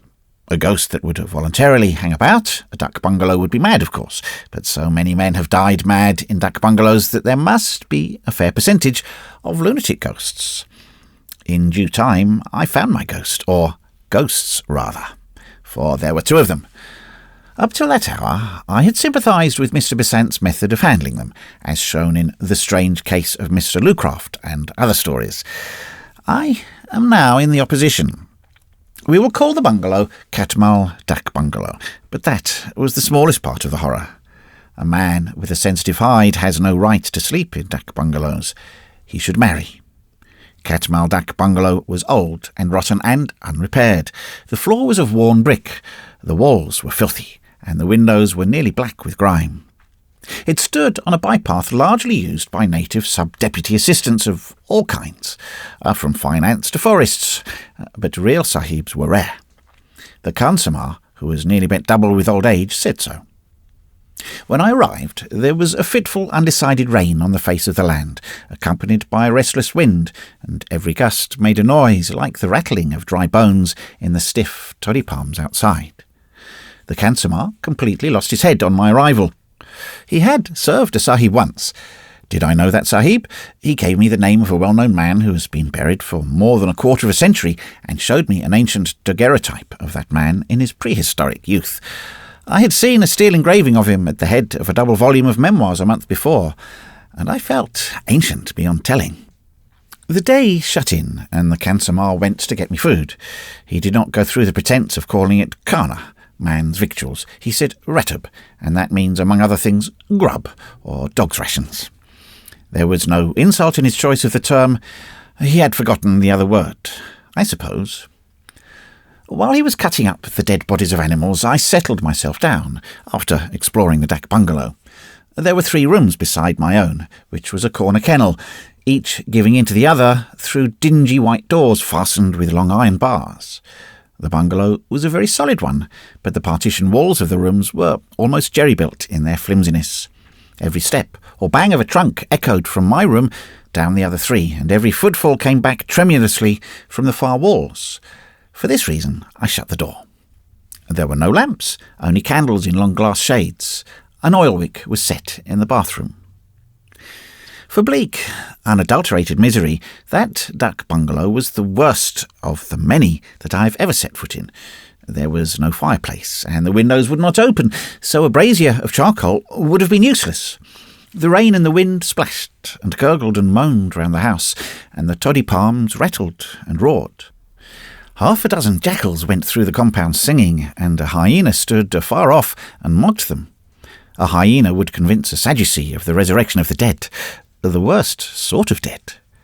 And then came the ratub, a curious meal, half native and half English in composition, with the old Khansamah babbling behind my chair about dead and gone English people, and the wind-blown candles playing shadow bo peep with the bed and the mosquito curtains. It was just the sort of dinner and evening to make a man think of every single one of his past sins, and of all the others that he intended to commit if he lived. Sleep, for several hundred reasons, was not easy. The lamp in the bathroom threw the most absurd shadows into the room, and the wind was beginning to talk nonsense. And just when the reasons were drowsy with blood-sucking, I heard the regular "let us take and heave him over" grunt of dooley-bearers in the compound. First 1 dooley came in, then a second, and then a third. I heard the doolies dumped on the ground, and the shutter in front of my door shook. "There's someone trying to come in," I said, but no one spoke, and I persuaded myself that it was the gusty wind. The shutter of the room next to mine was attacked, flung back, and the inner door opened. "That's some deputy assistant," I said, "and he has brought his friends with him. Now they'll talk and spit and smoke for an hour." But there were no voices and no footsteps. No one was putting his luggage into the next room.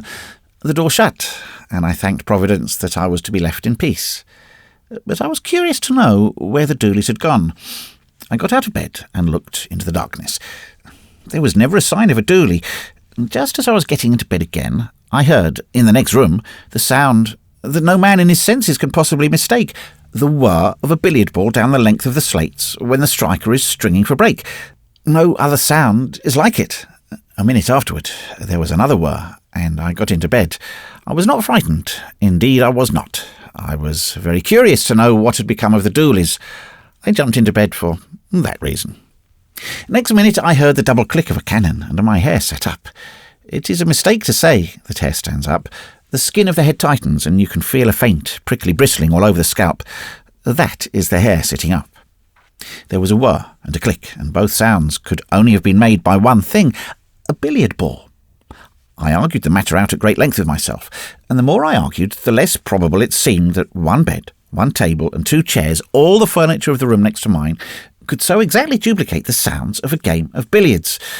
After another cannon, a 3-cushion one to judge by the whir, I argued no more. I had found my ghost, and would have given worlds to have escaped from that dak bungalow. I listened, and with each listen the game grew clearer. There was a whir on whir, and click on click. Sometimes there was a double click, and a whir, and another click. Beyond any sort of doubt, people were playing billiards in the next room, and the next room was not big enough to hold a billiard table. Between the pauses of the wind, I heard the game go forward, stroke after stroke. I tried to believe that I could not hear voices, but that attempt was a failure. Do you know what fear is? Not ordinary fear of insult, injury or death, but abject, quivering dread of something that you cannot see, fear that dries the inside of the mouth and half of the throat, fear that makes you sweat on the palms of the hands and gulp in order to keep the uvula at work. This is a fine fear, a great cowardice, and must be felt to be appreciated. The very improbability of billiards in a dak bungalow proved the reality of the thing. No man, drunk or sober, could imagine a game of billiards or invent the spitting crack of a screw cannon. A severe course of dak bungalows has this disadvantage. It breeds infinite credulity. If a man said to a confirmed dak bungalow haunter, "There is a corpse in the next room, and there's a mad girl in the next but one, and the woman and man on that camel have just eloped from a place 60 miles away," the hearer would not disbelieve, because he would know that nothing is too wild, grotesque, or horrible to happen in a dak bungalow. This credulity, unfortunately, extends to ghosts. A rational person, fresh from his own house, would have turned on his side and slept. I did not.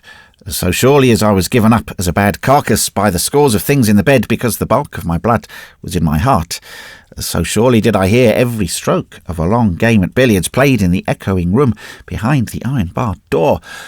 My dominant fear was that the players might want a marker.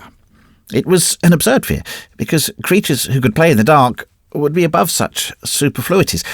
I only know that that was my terror, and it was real. After a long while, the game stopped, and the door banged. I slept because I was dead tired. Otherwise I should have preferred to have kept awake. Not for everything in Asia would I have dropped the door bar and peered into the dark of the next room. When the morning came, I considered that I had done well and wisely, and inquired for the means of departure. "By the way, consumer," I said, "what were those 3 Dooleys doing in my compound in the night?" "There were no Dooleys," said the consumer. I went into the next room, and the daylight streamed through the open door. I was immensely brave. I would at that hour have played black pool with the owner of the big black pool down below. "Has this place always been a dak bungalow?" I asked. "No," said the consumer. 10 or 20 years ago, I have forgotten how long, it was a billiard room." How much? A billiard room for the sahibs who built the railway. I was Kansamar then in the big house where all the railway sahibs lived, and I used to come across with the brandy shrub. These 3 rooms were all one, and they held a big table on which the sahibs played every evening. But the sahibs are all dead now, and the railway runs, you say, nearly to Kabul. Do you remember anything about the sahibs? Oh, it is long ago, but I remember that one sahib, a fat man and always angry, was playing here one night, and he said to me, Mangal Khan, a brandy pani do. And I filled the glass, and he bent over the table to strike, and his head fell lower and lower till it hit the table, and his spectacles came off, and when the sahibs and myself, ran to lift him, he was dead. I helped to carry him out. He was a strong sahib, but he is dead, and I, old Mangal Khan, am still living by your favour. That was more than enough. I had my ghost, a first-hand authenticated article. I would write to the Society for Psychical Research. I would paralyse the Empire with the news. But I would, first of all, put 80 miles of assessed cropland between myself and that dak bungalow before nightfall. The Society might send their regular agents to investigate later on. I went into my own room and prepared to pack, after noting down the facts of the case. As I smoked, I heard the game begin again, with a miss in baulk this time, for the whir was a short one. The door was open, and I could see into the room. Click, click. That was a cannon. I entered the room without fear, for there was sunlight within and a fresh breeze without. The unseen game was going on at a tremendous rate, and well it might, when a restless little rat was running to and fro inside the dingy ceiling cloth, and a piece of loose window sash was making 50 breaks of the window bolt as it shook in the breeze. Impossible to mistake the sound of billiard balls. Impossible to mistake the whir of a ball over the slate. But I was to be excused. Even when I shut my enlightened eyes, the sound was marvellously like that of a fast game. Entered angrily the faithful partner of my sorrows, Kadir Baksh. This bungalow is very bad and low caste, and no wonder the presence was disturbed and bespeckled. These 3 sets of duty bearers came to the bungalow last night when I was sleeping outside, and said it was their custom to rest in the room set apart for the English people. What honour has the Kansamar? They tried to enter, but I told them to go. No wonder if these Urias have been here, that the presence is sorely spotted. It is a shame, and the work of a dirty man. Kadir Baksh did not say that he had taken from each gang 2 annas for rent in advance, and then beyond my earshot had beaten them with the big green umbrella whose use I could never before divine. But Kadir Baksh has no notions of morality. There was an interview with the Kansamar, but as he promptly lost his head, wrath gave place to pity, and pity led to a long conversation, in the course of which he put the fat engineer sahib's tragic death in 3 separate stations, 2 of them 50 miles away. The 3rd shift was to Calcutta, and there the sahib died while driving a dog-cart. If I had encouraged him, the Kansamar would have wandered all through Bengal with his corpse. I did not go away as soon as I intended. I stayed for the night, while the wind, and the rat, and the sash, and the window bolt played a ding-dong 150 up. And then the wind ran out, and the billiards stopped, and I felt that I had ruined my one genuine hallmarked ghost story. Had I only stopped at the proper time, I could have made anything out of it. That was the bitterest thought of all.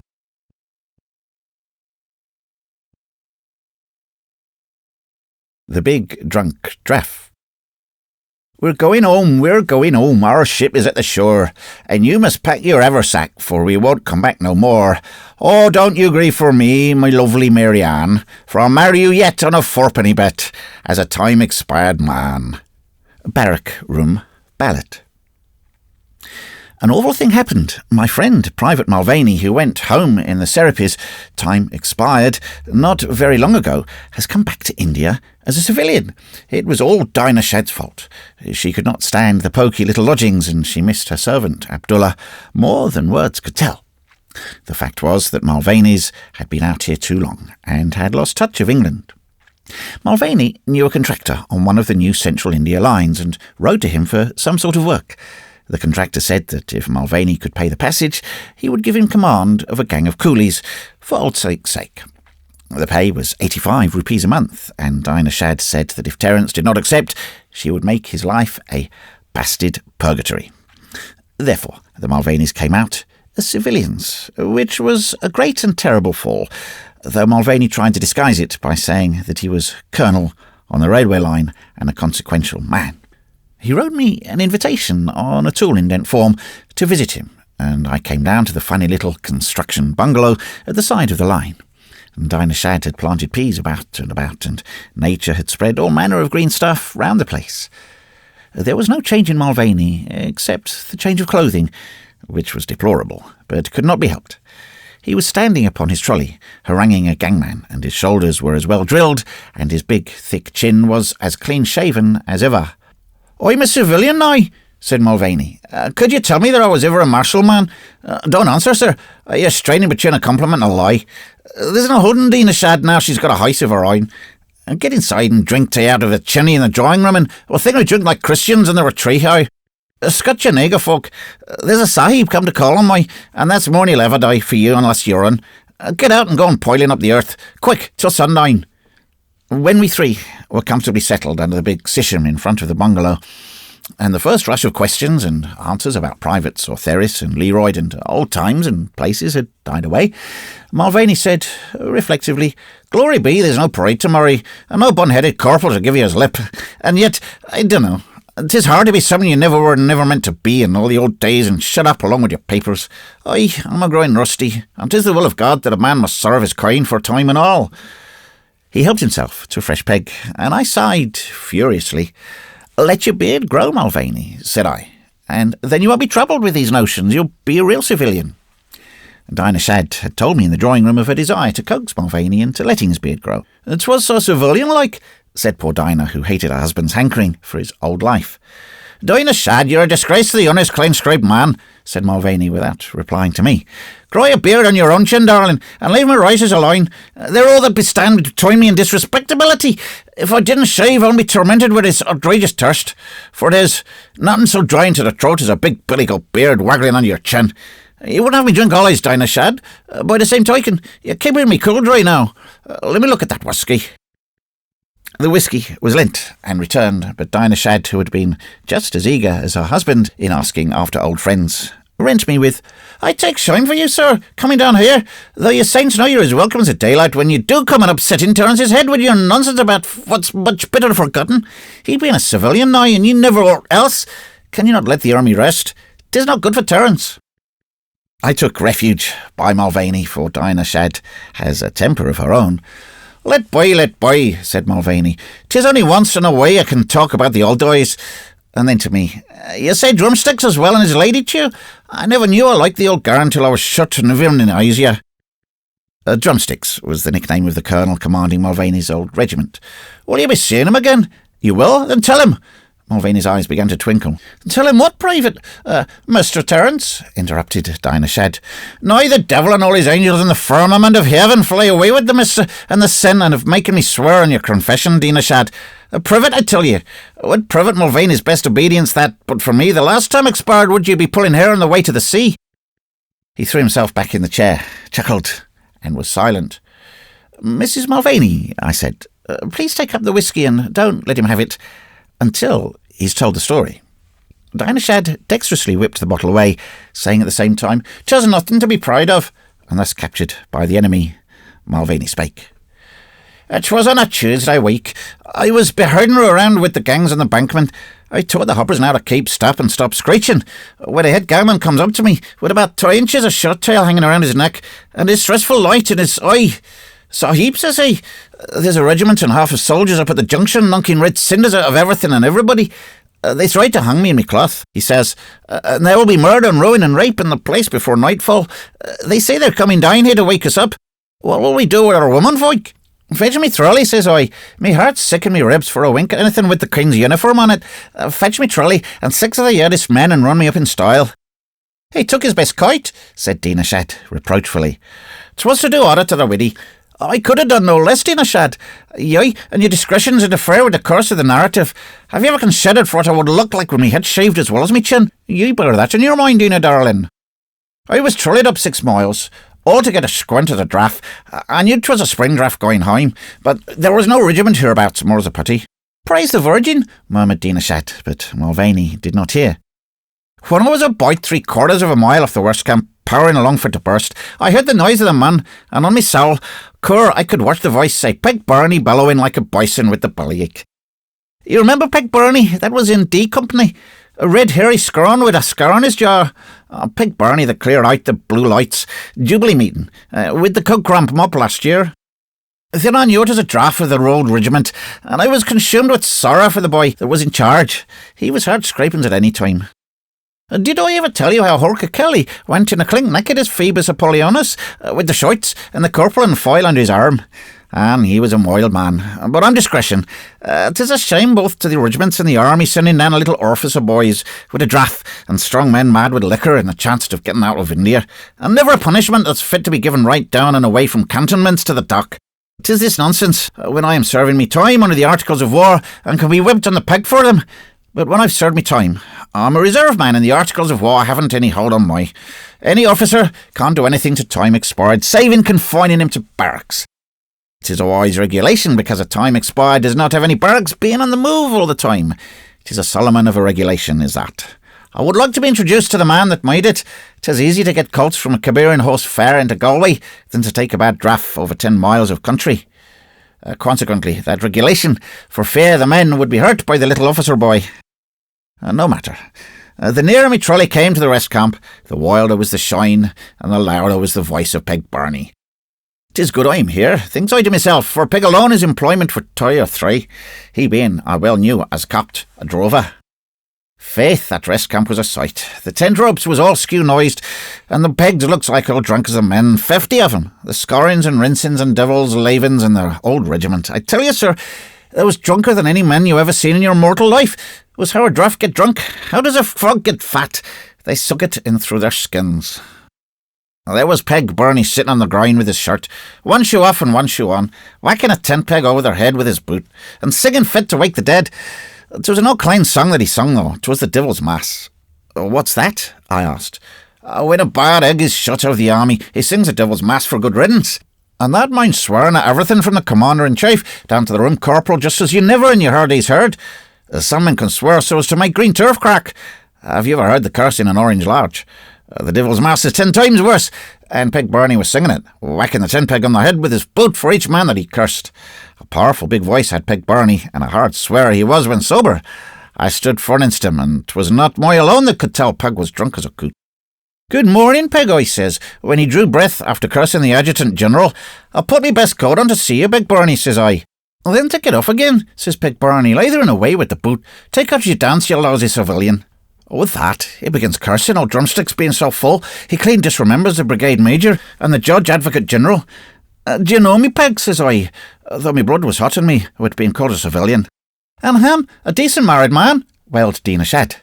"I do not," says Peg, "but drunk or sober, I'll tear the hide off your back with a shovel when I've stopped singing." "Say you so, Peg Barney," says I. "'Tis clear as mud you've forgotten me. I'll assist your autobiography." With that I stretched Peg Barney, boot and all, and went into the camp. An awful sight it was. "Where's the officer in charge of the detachment?" says I, to the Scrub Green, the manniest little worm that ever worked. "There's no officer you could cook," says Scrub. "We're a blooming republic." "Are you that?" says I. "Then I'm Colonel O'Dictator, and by this you'll learn to keep a civil tongue in your egg box." With that I stretched the Scrub Green and went to the orifice's tent. 'Twas a new little boy, not one I'd ever seen before. He was sitting in his tent, pretending not to have a ear of the racket. I saluted, but for the life of me, meant to shake hands when I went in, but 'twas a sword hanging on the tent pole that changed my will. "Can't I help, sir?" says I. "'Tis a strong man's job they've given ye, and ye be wanting help by sundown." He was a boy with bowels, that child, and a royal gentleman. "Sit down," says he. "Not before my officer," says I, and I told him what for my service was. "I've heard of you," says he. "You took the town of Lungtonpin when naked." "Oh, faith," says I, "that's honour and glory, for 'twas Lieutenant Brazenose did that job. I'm with you, sir," says I. "If I'm of use, they should never have sent you down with the draft. Save on your presence, sir," I says. "'Tis only Lieutenant Hackerston in the old regiment can manage a home draft." "I've never had charge of men like this before," says he, playing with the pens on the table, "and I see the regulations." "Shut your eye to the regulations, sir," I says. "Tell the troopers in the blue weather, by the regulations, you've got to tuck them up for their night, or they'll be running foul of the coolers and making a shiver out of 'em half through this country. Can you trust your non-com, sir?" "Yes," says he. "Good," says I. "There'll be trouble before the night. Are you marching, sir?" "To the next station," says he. Better still, says I. There'll be big trouble.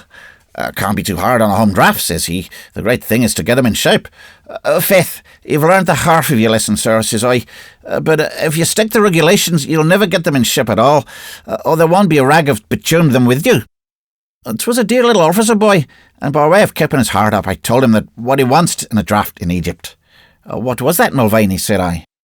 750 men sitting on the bank of a canal laughing at a poor little squidgerine of an officer that they'd make wade into the slush and pitch the things out of the boats for their Lord High Mightiness. They made me officer boy, wild with indignation. Soft and easy, sir, says I. You've never had your draft in your hand since you left cantonments. Wait till the night and your work will be ready to you. With your permission, sir, I will investigate the camp and talk to my old friends. 'Tis no matter of trying to stop the devilment now. With that, I went out to the camp and introduced myself to every man sober enough to remember me. I was someone in the old days, and the boys was glad to see me, all except Peg Barney, with an eye like a tomato 5 days in the bazaar and a nose to match. They came round me and shook me, and I told them I was in private employ with an income of me own, and a drawing room fit to bite the kines, and med with lies and me stories and nonsense generally. I kept 'em quiet and went away in another knocking round the camp. 'Twas bad even then when I was the angel of peace. I talked to me old non-coms. They was sober, and between me and them, we were the draft over their tents in the proper time. The little officer boy, he comes round, decent and civil-spoken as might be. Rough quarters, men, says he, but you can't look to be comfortable as in barracks. We must make the best of things. I've shut me eyes to a deal of Doug's tricks today, and now there must be no more of it. No more we will. Come and have a drunk, me son, says Peg Barney, staggering where he stood. Me little officer boy, keep his temper. You're a sulky swine, you are, says Peg Barney, and at that the men in the tent began to laugh. I told him my officer boy had boils. He cut Peg Barney as near as might be on the eye that I'd squished when we first met. Peg went spinning across the tent. Peg him out, sir, says I, in a whisper. Peg him out, says me officer boy up loud, just as if 'twas a battalion parade and he picking his words from the sergeant. The non-coms took Peg Barney a howling handful he was, and in 3 minutes he was pegged out, chin down, tight drawn in his stomach, a tent peg to each arm and a leg, swearing fit to turn a nigger white. I took a peg and jammed it onto his ugly jaw. Bait on that, Peg Barney, I says. The night is sitting frosty, and you'll be wanting a virgin before the morning. But for the regulations, you'll be biting on a bullet now at the triangles, Peg Barney, says I. All the draft was hurting over the tents watching Barney being pegged. 'Tis again the regulations, he struck him, screeches out Scrub Green, who was always a liar, and some of the men took up the shouting. Peg out that mine, said the officer boy, never losing his temper, and the non-coms went in and pegged out Scrub Green by the side of Peg Barney. I could see that the draft was coming round. The men stood not knowing what to do. Get to your tents, says me officer boy. Sergeant, put a sentry over these 2 men. The men went back in the tents like jackals, and the rest of the night there was no noise except the stepping the sentry over the toy and the Scrub Green blubbering like a child. 'Twas a chilly night, in faith, that sobered Peg Barney. Just before Reveille, me officer boy comes out and says, Lose those men and send them to their tents. Scrub Green went away without a word, but Peg Barney, stiff with the cold, stood like a sheep trying to make his officer understand he was sorry for playing the goat. There was no tucker in the draft when you felt me at the march, and a devil a word about illegality could I hear. I went to the old colour sergeant and I says, Let me die in glory, says I. I've seen a man this day. A man he is, says old Huther. The draft's as sick as a herring and they all go down to the sea like lambs. The boy has the bowels in a cantonment and generals. Amen, says I, and good luck go with him, wherever he be, by land or by sea. Let me know how the draft gets clear. And you know how they did? That boy, so I was told by letter from Bombay, bully damned him down to the dock, till they couldn't call themselves for their own. From the time they left me, all they was 'tween decks, and not with them was more than decently drunk. And by the holy articles of war, when they went aboard they cheered him till they couldn't speak. And mark that, mark you, has not come about with a draft in the memory of a living man. You look to little officer boy. He has boils. 'Tis not every child that would chuck the regulations to Flanders and stretch Peg Barney on a wink from a broken and dilapidated old carcass like myself. I'd be proud to serve. Terence, you're a civilian? Said Dinashat warningly. So I am. Is it likely I'd forget it? Well, he was a grand boy at the same. I'm only a mud tipper with a hod on my shoulders. The whisk is in the heel of your hand, sir. With your good love, we'll drink to the old regiment. 3 fingers standing up. And we drank.